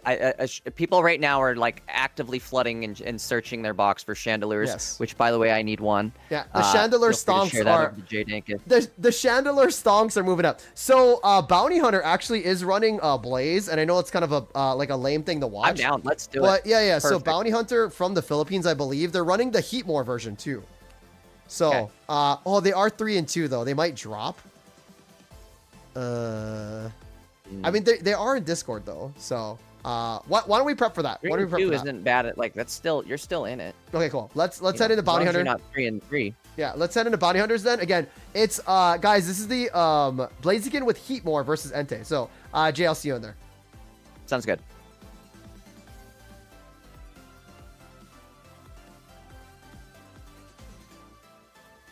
Last thing before we move off the Chandelure deck, they are 5 and 0, so they only need one more win to make top cut, and there's 3 games left. Right. And again, like I get how it could brick, but it hasn't, and it not saying it won't, but like you know what I mean? Like I'm just gonna do Bounty. This is Bounty H. We definitely saw how it could brick though. That red card saved them from going 4 and 1. Guys, there was a timeline where Sora did not red card them into the perfect red card, so. But we'll never know. Timeline. Well, there's only one timeline here. We'll never know. Cool. So, guys, we are switching over the Bounty Hunters POV. Again, they're from the Philippines. They are running Blaziken Heatmore, which, again, a lot of people are opting to go into. Heatmore, what it does is, I'll show you guys on the screen really quick. Wait, are they running... Oh, no, they're running Entei. RIP. Okay, well, they're running Entei, so... which is still fine. We haven't seen a Blaziken Entei in a while. Yeah. So I was gonna say I want to see Blaziken regardless. So okay, cool. So we haven't seen an Entei deck. I thought this was a Heatmore one. That's fine. We don't know who their opponent is quite yet. But yeah. So again, we are going to be in round 6. There's only one more match left, chat. And yeah, again, hopefully you guys are subscribing. Hopefully you guys are following. No, wait. That was round 5, right? There's 3 more. Yeah. So round 6. It's gonna be round 6. So. Okay. Yeah, I see what you're saying. Round 6.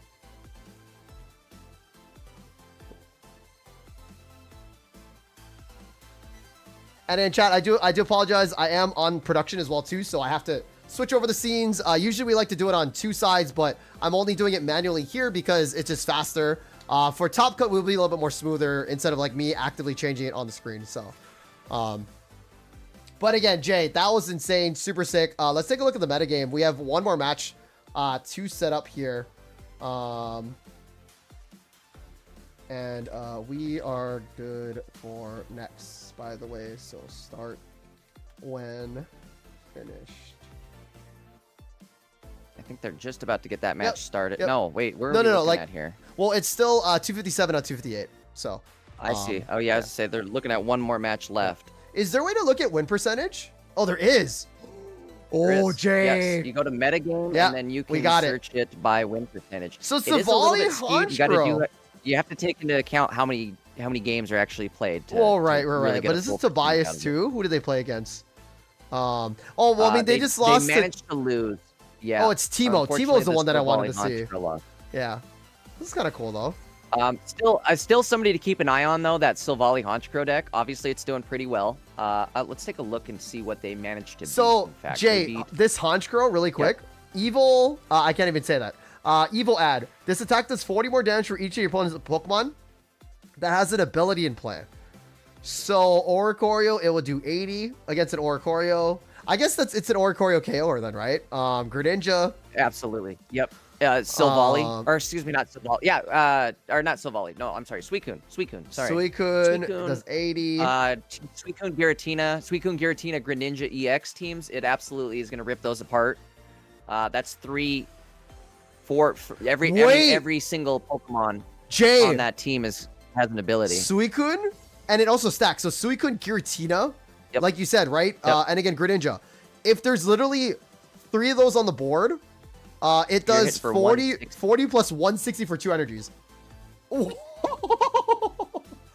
This could be the answer for dark type decks against Ori. And it's not only dark type, but it's a colorless. It's colorless. Pokemon, you can add it to slot it into anything. So, I was thinking too that this could be a decent Oricorio killer. I'm surprised we haven't seen it pop off more. I think people are scared of the Murkrow that has 2 energy cost. There also is a different Murkrow that that lets you flip cards back into the deck, Right. just like Absol would. So But also, you're not using Murkrow regardless. with You're using your Oricorio to power up the Honchkrow. So that's true. You know what I mean? So it's like the Murkrow. I think the reason why they have the 7 HP Murkrow is just for the beef. Like for the this is a very bulky Murkrow for 70 HP as a basic versus its usual 50 to 60 HP, partners. I'm trying to see. I was just about to pull up the other one and see what the health pool was on it. Yeah, I'm pretty sure it's not 70. That's for sure. 70 for a basic is crazy. No, it's definitely less than 70. Yeah, so I think that's the reason why they're playing this, to tank a little bit and then going into Haunch, right? But also too, wait, pause, Jay. They're running Savali, so they're probably running Dark Energy anyway. Or, well, I guess it's Colorless. Wait, yeah. What energy are you running? I guess Electric, I guess? Lets them run Electric Energy they can build up Oricorio. Yeah. That's which crazy. is kind of weird that out of all of these cards, you're just running Electric, right? Right. I would think that you want to run that Honchkrow with an EX deck. You would what now? You would run that Honchkrow with an EX deck, something that heavily runs EX. Like, for example, ready? Like Blaziken. I don't know. You know what I mean? Like, or maybe not Blaziken, but or Charizard. I don't know, right? Like, I'm just throwing things out there, right? Like, decks that are heavily EX run. Think about something that has a baby that builds energy, too. That would be decent for, getting them ready to Gyarados? go. You can just... Pause? Yeah. Well, Gyarados doesn't. Even Gyarados? Well, it would work. I mean, it's kind of an awkward setup, but it would work. The Murkrow's got a 1 retreat cost too, so another good thing you can do too is attach the energy retreat into a baby and then have the baby again attach energy onto, even if you just retreat to the Murkrow, you could attach it to the Murkrow. That way you save yourself from getting hit at all and set yourself up to come in and attack next turn. I don't know though. I think again there's a lot of flexibility to it, but I personally think that running it with a baby might be the best way to go about it, or running just pure darkness and putting... I think there is a world where you could run Murkrow, Honchkrow with Absol and have it work out. Right, but versus Hydreigon, I feel like Hydreigon is the dark boy, Maybe even do a triple prize pointer deck where you do Murkrow, well, I guess Murkrow, Hydreigon? I mean, Hydreigon's the guy that's hitting, right? So, you don't need... What if you did two... dual energy where you do darkness and electric energy? What does Hydreigon need? Does he need pure dark? It's all 3. 3 dark? Yeah. You just like Hydreigon is what it is. Well, again, it literally claps for 130 by turn 2. It is disgusting. That is insanely good. That is undeniable. And again, Jay.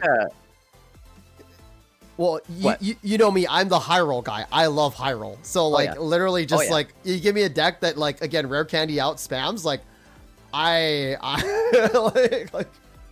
I'm playing it. Now the problem with that Hydreigon deck though, against something like the Litwick deck we just saw, are they able to get the... Oh, I guess you do because you run that middle evolution. Yep, see, I think running the middle evolution index is very smart. And also too, it's for what's it called? It looks like the round just started though. It's for It's for also Celebi. Celebi's still a thing too. Where Celebi with the de-evolution thing, you could actually get KO'd. But here's the thing. So we are going to be showing the POV of Bounty Hunter. They are 3-2 in the match. They're running Blaziken here. Let's see who their matchup is right now. We are in the Discord with them. Are they still in the Discord? It looks like. Yep. Okay, cool.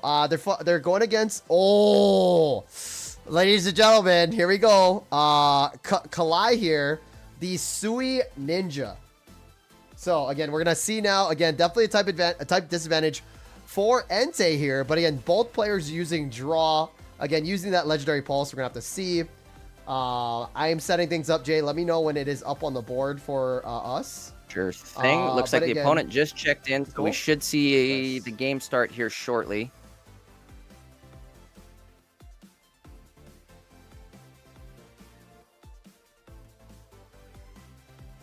Get my glasses cleaned off so we can see.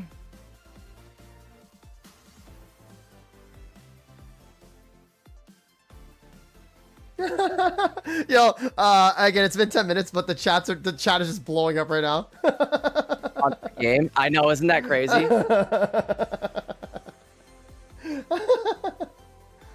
Oh, this is the part too. This is where it's gonna go crazy right here. That's too funny. I'm telling you, I think that deck is going to start making some major waves, especially after that win. Yeah, just end the live stream, guys. Cut it.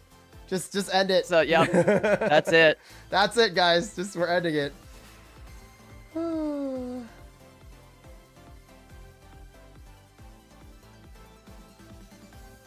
I want to see where they're at right now. Yeah. Oh, okay. It's already, yeah. All right, cool. So, are they set up yet? Let's see, right? So, guys, this is round 6 again. There's a 10-minute delay. Going. Oh, just getting going. Cool. Let's pop it out here again. This is Bounty Hunters POV versus Kel? Kali. But here we go. Let me pop it Looks up. like we got the Torchic versus Froakie, the starters, the face-off, the showdown. Obviously, Greninja best starter, obviously. So, in this, but they are forced to go first, which means they don't get any energy this turn. We're gonna see the Mars happen. That's gonna be a big Mars, a 3-card loss there. Even if you do get the Greninja off, you don't have any other cards to fill the bench. Do you retreat here? Torchic. Oh, I think you go for it, right? They can't attack even if they do evolve. They can only just ping. What's it called? Ping. Yeah. So we could see now that could be, I guess, even if Swede, like they have the Froakie in the active, so they're gonna have to figure out a way to get that Froakie out of there, probably by retreating it. Let's see. Or do they attack? Ooh, cape on and attack. Oh. Now cape on the Suicune. I like this play from K because like you have to high roll. You have to, again, if they draw rare candy, it is what it is, right? A turn 2 rare candy is nothing you can do about it. So it doesn't come out, right? So this gamble works out for, again, K. Bounty was going for it. I think he just retreats into his Entei. I would do the Sabrina. Right, oh, wow. And you're going to really cost him that energy again. Now what do you do? Add the energy They're to not Entei attacking. For sure. Yeah, add the energy to Entei for sure. Yeah, you're not going to need it on the Torchic this round. Get it ready for Entei next turn. I believe they're running a bunch of... I got to get back over to the deck Bounty's not running Flame Patch. Ooh, I was just going to say, are they running Flame Patch? No. So they can't do the retreat into a KO here. Irida, though. Big. I should have called it before it was coming out. Irida was... Yeah. And they're just going to retreat again, right? So... Double cape here. This is big. If they do decide that the cape is big, and now they're staying in. Now they're saying, hey, guess what? I have the card. Oh my god, it doesn't matter. But...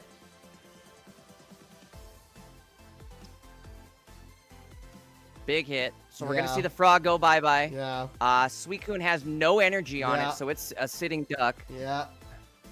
They do have a cape at least, so they do survive the initial onslaught unless they don't flip. If they flip tails, it's over. Yeah, I don't think they'll be able to. High roll. I guess they will. High roll decks are crazy. The fact that he didn't have Entei out to get the draw here, I don't know. I like Blaze. Again, there's scenarios like this. Big, decent Mars there, I guess. And again, I believe Bounty does need a Flame Patch though. You know, I think Flame Patch is big. But maybe they just feel like they don't need it. Pokeball into a research. I personally haven't played much Blaziken, so I can't really tell how the feel is between like needing a Flame Patch or like just running a Leaf. I think personally you're right. I think I'd rather have a Flame Patch over something like a Leaf.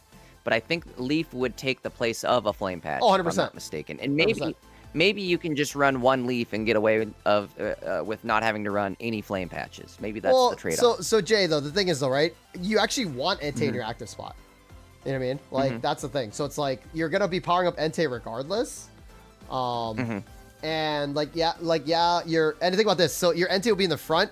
Say there's energies on it. Say that there's not. It doesn't matter. Because then you can basically... Entei sets you up. So Jay, this is kind of the mentality. And this is my mentality for running chicken, and maybe I could be wrong. Entei's in the front, drawing you cards, and then you have to fight against 2 chickens. Yes. So like Entei I gives agree you with that enough part, too. draw And, so like, that you Entei get can kill double stuff, blaze so. Mega Blaziken. So what do you do against double Mega Blazikens after Entei goes down? Like that's kind of my vibe, right? So, but yeah, this is pretty much GG's 4K. Bounty does get the KO here with the Mega Burning, and again, game one goes to Bounty again with a really good line. They were basically stalling out the match, making K lose all their energies by retreating because of that Sabrina play. And again, that's the one part about Sui Ninja that I think people are forgetting. I mean, I guess they have their... Wait, he's not running Greninja EX. So it was just the ping Greninjas, so he wasn't ever able to just evolve and get the free retreats. Yeah, so I think if he had the one Greninja EX possibly, and that's what people are doing. I think what K needs to do... Did I get the right deck list? I think K needs to just add that that regular Greninja EX, and then you can retreat and it acts like a boat, right? So...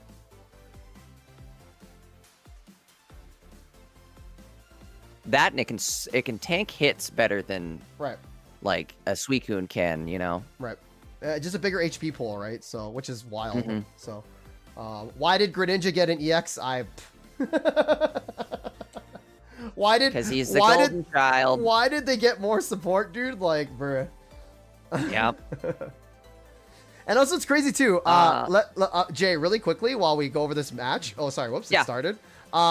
Bounty Hunter has only played against Sui Ninja for 5 matches, and then one Magnezone Oricorio. So, the fact that again this Blaziken player thrown through the ringer. Yes, Ooh, and he's 3-0 or 3-2 going against literally 5 water decks, which is again that's the small part about picking the crazy. deck. Yeah. So, but as we do see here, Jay, again, we do see the Torchic in the front. Again, Giratina start 4K. You don't really want that, but we do see the Peck here, and then maybe we do see an evolution next turn. There is the Hollow Blaziken, but I think you kind of want to wait for the Mega. For sure. But he is set up. He is hovering over it. Spot right here. He is hovering over it. So. Yeah. Guys, there is. Hold on. Watch. Rare Candy into Blaziken. Lily. Oh, okay. You got one piece. You got one piece. That might have won the game. Let's see. Now, if you draw Rare Candy here, do you evolve though? Do you put the pressure here? I think you need to, so you have something that can also tank. Right. True, this Blaziken does have 140 health.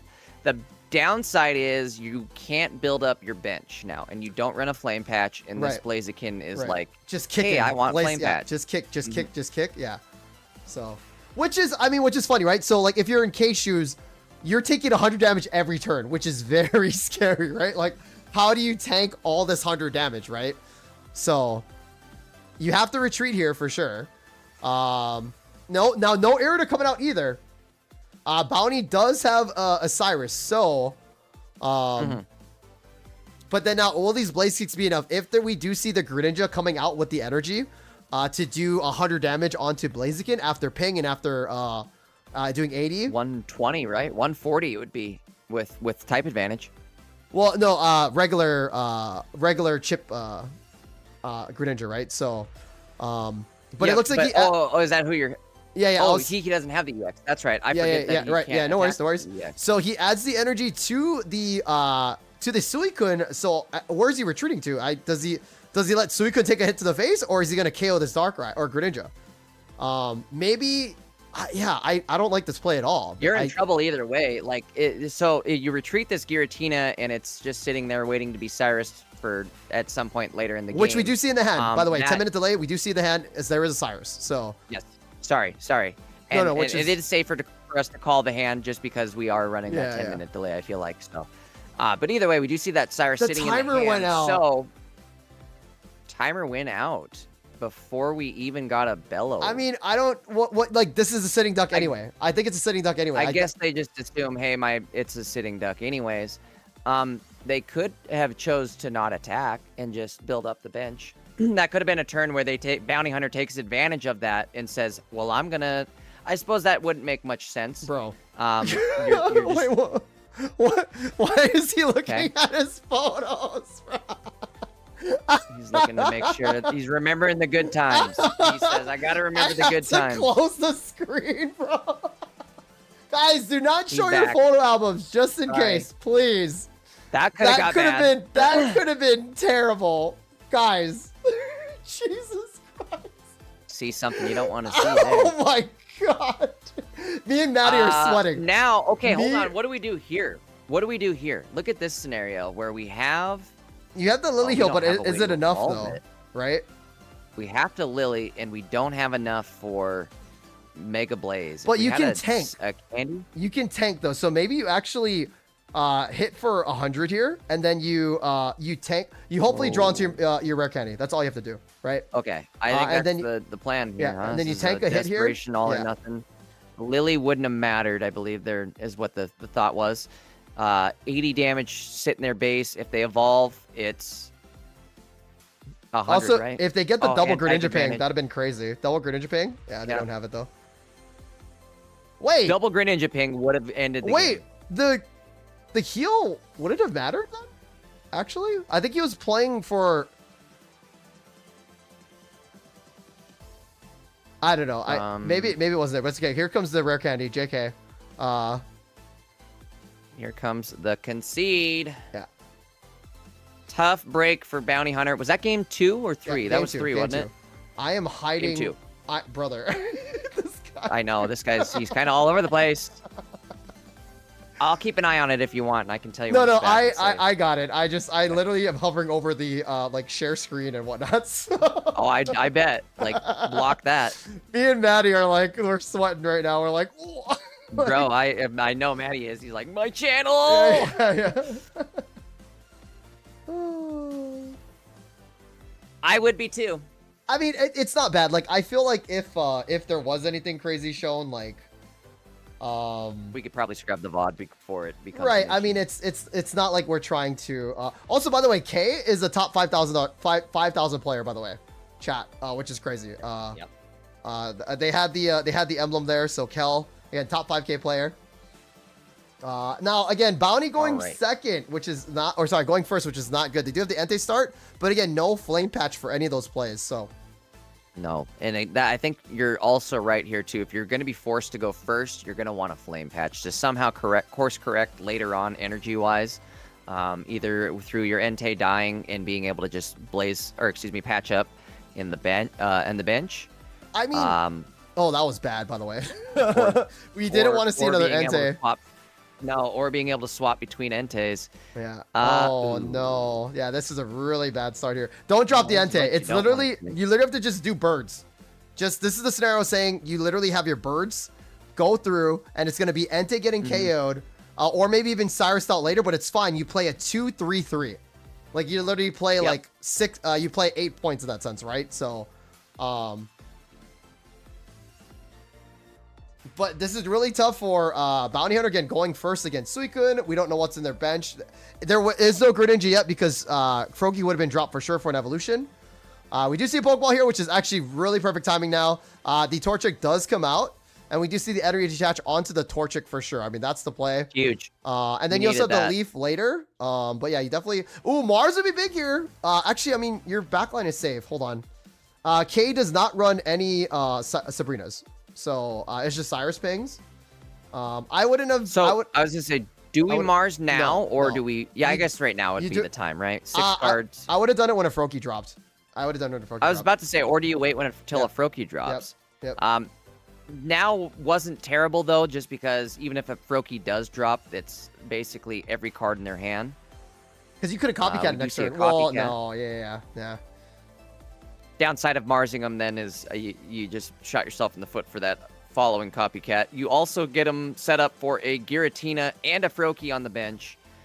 Little too late though. Little too late though, I think. It might be a little too late for Tina. Oh, he's going. I like this play, but again, Bounty does have the Leaf in hand, so it's gonna be really tough for Suicune now. Yeah, and the Lily draw. Oh my gosh. Yeah. Yeah, do it. Yeah, you leave here, you rare candy. Do the deal. Do the deal, do brother. the deed. So maybe this is why Leaf is better. I see the play now. Like, again, I was saying, right? There is some validity in it. Is there any way you could maybe run even just a single Flame Patch in this deck? That's probably what I would do. Somehow find a way to squeeze in a single Flame Patch. Right. I don't think you can, though. You're really tight on space. You'd have to drop something crucial like a red or a Mars. I mean, maybe you drop the Sabrina. You already have one Cyrus, right? And again, what is the red for? I feel like what is the red for Bounty? To knock out this cape type scenario, but even still, look at he whipped it. So either he retreats or dies. And if he retreats, he's going into Tina, which is already on death's door. Like, if anything, I'd run a Guzma instead of the red, right? No, I guess it doesn't matter because Guzma, he healed out of it. So Guzma-ing him now is not going to do any good. But also this is big. Lily's big here. Lily's big here. He needs to Lily here. The tails happen, so he's gonna take more burn damage no matter what happens. But he has to KO Could this. even pull. Yeah. Oh wait, but Jay, now he can't set up another Torchic because he has to wait a turn because there's no Flame Patch. You know what I mean? Like, you can't really. Every turn. I was just thinking that I'm like, you're discarding energy every turn. I don't know. I think you're right with the Flame Patch. I think it's just too crucial not having that extra. Jesus. He's looking at the deck list. I know. But I'm just like, bro, like. Don't go to the pictures. Don't go to your text messages. Definitely don't go to Google searches. We do see a Suicune sitting out here with 140 health. Another cape. But this is what the Reds played for. This is what Reds played for, right? So. Oh wait, if we top deck a red. Yeah, that's what Reds played for. It right? could happen. So. We're out of cards. Oh.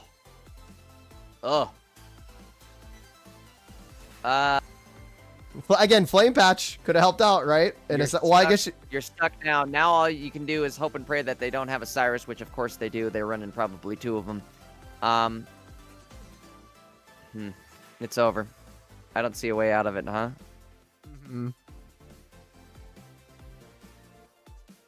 How many cards does he have left? Again, Flame Patch would have gone crazy here.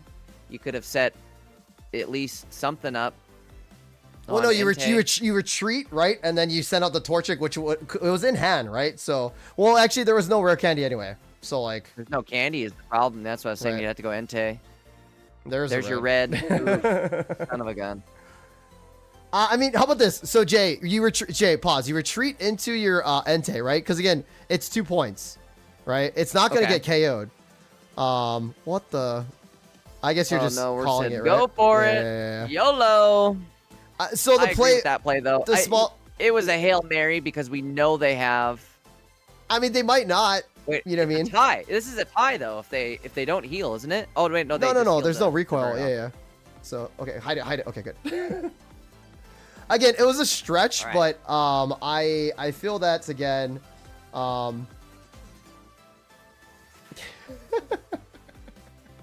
You do have it hidden. He's on TikTok now. Bro went straight to TikTok. All right, cool. Yeah, immediate TikTok. Okay, cool. All right. Yeah. So guys, please make sure, as a joke though, like please, I mean, it's not really a joke. Just if you're sharing your POV, we're watching, so make sure like you close everything. Be mindful. Yeah. Do not disturb on. Again, if your mom calls, just say, "Hey, mom, I'm in a tournament." Definitely answer your mom's call like afterwards, but like again, you know what I mean? Like we don't want to see anything that we don't want to see on a broadcast. Exactly. So, yeah. But again, we appreciate you guys again. It's funny that it has to be called out that way. So, but Jay, let's see if we have anybody that's still live that we can go to. I'm looking at the list. Quick update, meta update. Haunt Her did lose a game. Versus what though? Finally lost Absol? Against Suicune. Sweet Ninja? See, Sweet Ninja's wild, dude. But it's Oricorio Greninja. Wait, Oricorio Greninja. No, wait, what is this? Frogadier Greninja Oricorio. There's no Suicune. Wait, so it's just What the hell is it? Just Oricorio and Greninja. Yeah. How? Yeah. In what world is this 5-0? And why? Running water and electric type. Dual energy. What in the hell is going on today? There's a bunch of crazy games. Bunch of crazy decks emerging. Let's take a look. A bunch of wild gamble decks. Okay. So guys, okay. Oops. So this is the pause. I just totally switched over. Cool. Sorry guys. So yeah, we are here. Again, this is a deck that Jay was talking about right here. It's the Ori, just basically just straight up Oricorio, and it looks like they are running dual energy. So here's the thing, Jay, right? A lot of my friends are also talking about Copycat being a really good draw card, an insane draw card, right? Basically refreshing your hand, like mimicking your opponent's hand size, because draw is so important now, right? So you don't need draw if your opponent runs draw, right? A lot of decks that don't really have draw or that does it is maybe like electric decks because they have elemental switches, etc., etc. But like Sui Ninja, Entei, right? Even like Altaria, right? So this deck doesn't need Suicune because it has the Copycat, right? So I don't know. I don't know how this works either, but it is again it's 6-0 right now, and it literally went up against Mega Ampharos, Mega Altaria Jirachi. It didn't go up against Blaze, but yeah. Well, it also the advantage against Blaze, to be honest. And it beat Sui Ninja, and Greninja. I think an early Greninja is just really scary, right? You literally have something hitting you for 80/100, depending if you have your second one up. Like, it's kind of scary, right? So, but yeah, Jay. So let's see. That's kind of something to definitely watch out for. Let's see if we can find somebody in the Discord to broadcast. We So Haunter's done, you said, right? Is it? Hold on, let me see. Where are we? Oh yeah, is there any streamers open? It looks like I don't know if there's any streamers available, right? I'll look here. Looks like we may have lost a good majority of our streamers with that last wave, unfortunately. No, for sure. I mean, again, it's round 6, so nothing. And guys, too, nothing's wrong with dropping out. You know what I mean? Like if you don't have the record, because you need 6 and 2, I believe, to make it. And if you're underneath that, like, yeah, if you're underneath it, there's no point, right? So, again, it is a beautiful Saturday, so make sure you guys are enjoying it, right? Thank you guys again for watching, you guys. Appreciate it again for you guys being with us. We have 2 more rounds though, guys, because there's literally 900 players in this tournament. So again, props to you guys for coming in. I'm gonna try to look via just Discord. I got one right here if you want. Where are we at? Which one? Eternal TCG. I think it's just on Twitch. I don't think they're in Discord. Cool. They're sitting 4-1. They're running Magnezone, and they're running against Giratina Greninja. Looks like this may be the 3rd game in the set. They didn't update their thing, that's why. So. Okay. It says that they are sitting. So. It's live, by the way, right 0-0? now. It says that in. This may be 0-0 game 2. Yeah. We do see a Magnezone out front, and it is going to knock out a Giratina on the bench.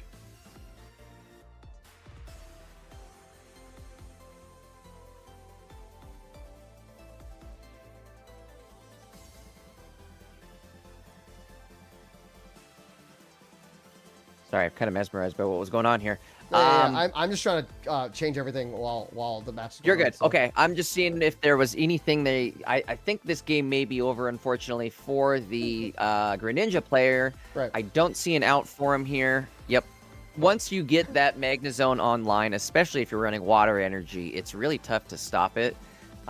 Usually it's going to take something that you have to 2-shot it, and you have to somehow survive being 2-shot by it. So. Right. Okay, so guys, I'm just gonna change Eternal's deck list, at least so you guys can see it. Again, it is the Magnezone with the Chingling. So let's close that up though. Again, thank you, Jay, for finding that. As we wait until we find another match. So game 2 then, I guess. Oh, no, is it game 2? I thought they. Oh, maybe. Are they locked into another game here? Oh, okay. So if nobody had a win on the first, it's either game 2 or game 3. Cool. They are locked into another game. Either way, we'll figure it out. So I'm gonna. Good thing I started posting. Yeah. So again, Sudeep versus Eternal, right? So and again, Eternal is live on Twitch too. Here's the match. Jay, go ahead. You can cast. Okay. We've got Magnemite out front and Giratina out front on Patch's end. We do see the Magnetone, which is going to be huge. You definitely want to get that Magnetone going on that Magnemite as soon as possible. We also have the Magnezone in hand. At this point, you'd throw a cape on that Magnemite, and I'd say he's almost okay to just sit there and start hanging out. I don't know. It sucks if you do want to use your copycat here. You're going to miss out on... I think all the stuff you have in your hand. I think you want your Magneton. I think Magneton is the biggest card of your deck. It's like the it's basically your rare candy, right? Yes. So, what are you sure I guess is Sudeep Patch? I guess. No, I think you have him backwards. Sudeep is Eternal. Patch is I don't know who Patch. iPatch is. Well, no, that's who they're playing right now. Sudeep is the person that in Limitless that they're playing. Oh, against. Sudeep's list. I see what you're saying. Yeah. Oh, wait. Oh. Maybe it is. Maybe that's their name on Limitless is Sudeep.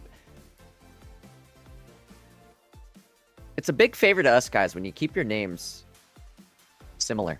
It makes it a lot easier. Let's see. So we do see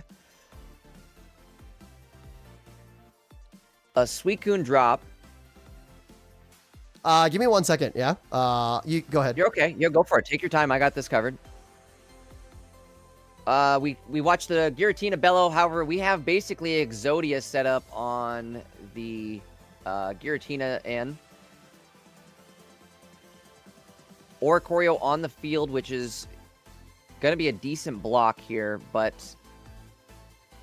they also have those Greninjas to, I guess, power right through an Oricorio.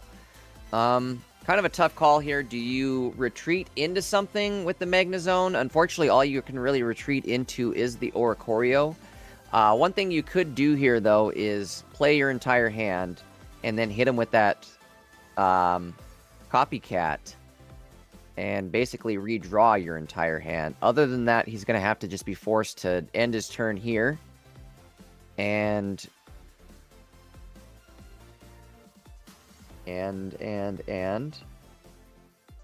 we do decide to play the Oracle. Whoa. Come on. All right, we're a little indecisive, but I think... Go ahead. No, because, like, you don't want it to get Cyrused out, right? Like... No. Or, I guess... they can't really do anything anyway, right? But also, the reason why you don't want to drop Ori is because you're just powering up Suicune, right? Because you can't add the energy to it anyway. You're probably going to add the energy to your Magnezone next turn. So, like, are you just blasting with Magnezone and just and then putting the last card down before Suicune comes up? A good idea there too. You know, where if the cards in their hand aren't going to evolve them into a Froakie, that probably means it's some sort of basic. They put a Cape out. Cape's going to go on Suicune. I think regardless, you're going to see that Giratina get 2 shots, so it doesn't matter putting a Cape on there. I don't think it's going to save it. We see the Bellow happen. Pokeball. All right, there's the start of our other Magneton.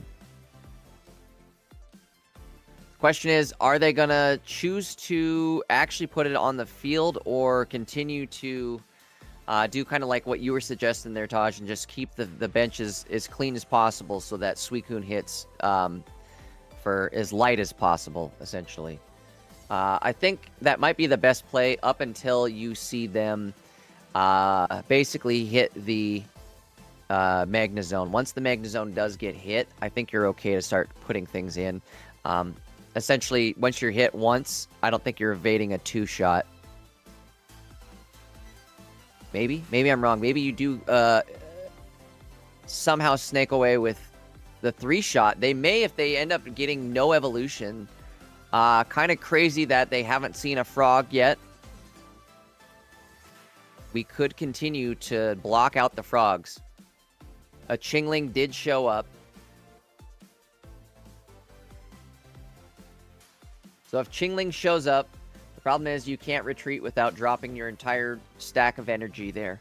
But if you do choose to put the Chingling in, that gives you time to power up your entire bench while you prevent any sort of evolution on the Greninja side. I would do it personally. I'd put the cards in, put the Oricorio in, put the Magnemite in, and put the Chingling in. We're going to see a red card. Maybe not. I think we're just going for it. That might be a smart play as well. I think you just blast because, like, yeah, nothing in the probably prevented another Greninja turn. Probably. And even with Greninja, is that enough to kill? They'd have to hit both Greninjas, I think, because they're only hitting for 60 damage on Suicune. One ping would make it 80, so they would have survived, barring any sort of double. Well, and then you win like this. Got plenty of options here. You can put Oricorio in. I would maybe even copycat just so you can draw your Cyrus, right?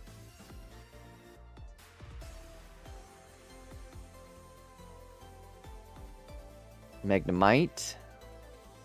It might happen. Another good thing here too, if you are Eternal, is your opponent has no prize points, and they have to get 3 prize points. So it's not like they can just kill one monster. Like, they can't just kill this Magnezone and then snipe off the Oricorio and call it good. They have to chunk through three monsters in order to get the win here. We're gonna see a Cape come out with that Copycat and their second Oricorio. That could be good.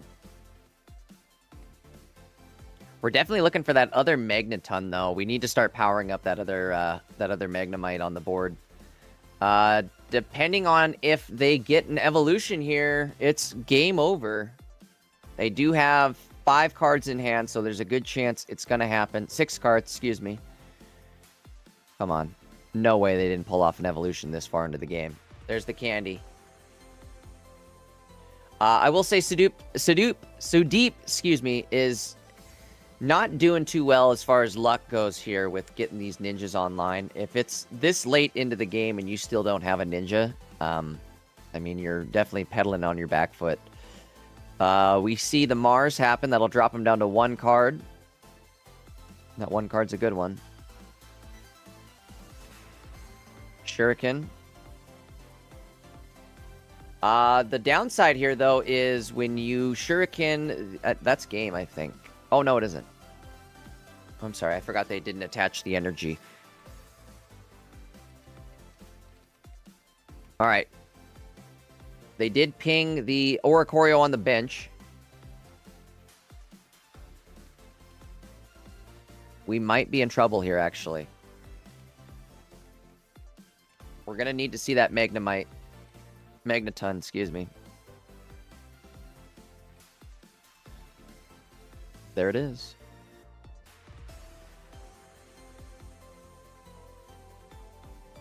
All right, it charges up. They do have a good setup here. Maybe I take that back. Maybe Eternal's sitting in a decent spot here.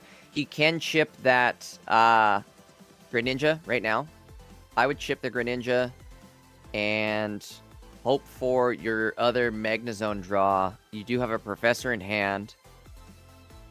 So you're looking at 3 more cards drawn.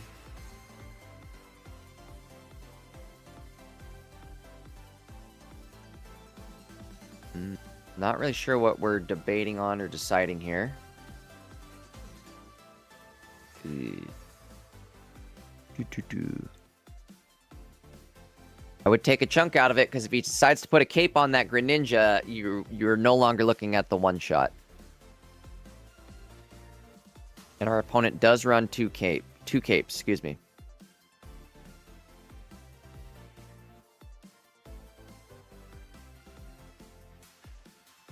There's the cape I was just talking about. So that's why I would have, again, attached the energy to that front Oricorio and attacked.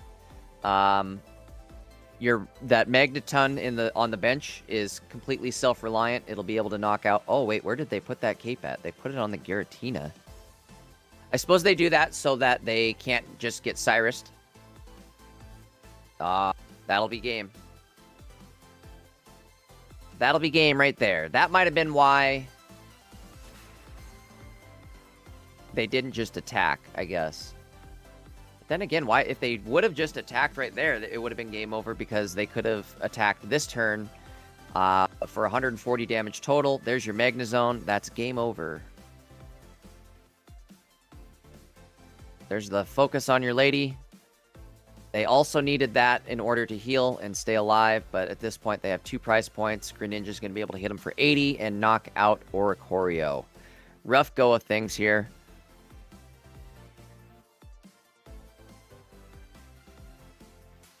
The Irida happens as well, so we see him heal back up to 90.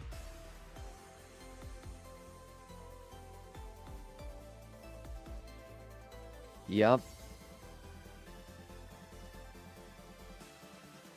And that will be it.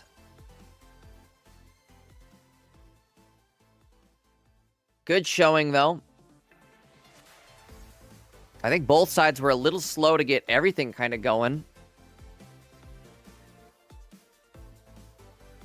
I think that was game 3.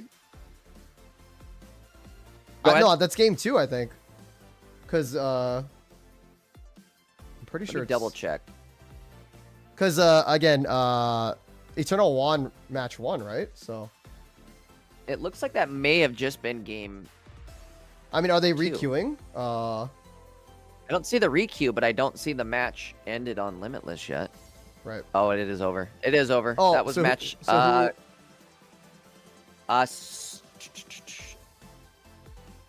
Eternal lost. Sudeep won. Sudeep sitting 5-1. Okay, so Sudeep won then, right? So.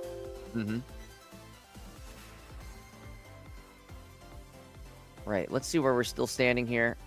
I think we've got. That was the last game. It looks like all the games have been completed in that round. We are currently sitting at a. I guess we're going into game 7 or round 7.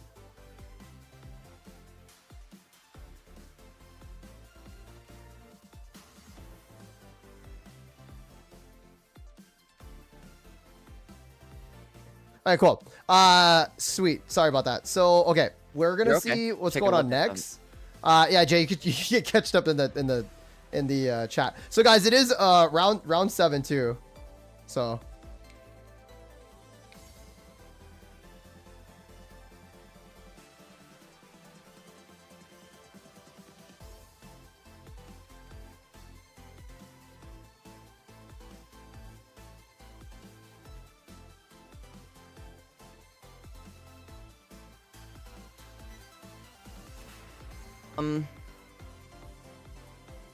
I guess waiting on the next round. Sorry, I was going over the metagame here on my end and seeing where we're at, seeing where the standings are at. Looks like for the standings, I think things did just update, so we are seeing everybody with their either 6-0 records or their 6-game records. Not many people, only 11 people still standing undefeated.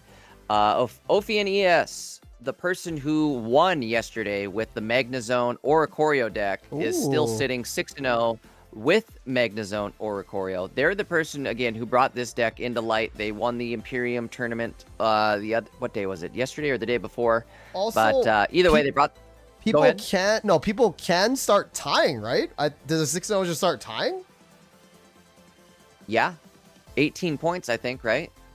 So guys, we might see basically all these top people, because they hit 6-0, they might start drawing the games. Now, nothing's wrong with this, really quick, right, Jay, as we kind of get into our next match, is because why? Again, if all these players are playing each other, why would they risk not making top cut if they just draw both of their matches? Because they still got their six wins, and then even when you get a draw, you still get some points after that. Unless there is a change in the Maddie's tournament, but I'm pretty sure that's just how it is. So I think that's it. Yeah, but again, props to them, because why? They went 6-0. Like, it's not a bad thing to do. It's just that, again, it may or may happen. So while we're going to go through this, we're actually going to try to find people down here or anybody in the Discord, Jay. But if draws start to happen, like that's a thing too, right? So just letting y'all know. I will say our guy Trippy Snowman, the Chandelure deck. Haunt her. He still needs one more. Should we do some haunt her strat? I think we should. Yeah. Let's feature it. Saying, right? Yeah, guys, we're gonna run it back. No Caster's Curse here. I agree entirely. They are in the Discord, right? So knocking on wood. Yeah. They are in the Discord, right? I'll hop down there. Okay, cool.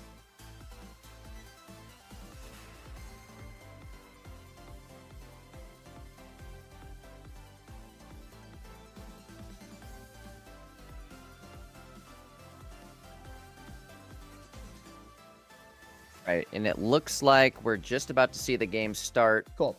Who is Haunt Her playing against? I'm just pulling that up to see. Cool. Okay, sweet.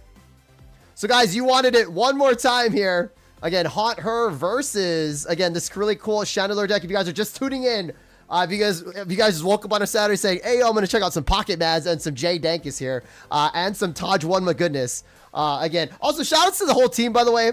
Shout outs to Lampbot, the admin, again, running it down as the judges as well, too. We got Yuki in here. We got Maddie. We got Stick as well. So again, shout outs to everybody here that's doing this. Also shout out to Jay. And again, this is a big tournament with over 8 rounds. Usually it's only 7, but we had 900 players. So again, shout outs to everybody here. Thank you guys. But again, we are kicking this off here. It's going to be, if you guys don't know, it is literally a Chandelure control deck, and it rocked against a lot of decks that we did see. It did lose to Sweet Ninja, so we're going to see what it's playing against right now, which, Jay, it is playing against a Altaria indeed. Ooh, we did see it win against this, so it's going to be exciting. Another tough matchup, but let's see what we got here. They are starting with the Swablu. It did win the last one, so front. Yeah, okay. So it did win the last one, so let's pop the POV. Sorry. I was yapping too much.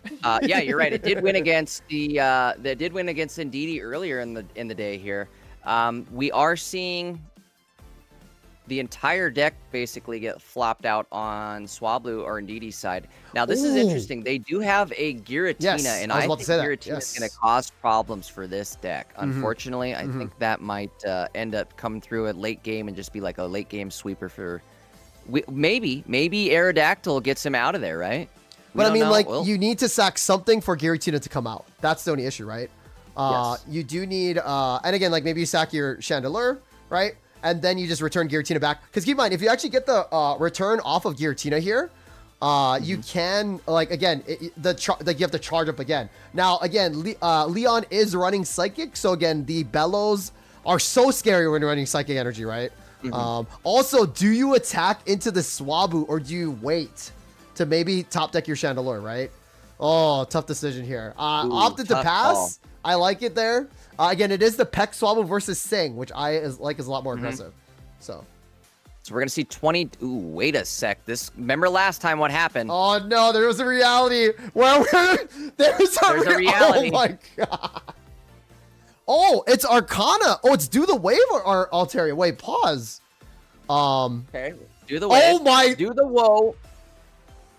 Yep. Chat. There was there was a timeline. There was a timeline woven by Leon that did not get the Chandelure here. Cyrus goes down. That's huge. That's huge. All right, we see Aerodactyl go down, but we're going to put the 2 energy on Chandelure. How much does Do the Wave do? Smack this. It only does 80, I think, right? 20 chip. Yep. So it's not going to KO this Chandelure here. Yeah, 20. Yeah, it only does 80 damage compared to the other one, the Dragon. The Dragon one does. Oh, but we are going to get some heals. Wait.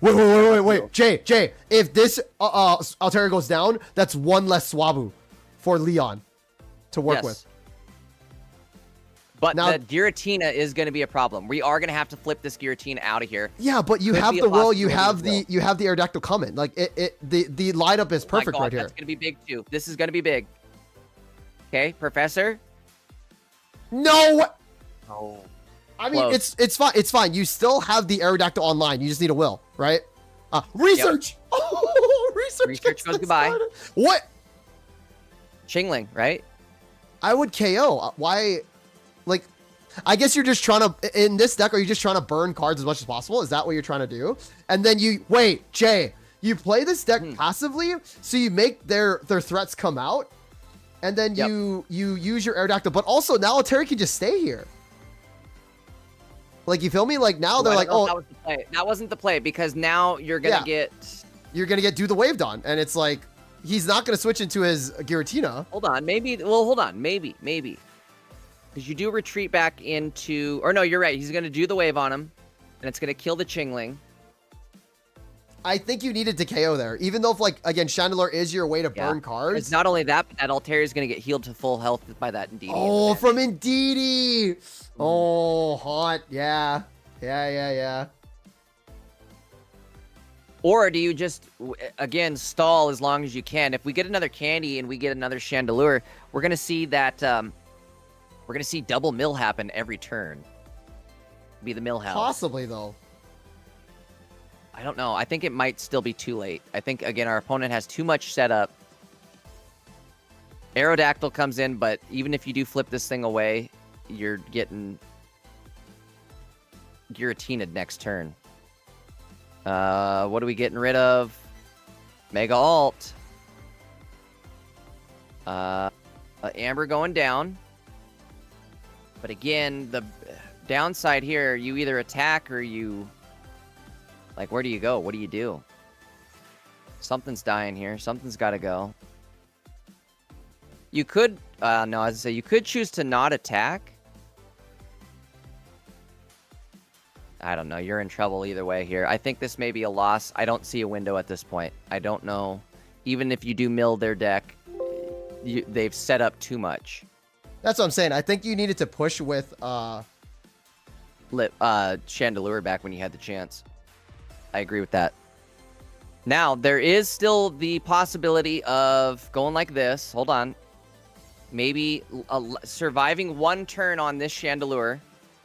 And then just blowing both things away. Aerodactyl and put another energy on that other Amber next turn, because it's not going to die. Oh, no, I guess he can just go in with...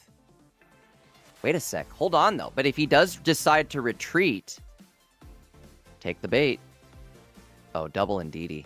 It's over. That's going to hurt.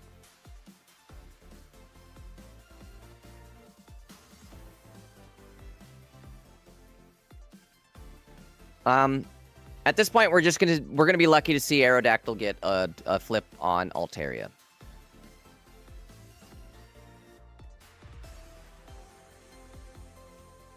Cyrus happens, but it's too late. Everything's healed to full.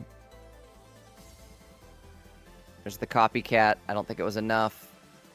I also don't think Cyrus was a big enough pull there to make a difference. I don't know. Maybe I'm wrong here. Because now, again, it's the same thing. You just see Altaria attack. What do you put in? Well, I guess if Altaria attacks, you could put in the other Chandelure if you draw your other Chandelure. And then maybe survive for one more turn and delay the inevitable. But I think with the helmet, the helmet and the fact that they have Giratina set up, it's just you were way too far downhill to ever catch up. All right. Tough break there. Let's see if we can maybe get a better start for Haunt Her? Yeah. Tricky Snowman. I can't remember their names. Well, Haunt Her, yeah. So Haunter, that's right.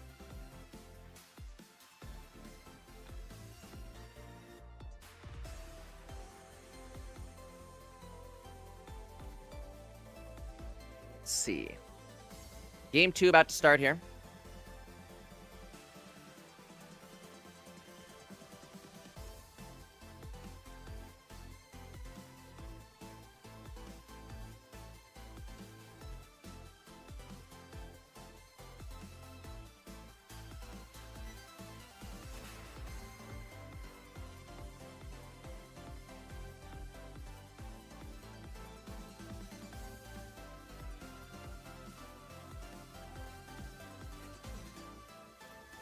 Cool. Okay, sweet. Talk to the judges there.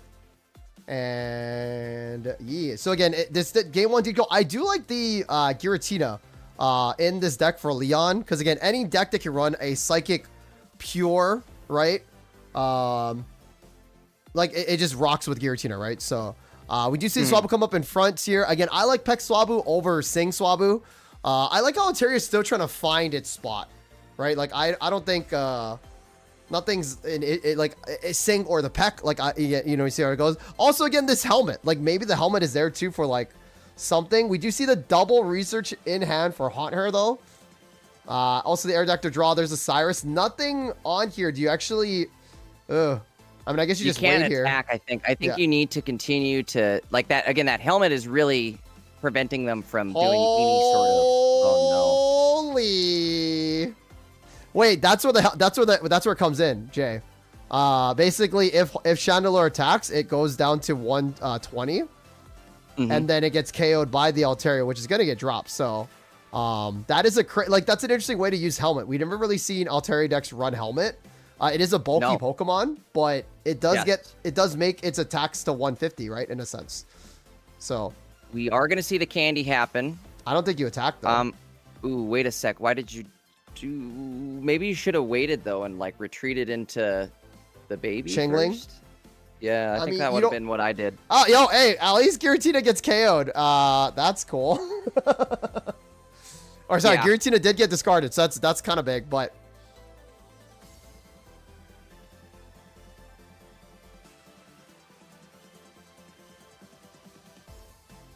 I don't think you attack here. Oh, no, you're right, Jay. That's why I was saying, why you should have waited that whole. We don't want to see misplays like that. Too late in the game. But hey, I will say, when you do these tournaments this late in the day, you run. Oh no, you're drained. This many games. Yeah. I mean, you're prone to misplays. You know? 100%. And also, Jay, I've never seen Haunt Her playing at all, like in these tournaments. And the fact that they're cooking like something like this. I can't say I have either. This is a brand new player for us. Oh, but also to the heal, you just negated. Oh man, yeah. I think it's over. Unfortunately, I don't see a way for them to get set up. They would have to now sweep with Aerodactyl and the second Chandelure, and they just don't have it. They don't even have the I mean, I still like this deck, Jay. I still think it cooks. Oh yeah, absolutely. Don't count this deck out at all. In fact, they're still not out of the tournament. They're definitely going to be in for I guess 2 more games. Is that what game is this? Game 6? This is round 7 actually, I believe. Yeah, this is round 7. We only have guys. We only have 1 more round, and it's only been 4.5 hours. The fact that we hit again 8 rounds, and we're only 7 rounds. And we're only at 4 hours is actually really crazy. Like, we're doing this really fast, Jay. It is long for sure, but yeah. Also, guys, looking at this, Jay, a lot of our top cut. Hold on, Jay. Nobody's asked for draws yet. Everybody's duking it out, Jay. I love this. Everybody's actually just duking it out here. No draws have been asked, so. Yeah, Mega Harmony for 130. Ugh. I mean, if you get I think when you run a point system like this, running draws kind of changes how you like, or at least it changes like how people want to do the draws. Because if you draw, you're hurting yourself in day 2. If you end up finishing with high enough points, you end up just getting free matches tomorrow. Like, you don't have to play the top 64 match. You'll get skipped right into the top 32. Right. So there is advantages to playing all your rounds and trying to win all your rounds. So, Jay, there is a reality here, right, where Aerodactyl can sweep here. So, basically, Chandelure burns. I think it already burned. Huh? Oh, I like this play. I like this play a lot. You basically go into a Chingling, right? Leon does have a Cyrus, but it doesn't really matter in a sense. Maybe it does. You want to just burn as many cards as possible. So, I guess I like this play, right? Because you get one more turn with Chandelure, right, to start burning cards. But there's it's to do the Wave Altaria. I mean, you can still tank something. Oh, and there goes the heal from Indeedee. Okay, it might be done.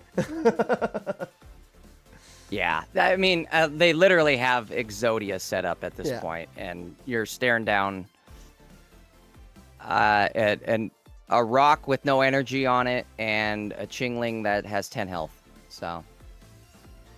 Yeah, it's basically now or never here. We did it. You can pop the will. Yeah. I think, unfortunately, well, it didn't matter because we didn't draw into that Aerodactyl, but I was going to say, I think, unfortunately, without having that extra energy, that first turn when they retreated the Chandelure, or they should have retreated the Litwick, I guess, but they retreated the Chandelure and lost 2 energy instead of 1. Yeah. I think that sent them back too far, I guess, to recover. Yeah. It didn't matter regardless. They didn't draw the cards, so. Right. And again, no draw, right? You feel me? Like, that's big. Guys, it's already, this is crazy. It's literally already 120 matches out of 192.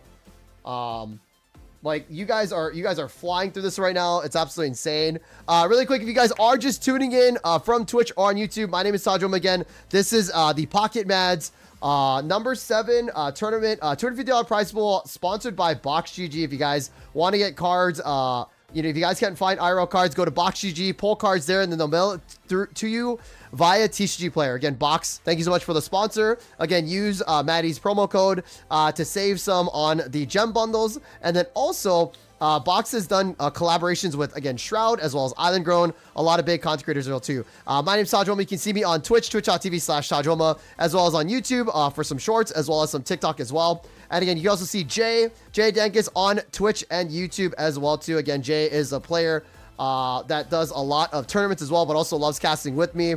But we are in round 7 here. Again, we only have 60 matches left. We are going to try to find you one more match. I believe it's only 8 rounds, and then we are going to Top Cut, which will be me and Maddie tomorrow. So, Jay, we need to find a match soon so that we can. Who do we have left in the Discord? I don't know. Is there any? Is there any streams? I'm gonna look for streams. It's gonna start getting down to the nitty gritty here, and if we don't have people in Top Cut streaming games, Verum is 5-1. That's what I was just looking at too. Yeah. Let's see what his matchup is though. Is he still? Yeah. He's 1-1. Okay, let's try to. Okay, we'll jump in there real quick. I'll pop open a stream, and then we'll do that. So, cool. And again, it is 1-1 right now. I think they're done though. Rip. Yeah, that's what I was just thinking. Is I think he may have just finished it. Okay, cool. Okay. Yeah, it looks like. Okay, cool. Okay. Let's go to. And in chat, remember, you don't have to stream. There is a 10-minute delay. You don't have to stream your Swiss rounds. Guys, this is going really fast, actually. How many games are left? Oh, we got 60 games left. Right, but we're trying to, and again, we'll have one more round after this. Right. But a lot of people might draw, though. That's the thing, right? So. That is true. That we are going to still have some people that are fighting for that last win, though. Anybody that's sitting at 2 losses right now, they're still fighting for that last win. Right. Okay, let's see who's live though. The other Josh? We can try to find. Or True Glaze, right? True Glaze? True Glaze is they're playing against Valden. Ooh, okay, let's go into True Glaze. So I will mute them and then we're good. So meet you there. So guys, this is True Glaze running Suicune versus Absol Greninja. Now again, Greninja EX. Let me grab their stuff and then Jay, let me know when it's popped out for you. Did they just finish? Victory. I see a victory screen. Maybe they just. I think they just won. I see a victory screen. Yeah. I think they might have just because that was game. Wait. Hold on. Oh, it's 1-1 now. Game three. Okay. Yeah, excellent. Just how you want to see it. Game 3. Right? Somebody's moving on to Top Cut here. Are they still? They're still going in it, right? They're still. Yeah, I think they are. Right. Game just got accepted. I think he's just checking the deck list. Yep. Okay. Cool. There we go. Maybe just a sec here. Cool. I will pop it out. Again, it's not online right now. They're still in Limitless here. There we go. Cool. True Glaze versus, again, Froggy X Valden. Again, if you guys haven't checked out Froggy X, again, they're a great organization. They also do a GGB team. They also run tournaments as well, too. I also cast for them, too. So, again, shout out to the Froggy X team as well as Valden. I think Jay... Did we do a Froggy X cast, maybe? Maybe not yet, right? But soon. I don't know if we've done a point of view of... Well, no, just like a cast. You're like saying a tournament. for the tournament. Yeah, I don't think we have for the Frog Boys yet. We'll change that then, brother. We'll get you huh? on that. So... Cool. So again, we are on True Guys POV. I don't have the deck list edited yet. But again, Valden is running the Absol. Jay, go ahead and cast when you're ready to see fit. So Sure thing. So we've got, I guess, double Froakie starting off. It does look it does look like they are running the middle evolution. If I could talk here, the middle evolution Frogadier. Boy, I went sideways when I said that. The Victory Queen. yeah. Anyway, so we do see the middle evolution Frogadier. I think people are going to start running these middle evolution cards with Chingling being introduced to the meta. We're also seeing a bunch of like decks just start running Chingling other than Altaria. I know that first week it seemed like Chingling was kind of Altaria exclusive. We saw a couple maybe Absol decks running it, but we're starting to see a lot more decks throw it into the mix. Yeah. Crazy thing too, right, Jay? Valden running again one Tyrogue, which I love. Again, Tyrogue with the Slappy Knuckle, I believe, or something like that. 20 damage for no energy. And then also double Chingling and also running Guzma, like you said. You were saying that Guzma is a card that could be run here, but oh, I love this. You literally can just this is the first time I'm seeing Greninja EX kind of like using its ability, right? You're basically using Suicune to tank. Like a Celesteela. Yeah. So to tank, he's able to choose who he wants to take the damage with, and then bounce around. And then he's also going to have double Iridas here, so that damage could essentially be just completely washed off once he puts the card on the bench. Another thing too is you could also kind of bait the Cyrus, right? Like. Sure, you can Cyrus him, but then you can just pull the card right back to the bench as long as it doesn't die. Right. Now, Jay, this is the funny part here, Jay. I would say if I was True Glaze, I would just go face with the Greninja EX because why? Valden doesn't run any Leafs. I still feel like they do run an X speed, but I still feel like you need, in case you start with again the what is it, the 15%, like the one Darkrai start, right? That's like I think you need a retreat. Yeah. Because that really just bricks you. And I get like it's a numbers thing, but I don't know, man. I feel like you need some sort of retreat. And that's another thing too. We're looking at True Glaze and he's having like one of the best starts possible, but like it's beautiful. But look at what like our opponent is having to play into here. It's a Soul Darkrai on the field where we are looking at a Cyrus in hand. So I don't know.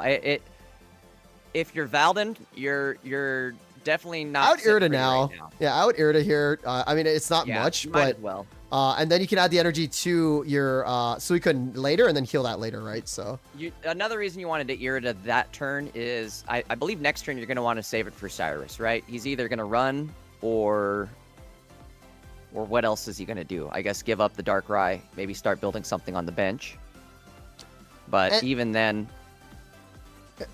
And also, Jay, this is something that I guess we can talk about right now too, because we're kind of like in a really bad spot for Valden.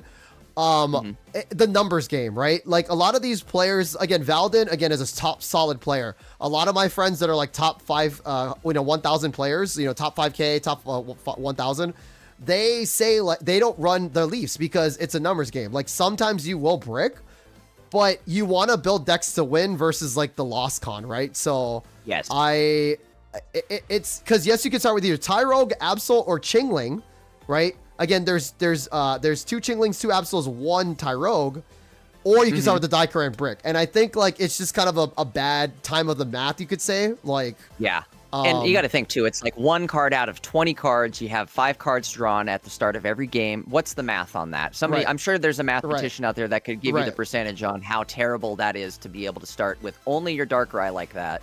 But he probably hit that like less than 10% odd. I'm guessing it's probably like a less than 10%. Right. And that's like something, not saying anything bad, but like that's something that like again in card games happen, right? Like you just run the math on that and it's not that terrible. So and again, that's something that I need to work on as a deck maker, right? Like do you just say screw it, like if this happens we just run with it, like but again, we do see the Greninja EX doing 100 damage, I believe Aqua Edge, which is again a great new card, Greninja EX from the Mega Rising set, taking out the Darkrai, taking 20 chip versus a Chingling, and things aren't looking too good for Valden here. No, not at all.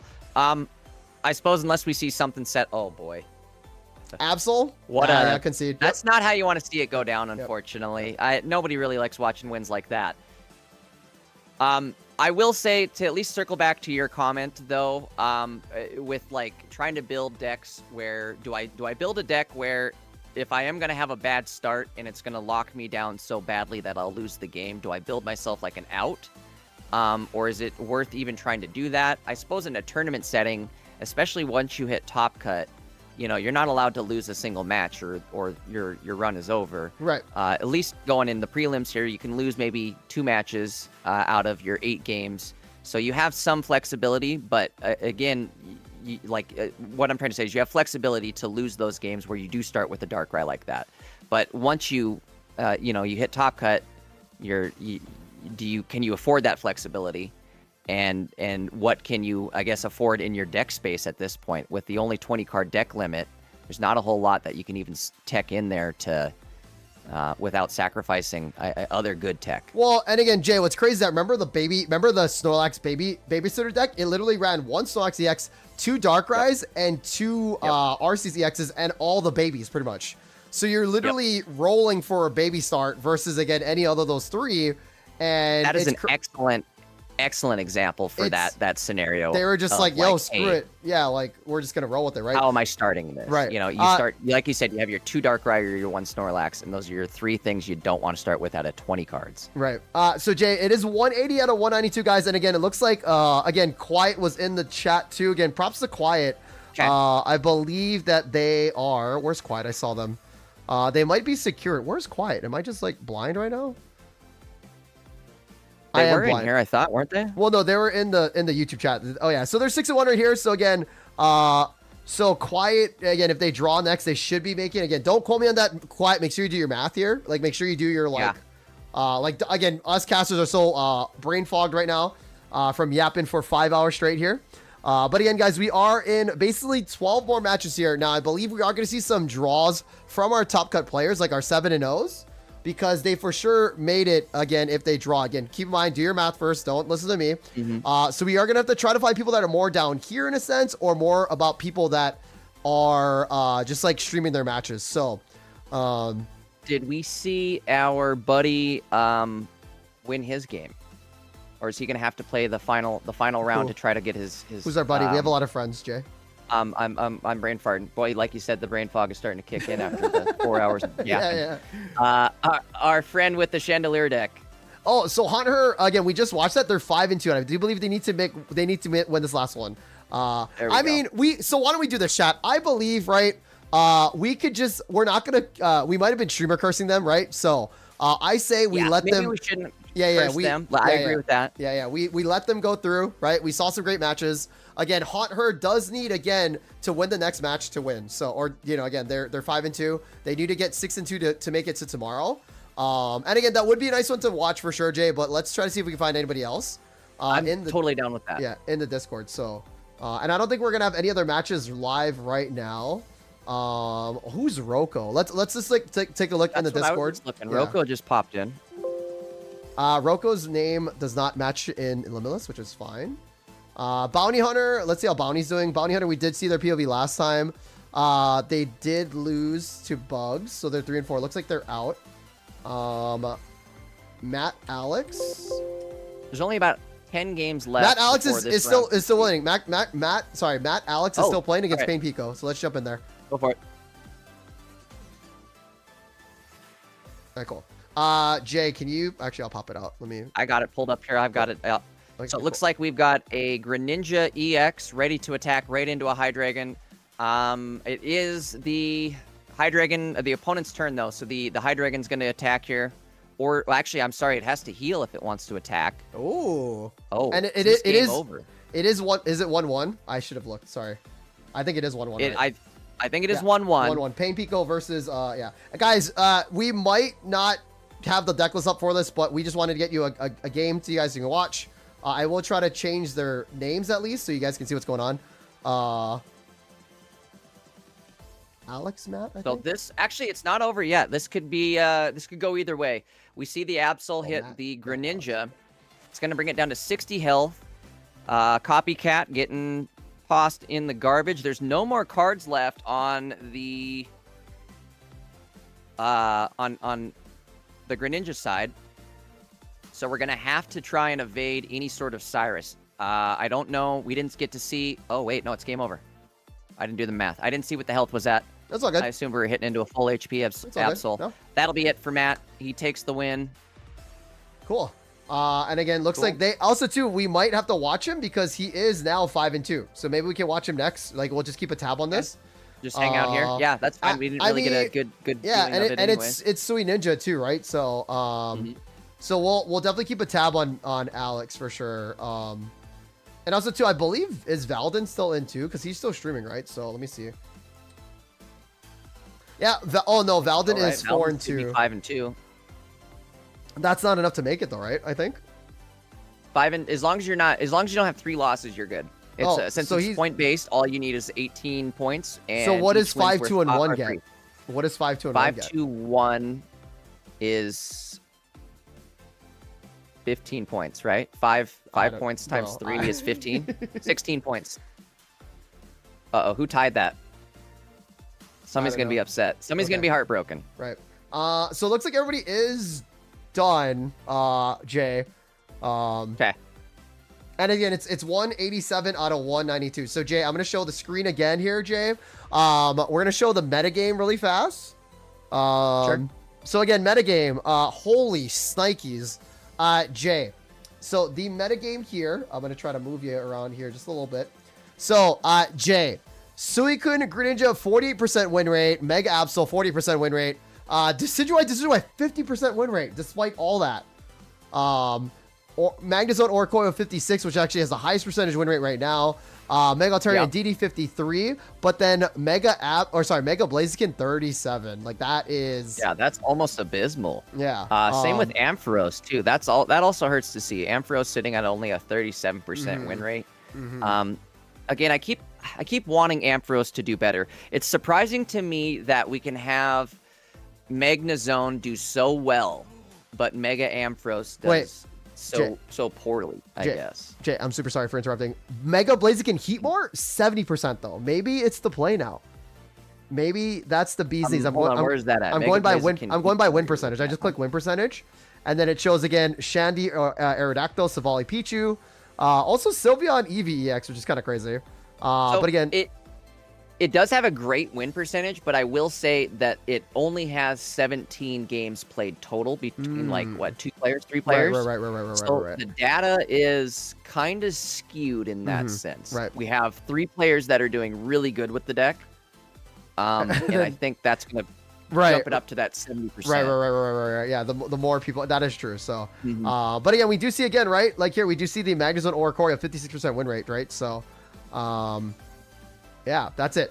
So Jay, we are at the guys. It's gonna be round 8, very very soon, guys. Again, thank you so much for watching. Again, we have one more round for you guys. We are gonna try to get as many matches for you guys as possible. Again, you don't need to stream your Swiss rounds. So that's why we're kind of in this little bubble of Yap City with me and Jay Dankus, right? But again, since we're saying it, my name is Sajoma. Again, you can find me on twitch.tv/Sajoma as well as YouTube, as well as TikTok. Again, thank you BoxGG for sponsoring this tournament. Again, if you guys haven't checked out BoxGG, please use, and again, chat, we're shouting out the sponsor because they sponsored us. Does that make sense? Oh, why is this guy yapping about sponsors? They dropped $250 for this tournament. So we are giving them as much sponsor space as possible. Again, this wouldn't be, we'd still do the tournament for sure, but again, the $250 from BoxGG definitely helps out as well. Check them out. Again, BoxGG, use Maddie's promo code to help Maddie out as well too. If you guys want to get, if you guys can't find IRL cards, use BoxGG to pull them digitally, and then they'll mail them through you through TCG Player, which is a reputable company. And also, BoxGG has sponsored Shroud as well as Island Grown. They've also worked with those guys too. Again, my name's Sajoma. Again, thank you so much, Maddie. Again, Pocket Mads, for using your community and your platform to put this tournament together. Over 900 players. We have no ranked, and this is popping off. And again, thank you to the judges and the admins, but also thank you to my co-caster, Jay Dankus. Jay, again, where can we find you? What do you do, brother? And again, thank you so much for casting me. Take it away, Jay. Awesome. Thank you, Taj. Again, my name's Jay Dankus. You guys can find me on Twitch and YouTube. Usually streaming about 5 nights a week. We usually stream tournaments or when ranks around. Usually higher level content is what we're on or doing on live streams. But either way, if you guys haven't yet dropped a sub or dropped a follow over on Twitch, go do that. Come join us for some live streams. We tend to have a lot of fun over there. I mean, we're either checking out like new decks or again, we're running something in a tournament. But either way, we have fun. So definitely come stop in on a live stream and say what's up. I also want to give a big shout out to Maddie and Box again for putting this on and allowing me to come on and host. These are a lot of fun. I always enjoy it whenever I get to host a tournament with Utah. So excited to see, I guess, this last round here. And then tomorrow, you guys will definitely catch me in chat. I think Maddie, the plan is I think Maddie's going to take over for tomorrow. Yep. So we'll get to see some Maddie commentary, but you guys will definitely see me in chat tomorrow. So I'll be hanging out with you there. Yeah. And again, thank you. Good swing into that. We are waiting for one more match. Again, there's a 10-minute delay. Again, we don't have to stream all of our matches here. So again, props to everybody that is streaming for us. Thank you so much again for giving us that content. But basically what's going to happen is tomorrow at 11 a.m. CST, me and Pocket Mads himself will be streaming on his Twitch channel and on his YouTube channel. And again, if you guys haven't subscribed to his YouTube channel, feel free to subscribe again for all the updated meta content on TCG Pocket. Again, he does great breakdowns every single week. Check him out and subscribe. Also check out your other fellow content creators as well too. But me and Maddie will be streaming and casting the Top Cut. And again, Top Cut basically all the players that made it from Swiss rounds all the way till tomorrow. So again, it's going to be the best of the best matches. We will be picking and choosing the best matches for you guys to see. We will try not to do like a lot of repeat mirror matches like Sui Ninja versus Sui Ninja, but it looks like it will be that case. Again, it is the new Dark Tina, but again, at 11 a.m. CT, if you guys have not locked it in your calendars, it'll maybe be like a 3-hour, maybe like a 3-hour, 4-hour tournament. But it's really fun to see because these are the best of the best players that you see on ranked. That are actually doing tournaments. So like a lot of these players again are known, and also upcoming players too that we don't know. Like again, shout outs to Haunt Her, running a Chandelure deck, and a lot of these names that I don't know because the tournament scene is just getting bigger and better. So I thought that was enough yap time for us to get to this last match, but it hasn't been, Jay. Jay, it actually just did hit. So Jay, okay, I believe we are gonna just watch Matt Alex because they are fighting for their life here because they are 5-2, right? So I think we are gonna do Matt Alex, right? Which we are already in their room, right? So I think that's the vibe. Matt Alex says he to go 6-2. It is a Sui Ninja deck, so that'll be a good one to segue into, right? So yeah, let's do it. Okay. Oh, pull up the yeah, yo, that was a long yap. I apologize, guys. I'm trying to make sure that we get all our sponsors and everybody because again, it's a team to do this. It's not just me and Jay yapping. It's again the admins, it's the judges. And again, it's all you guys supporting. So thank you guys. I truly appreciate you guys. So, also, if you want to mute me, just subscribe and tap the screen, and then I'll be muted. Just kidding. No. Yeah, there you go. Make sure to drop a like too. Yeah. Okay. So again, it looks like they're pushing the rounds through. A round did start. All right, nice. So, let's see here. I think we're gonna see a lot of draws here, but let's see who Matt's opponent is. And again, are we still in Matt's? Oh, what are you looking at? Jay, look who Matt has to play as the final boss. Oh my god. If you guys know, you know. Ladies and gentlemen, this is Matt Alex's and also this individual's.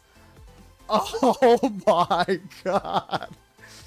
Jay, why don't we talk a little about Numa Tenale, Jay? I want you to talk a little about this guy because you've played against this individual countless times. Again, Jay, take it away. I'm gonna set it up. This is, oh my goodness, dude. Yeah, Numa is definitely one of the I think I don't know how the frog, like the structure of the Frog EX guys is. I don't know the hierarchy, but I do know that he's one of the head guys for the Frog EX crew. And he definitely deserves that title because he is he's an amazing player, consistent top cut player, consistently. I mean, he wins tournaments, not just makes top cuts. So you definitely want to watch out for this guy. Whatever deck he's running, he's definitely had a lot of practice running it. Not only that, but the Frog EX guys work together. So when they're playing a deck, it's a deck that they had a whole group of think tankers come together and work this deck out to its perfection. So again, the reason we refer to him as the final boss is Jesus because he's Christ. basically the final boss. Like, Wow. it doesn't get much tougher than this. That's Yeah. all I gotta say. Yeah, and again, like, shout outs to Matt Alex here again, a newer name that we've seen, but again, going up against an insane player here. I believe we're still in their Discord, right? Hopefully we didn't yap too much, but cool. So again, the match just started now. Basically, I will again. Numa Tonale deserves all the glaze because if you guys know, if you guys are in the scene, you've seen him in top cuts and everything. So Matt Alex has a lot to go up against, and again, it's just funny because again, it's pocket. Anybody can win this, but Matt has to definitely play his best. And Jay, what a way to start round 8. Numa Tonale versus Matt Alex. Matt Alex running the Sui Ninja, which is Numa Tamale's like bread and butter deck. Yeah, now, kind of strange that we're not seeing Numa run the Suicune Greninja deck, but I guess that means that there's some validity in Hydreigon because he wouldn't be running this deck otherwise, I feel like. So yeah. Interesting to see though that again, like the guy who's been running the Frog EX deck is now the guy running against the Frog EX deck. This so is we'll gonna be guys, and also too guys, check this out, right? It's all about deck knowledge, right? Numa Tonale definitely knows Suicune Ninja inside and out. So again, it's just that more of that advantage to Matt Alex. Now, I'm not saying Matt Alex is out of this now, and if there's a big sweep, like it's nothing negative, right? Again, it's just that it's funny to see that Numa Tonale is fighting for his life to win this, going up against the deck that he ran before. And also, is it frozen, Jay? Or are we? Oh, it might be, right? Frozen. Okay, cool. We can also jump to I'm watching Numa's gameplay right now. Are they actually, starting on right now? Twitch. Okay, cool. Let me. I do want to see it from. Oh, this could be bad. Okay. I'll pop the Numa opponent Tamales. freeze entirely. Maybe. Never mind. We're good. Okay, we're okay. Never mind. You're okay watching on Matt. It wasn't. Was it? It was Frozen. Numa's. Didn't It was. play. It was Numa's. It was Numa. Yep. Okay, cool. So because Numa did take a while to set up. Okay, cool. Yeah. I like this. Okay, cool. So guys, we are starting here again. So again, like I was saying, if it's a sweep, like again, it's literally like the Elite Four Lance, like this guy is crazy, Mount Silver like type vibes, right? So, but we do see again Matt running a really good deck, flawless, right? Again, the triple Greninja, also running the Middle Frogadier, which is interesting, right? So, and that does prevent Chingling from happening, but Froakie in the front, which we don't want to see, and again, Numatali also going second is really scary. We're gonna see the helmet go out on Chingling. I think so, kind of like I was saying earlier with that the Chingling becoming more and more prevalent in the current meta here. I think we're gonna start seeing people run that middle evolution to card. Oh, we can't use the ball. I'm sorry, Matt going to go throw that Pokeball. Yeah. Not happening this turn. I almost would have done the same thing too. Gold Pokeball shows up. I'm gonna try to throw it. Only 2 cards left in Numa's hand. Not really worth trying to copy that. But we do see an excellent Professor throw there. But you can't use any items, like. Oh, that is true too, huh? Until we get rid of the Chingling, we're not seeing either the Candy or that Golden Pokeball be played. I guess the good news is he does have a Frog in hand. Oh boy. Oh, that's not there who it you want to comes. show up. 2 cards in hand, and Numa manages to get them. Also, he's also manually adding. He's not even using the Roar in Unison. No draw support, I don't believe. Yeah. So no, like the energy ad. So basically, he didn't take 30 damage. That's manually added energies. Yeah. No, at this point, I don't think you need to. Yeah. You're so far ahead that I don't think you need to risk the health. The and our helmet opponent's sitting only at 1 card, so that Copycat not going to do anything besides hurt you. The helmet on the Chingling is going to also put you down to 130. You can't kill the Chingling, and you can't evolve. What do you do? Wow. Wait, red? No red. I'm frozen, by the way. It's laggy for sure. Definitely lagging out here. That attack hit so hard that it lagged everything. Yes, it lagged out. Now pause. Now we can see some item cards being played. At least, right? That is true. Now we can see a break in the action here. He's gonna need this Greninja EX, I feel like, to at least give himself a reprieve. But do you want where do you go? Yeah, holy moly, what a start. So the other good thing too, he does run double Greninja EX, which might be the play because then you can possibly evolve into the other Greninja on the other frog and bounce between all of these guys who have a massive health pool until you have your energy set up and until you can get yourself into like a good attacking He's position. sacking. I mean, it makes sense. You sack you get one more draw. You get one more draw and you sack. You might have to. Do we go? Can you tank with both? Wait, could you tank with another Suicune? I guess you're doing it. Yeah, there's no Geo on Nunatonale side. That's almost what I thought too. Is you might be better off tanking and just trying to soak the hit. I would have waited on that. There was no real reason, I feel like, other than maybe to not get your Greninja Cyrus, right? Huh. A second cape's going to show up. That could... What could that do?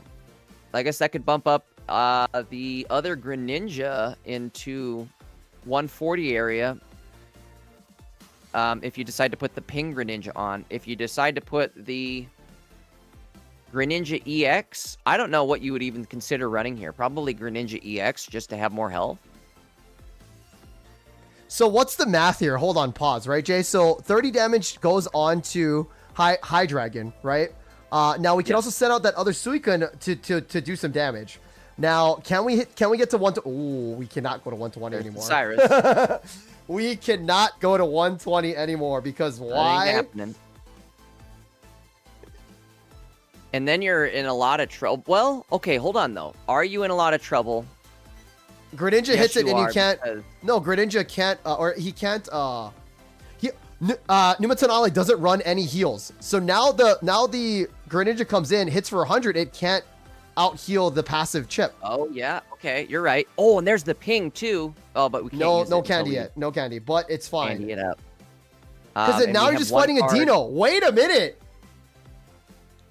Jay, you ready for this? You cape your Greninja in the front, just because you're gonna be hitting with it, and then you copycat to make your hand smaller. I know it sounds dumb, but you copycat to make your hand small. You don't need anything.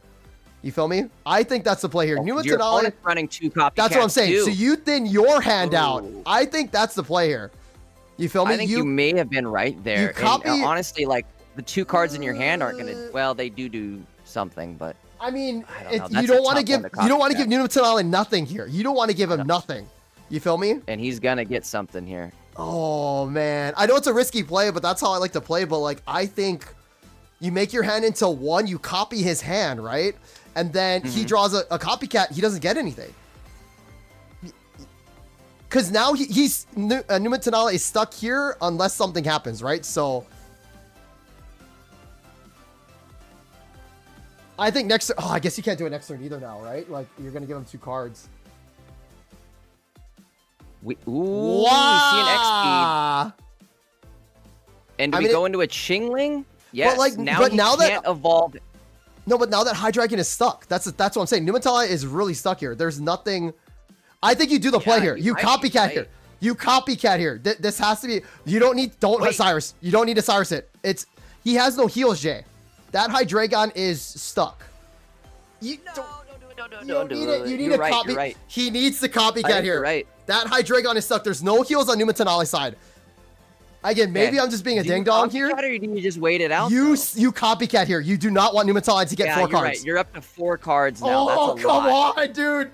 I don't want to look. Now again, chat. Maybe I'm wrong. I could be completely wrong here, but. So maybe you are, or maybe you are wrong. No, but maybe that was the right play there, where we do want to just get this thing gone. No, but there's no heals. You need 3 turns of energy add. It cannot do its roar in unison. Numatonale does not have any heals, no PCLs, no lilies. It's just you know what I mean? It's a. And now here comes Mega Absol. Oh no. Yeah, it is too. It totally is. And you're drawn right into a Mega Absol. But oh no, he doesn't either. I was gonna say, but he gets the kill against Chingling. Right, but then Absol hits you for 80. Because he drops, so Numatonale drops Absol, right? And then now he has attacker's advantage. Now there is a saving grace. there is a saving grace where you ping out the Dino, with the, you know, what's in your hand. And again, how many cards did he show? I think like 3. Oh, does he have Hydreigon? No way. Did he draw the second Chingling instead of Oh, maybe. Yeah, Jay, he runs 2 Chinglings. This match is crazy, guys. Oh my goodness. But what did he kill? Oh no, because he's only killed. Yeah, he did. He must have drew the other Chingling. He had to have. Oh, it was the other Chingling. Yep. So okay, so here's the thing. I honestly, Jay, real talk. Like, I'm not trying to sound dumb. You copy. Oh no. No, this is maybe the play because it puts you out of kill range. No, it doesn't, because you hit the Chingling and you get 30. Drops you right back into it though, because you got to kill this thing. If he draws Copycat, chat, I'm calling it. If he draws Copycat into Rare Candy Hydreigon, I'm just letting you guys know. If he, well, wait, you could, no, it's the same thing. If you go into your Suicune, it's the same thing. Again, I think it's the Copycat play. You make Numa Tamale only get 1 card with that Copycat. It sounds goofy, but the stream happens. We're going in with Suicune. Suicune's going to do the damage. You're in the same 120 range. Yep. I mean, I guess you get a draw. You get a draw, which is nice, right? Like, that's what he's looking for. Yep.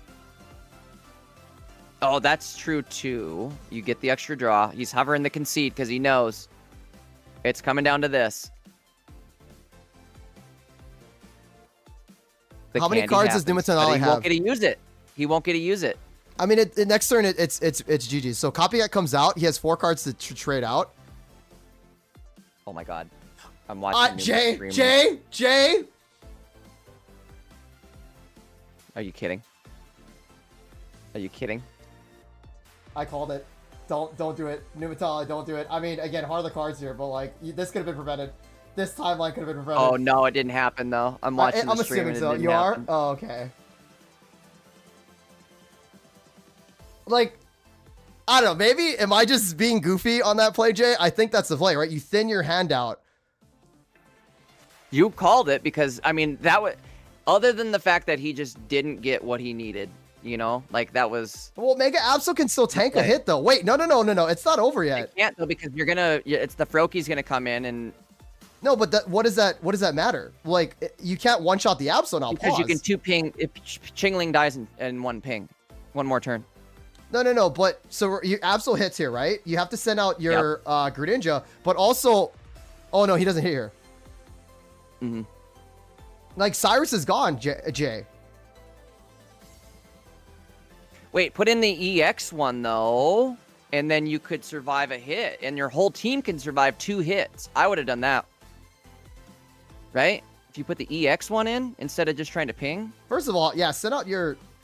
Wait, no, Jay. Oh no, now Jay, ready for this? Now also, Jay, because the Copycat, he gets all this stuff. Now, Hydreigon can KO still. Hydreigon can still KO. Like, you know what I mean? Ooh, bad top deck there for. Well, no, that's all they had. Like, they ran out of cards. Oh, that is the last of their cards. They don't even get another top deck. What am I talking about then? So why would we not have? Because Jay, if we didn't reduce our hand size, the Absol would have been into play. You feel me? Like, that's the vibe. Maybe they got it, maybe they didn't, but wait, we're pinging the Absol? Oh wait, no, we're good because Greninja is 150 because there's no Kelmet. Okay, never mind. Yeah. Okay, I was just thinking that they're at 130. Okay. I apologize, chat. I just thought again. I think we're all seeing different lines at this point. And me personally, I would have put the other Greninja EX. Oh, 100%. Yeah, the pink Greninja didn't matter. If we're going for Absol, put the other Greninja EX in and just start attacking Absol. Because now all you've done is opened up a.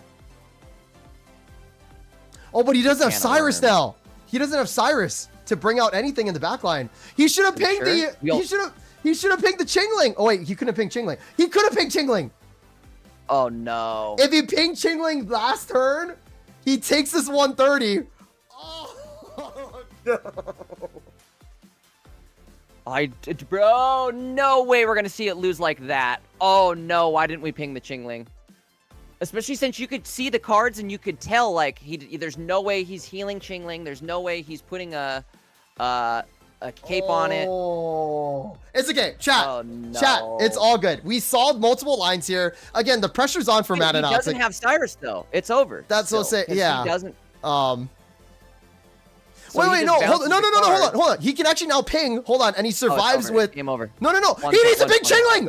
He needs to send out the other Greninja. Oh, it's over. It's 120. Oh. I need to stop. Oh my god. I need to. Oh, I'm so sorry, guys. I forgot that he was gonna hit for the 120 there after the damage drop from the Hydreigon. He was stuck. What did you do? What do you do there? Guys, so that was super high stress. There are so many lines to victory there. There's a bunch of different lines there, and I think you could have won either with the double ping on Ching, or that. But that got scary. That's for sure. That play got scary. Double Cyrus. I think not having 2 Cyrus here is kind of what's killing Numa. Also, chat, you guys can flame me. I'm so sorry for not seeing that line too. I was so focused on reducing the hand size to not let that to let that reality happen, but that's game 1 against Numa though. Holy, shout out to Matt. Yeah. And I think, and again, like Jay, not saying anything crazy about Sweet Ninja, but the draw is just insane. Like, it's just, you get everything. You have mobility. It is a wild deck for sure. So. All right, we see Matt starting second. He's got Froakie up front, going up against a Dino.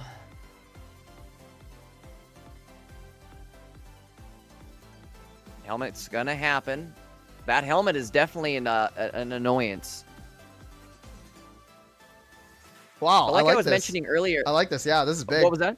This is big. No, yeah. Chingling hitting for, yeah. Yeah, and now you're not gonna get that Frog evolved. That's not good. I mean, Frogadier top deck, surely? Could be over this turn.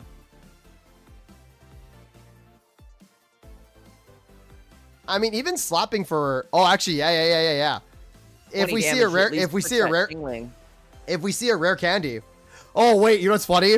Oh, no, he can't evolve anyway. I was going to say, if you evolve, like, then ping and then KO. But if we see a... Oh my god, it's over. Oh, it's game over, just like that. Ladies and gentlemen, turn 2. Again, high roll. This is pocket. Yeah. So guys, basically what happened there, again, we can cast it if we want to. Numatanale got the Hydreigon here. Wait, why did he stop the cast? What? Is it still up? That was only game 2, right? Yeah. I swear I'm not losing my mind. Right. Okay. It's back. I think he went to a different spot, a different screen. So.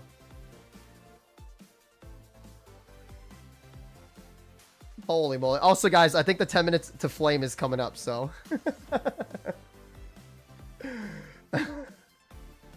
Guys, I'm sorry, okay?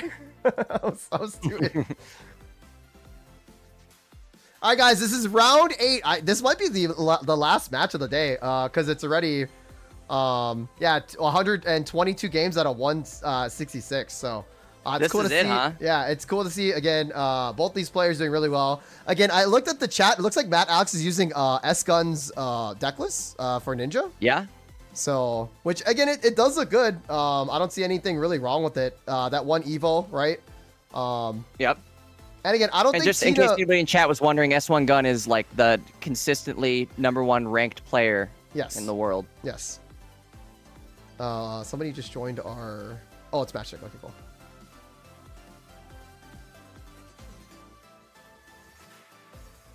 All right, cool. So again, this is again, guys, lifeline on the line for both of these players. Again, Numa Tamale, all right, going against S-Gun's decklist here. And again, the Chingling blocks the rare candy, the Pokeballs from coming out, which is pretty big for Matt Alex. Now, again, we do see the Absol here. I guess if you are running Absol here, but also you just put out the Chingling and you start pinging, right? This is really tough looking Mhm. for Alex. Again, that Froakie is looking down an army of dark Pokemon. You got the double Dinos, you have the Absol, and again, double copycat from Numa Oh, Tenale boy. to draw as many cards as Matt does. So, Yeah, you're just stuck when you don't have. This is it. That's game over again. In like the most painful fashion of all time, I guess, huh? You just completely shut him down with Chingling. And this is, again, this is why I was saying Chingling's going to start making its way into oh more yeah, decks. wait, it's over. Yeah, because over. Absol just comes in and KOs. Yep. Wow. Should have maybe Irrited there, I think. Actually, Irrited wouldn't have mattered, right? No, Irida would have got them up to HP got up to would've been 90. 80 Yeah. HP. Boy, that sucks. That sucks. Oh, But yeah. I mean, nobody wanted to see them like that, I don't think. No, but that's the power of, again, Numa Tenale's deck. It's good against Blaziken. It's good against, again, even like Rowlet, right? Let's see what Numa Tenale actually had for his matches, right? So I have his matches up right here. So let's see who he lost to, right? So we're gonna screen share really quick. Guys, that might be the last match for us to cast, but we'll just see here. So again, yeah, he lost to a Sui Ninja against Yami. What Sui Ninja was this though? Mantike Hold on Sui one Ninja. sec, real quickly. Is True Glaze still playing? He's down below, and he was also Sure. in chat. This was like his 5-2 game. Oh yeah, sure. He needed to win it. Sure. Let's drop down and see.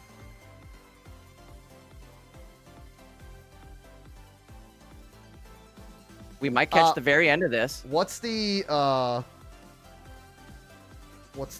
scores? I'm not 100% what the score is. True Glaze is down one match, so it's 0-1 to True Glaze. 0-1, sorry, to his opponent. So Okay.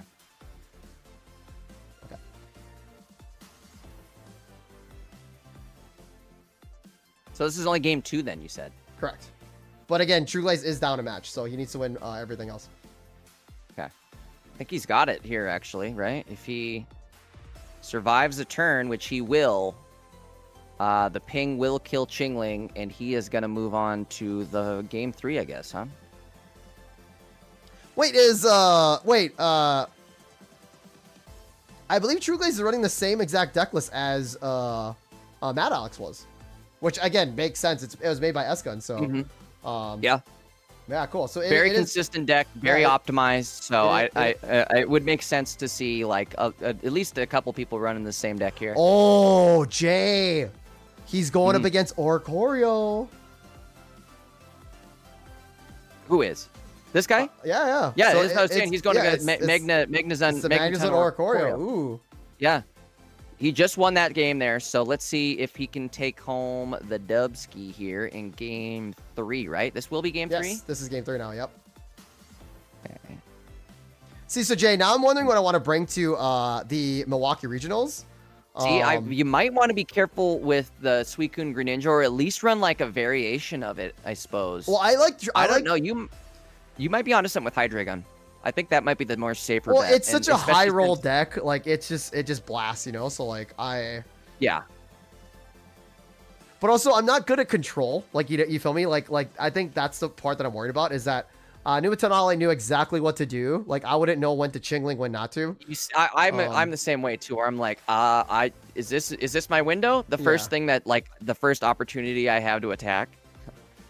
And that's not always the case, you know. Right. We're waiting on the last game to start up here. In the meantime, I'm keeping an eye on our guy Haunter. I want to see if he's gonna win that last game.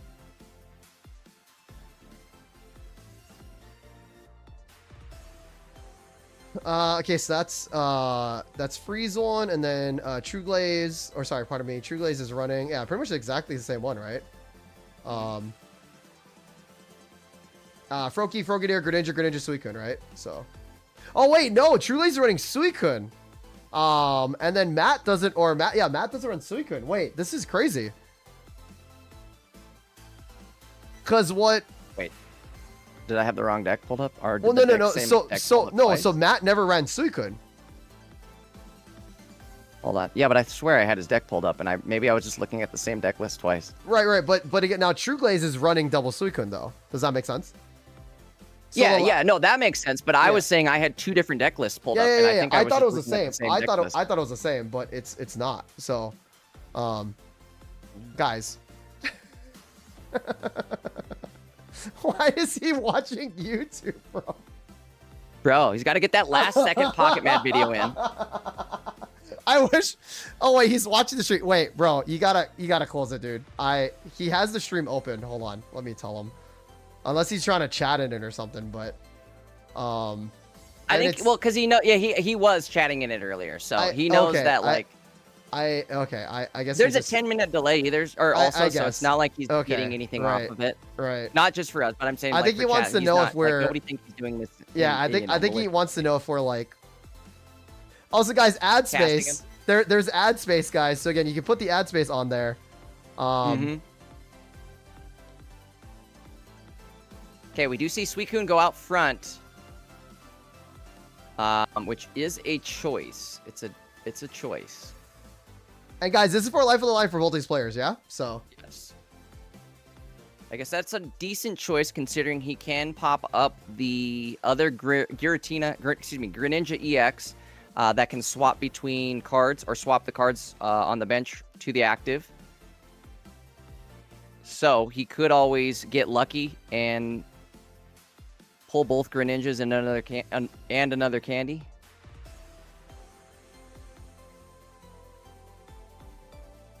Right.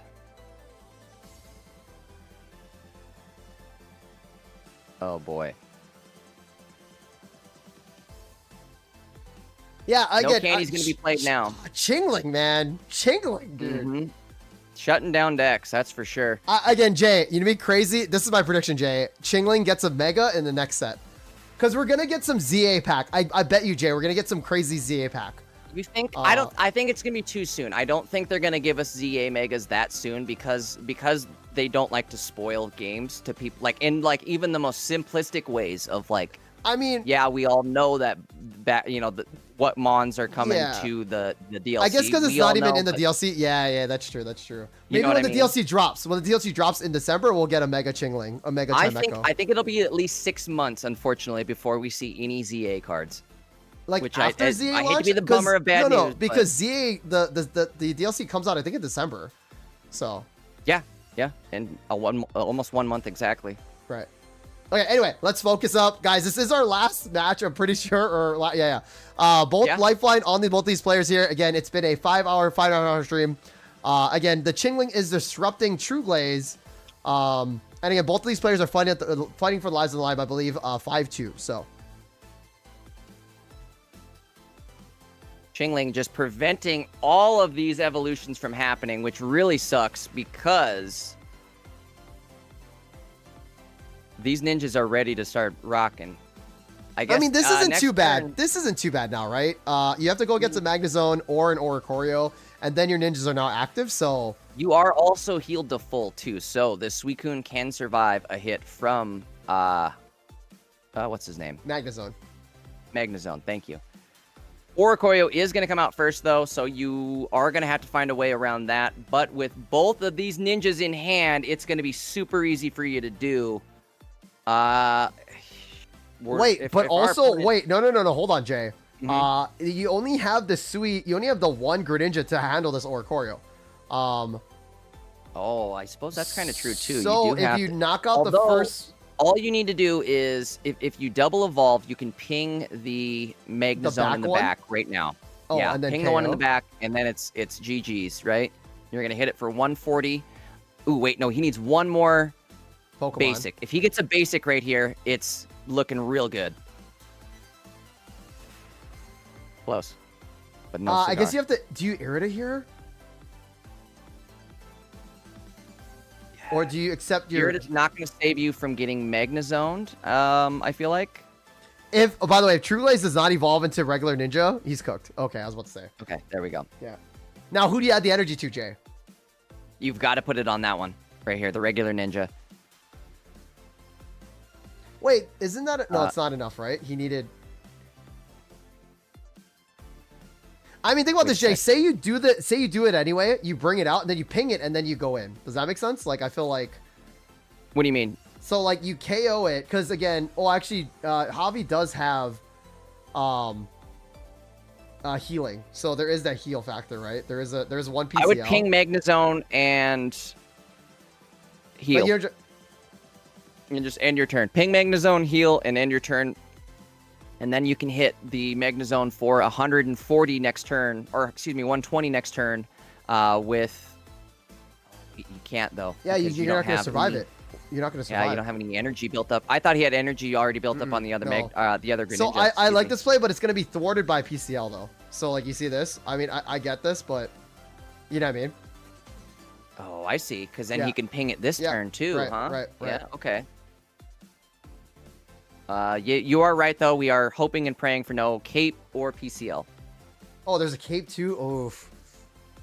Double cape. Yeah, cape might be. Yeah, there's literally 5 cards that can help free in this situation. So maybe that wasn't the best play.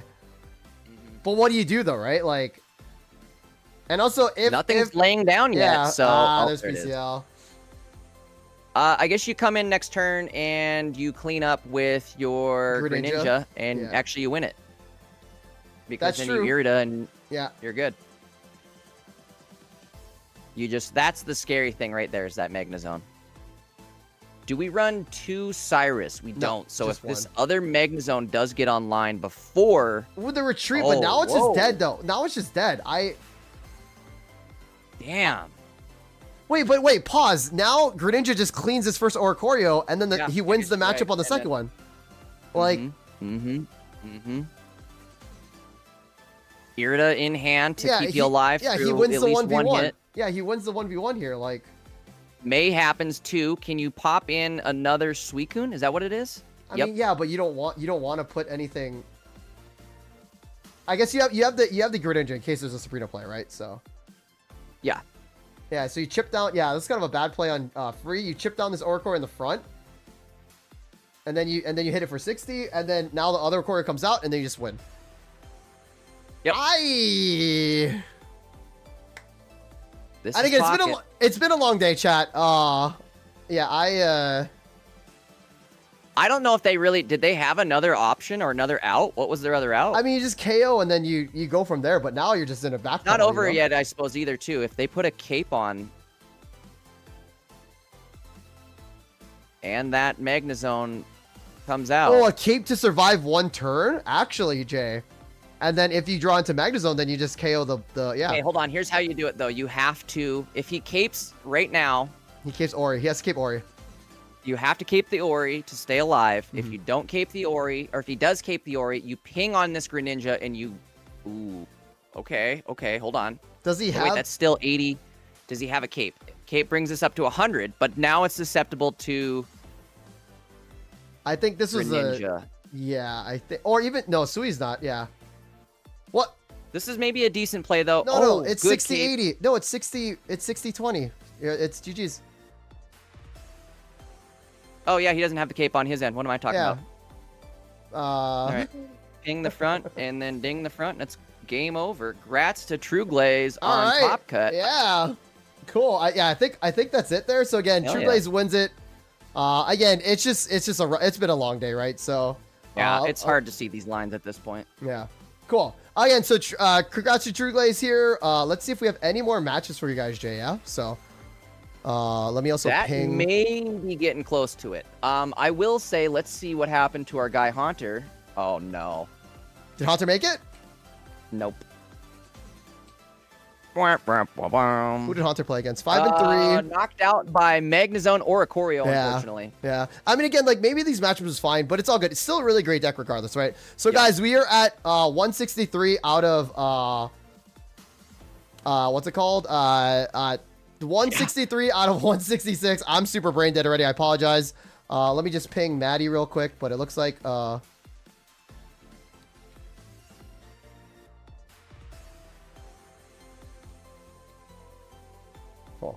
Jay, I think this is it. Jay, again, I appreciate you, Jay.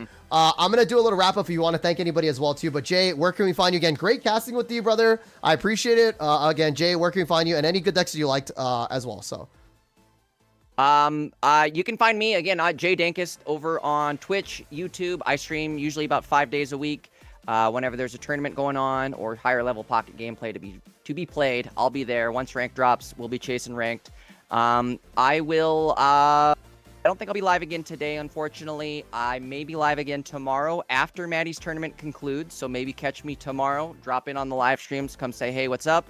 As far as decks I'm looking forward to tomorrow, I have the metagame up right now. I don't know. I'm gonna have to go through the standings and see who we got. There's gonna be at least not as many. Oh, do I see a Guzzlord? A Guzz? I see a Guzzlord sitting 6-1 right now. What's the percentage? They're the only ones, so they'll be sitting pretty high. All right, cool. So Jay, who do you want to thank, and where can we find you? And again, I will wrap it up as well too. So. Sure thing. Again, shout out to Maddie and Utah, as well as Box for putting us all together or hosting the thing. And then Maddie and crew for putting it all together. Thank you for having me, guys. It was a lot of fun. I will be in chat tomorrow, so keep an eye out for me there.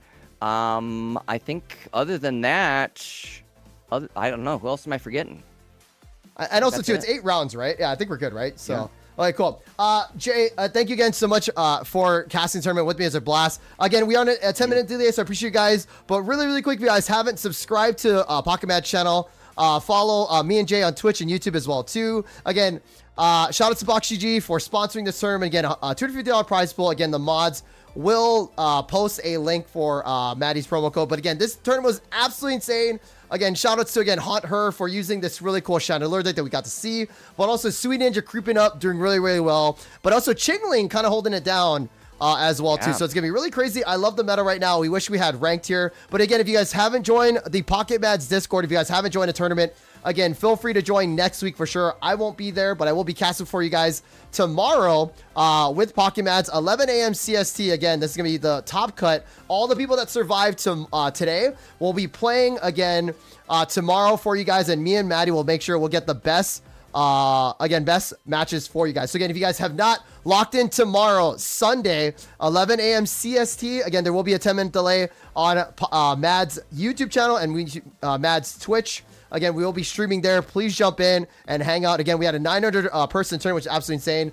Shout outs to the admins and the judges for doing this. Again, Lampbot, Stick, Maddie for coming through. Anybody else that helped with judging. You guys are insane. Again, the Pocket Mads team is insane and great. Shout outs to Jay Dank for casting with me. Again, it was super awesome cast with you, brother. It was amazing. And also shout outs to Pocket Mads for putting this together, allowing us to use this platform for these tournaments, which is really, really great. And also shout outs to the players. Again, you guys are sick, and the viewers. If you guys weren't here watching, there wouldn't really be. Again, you guys are the core for TCG Pocket. There's no ranked right now, but it's cool because it allows the tournament team to kind of rise up, right? So again, if you guys haven't joined a tournament, please feel free to join next week. But again, tomorrow's gonna be sick with the top coat with me and Pocket Mads. We're just waiting for the last match as well too, but I'm pretty sure it's gonna end the cast here because we are in a 10-minute delay.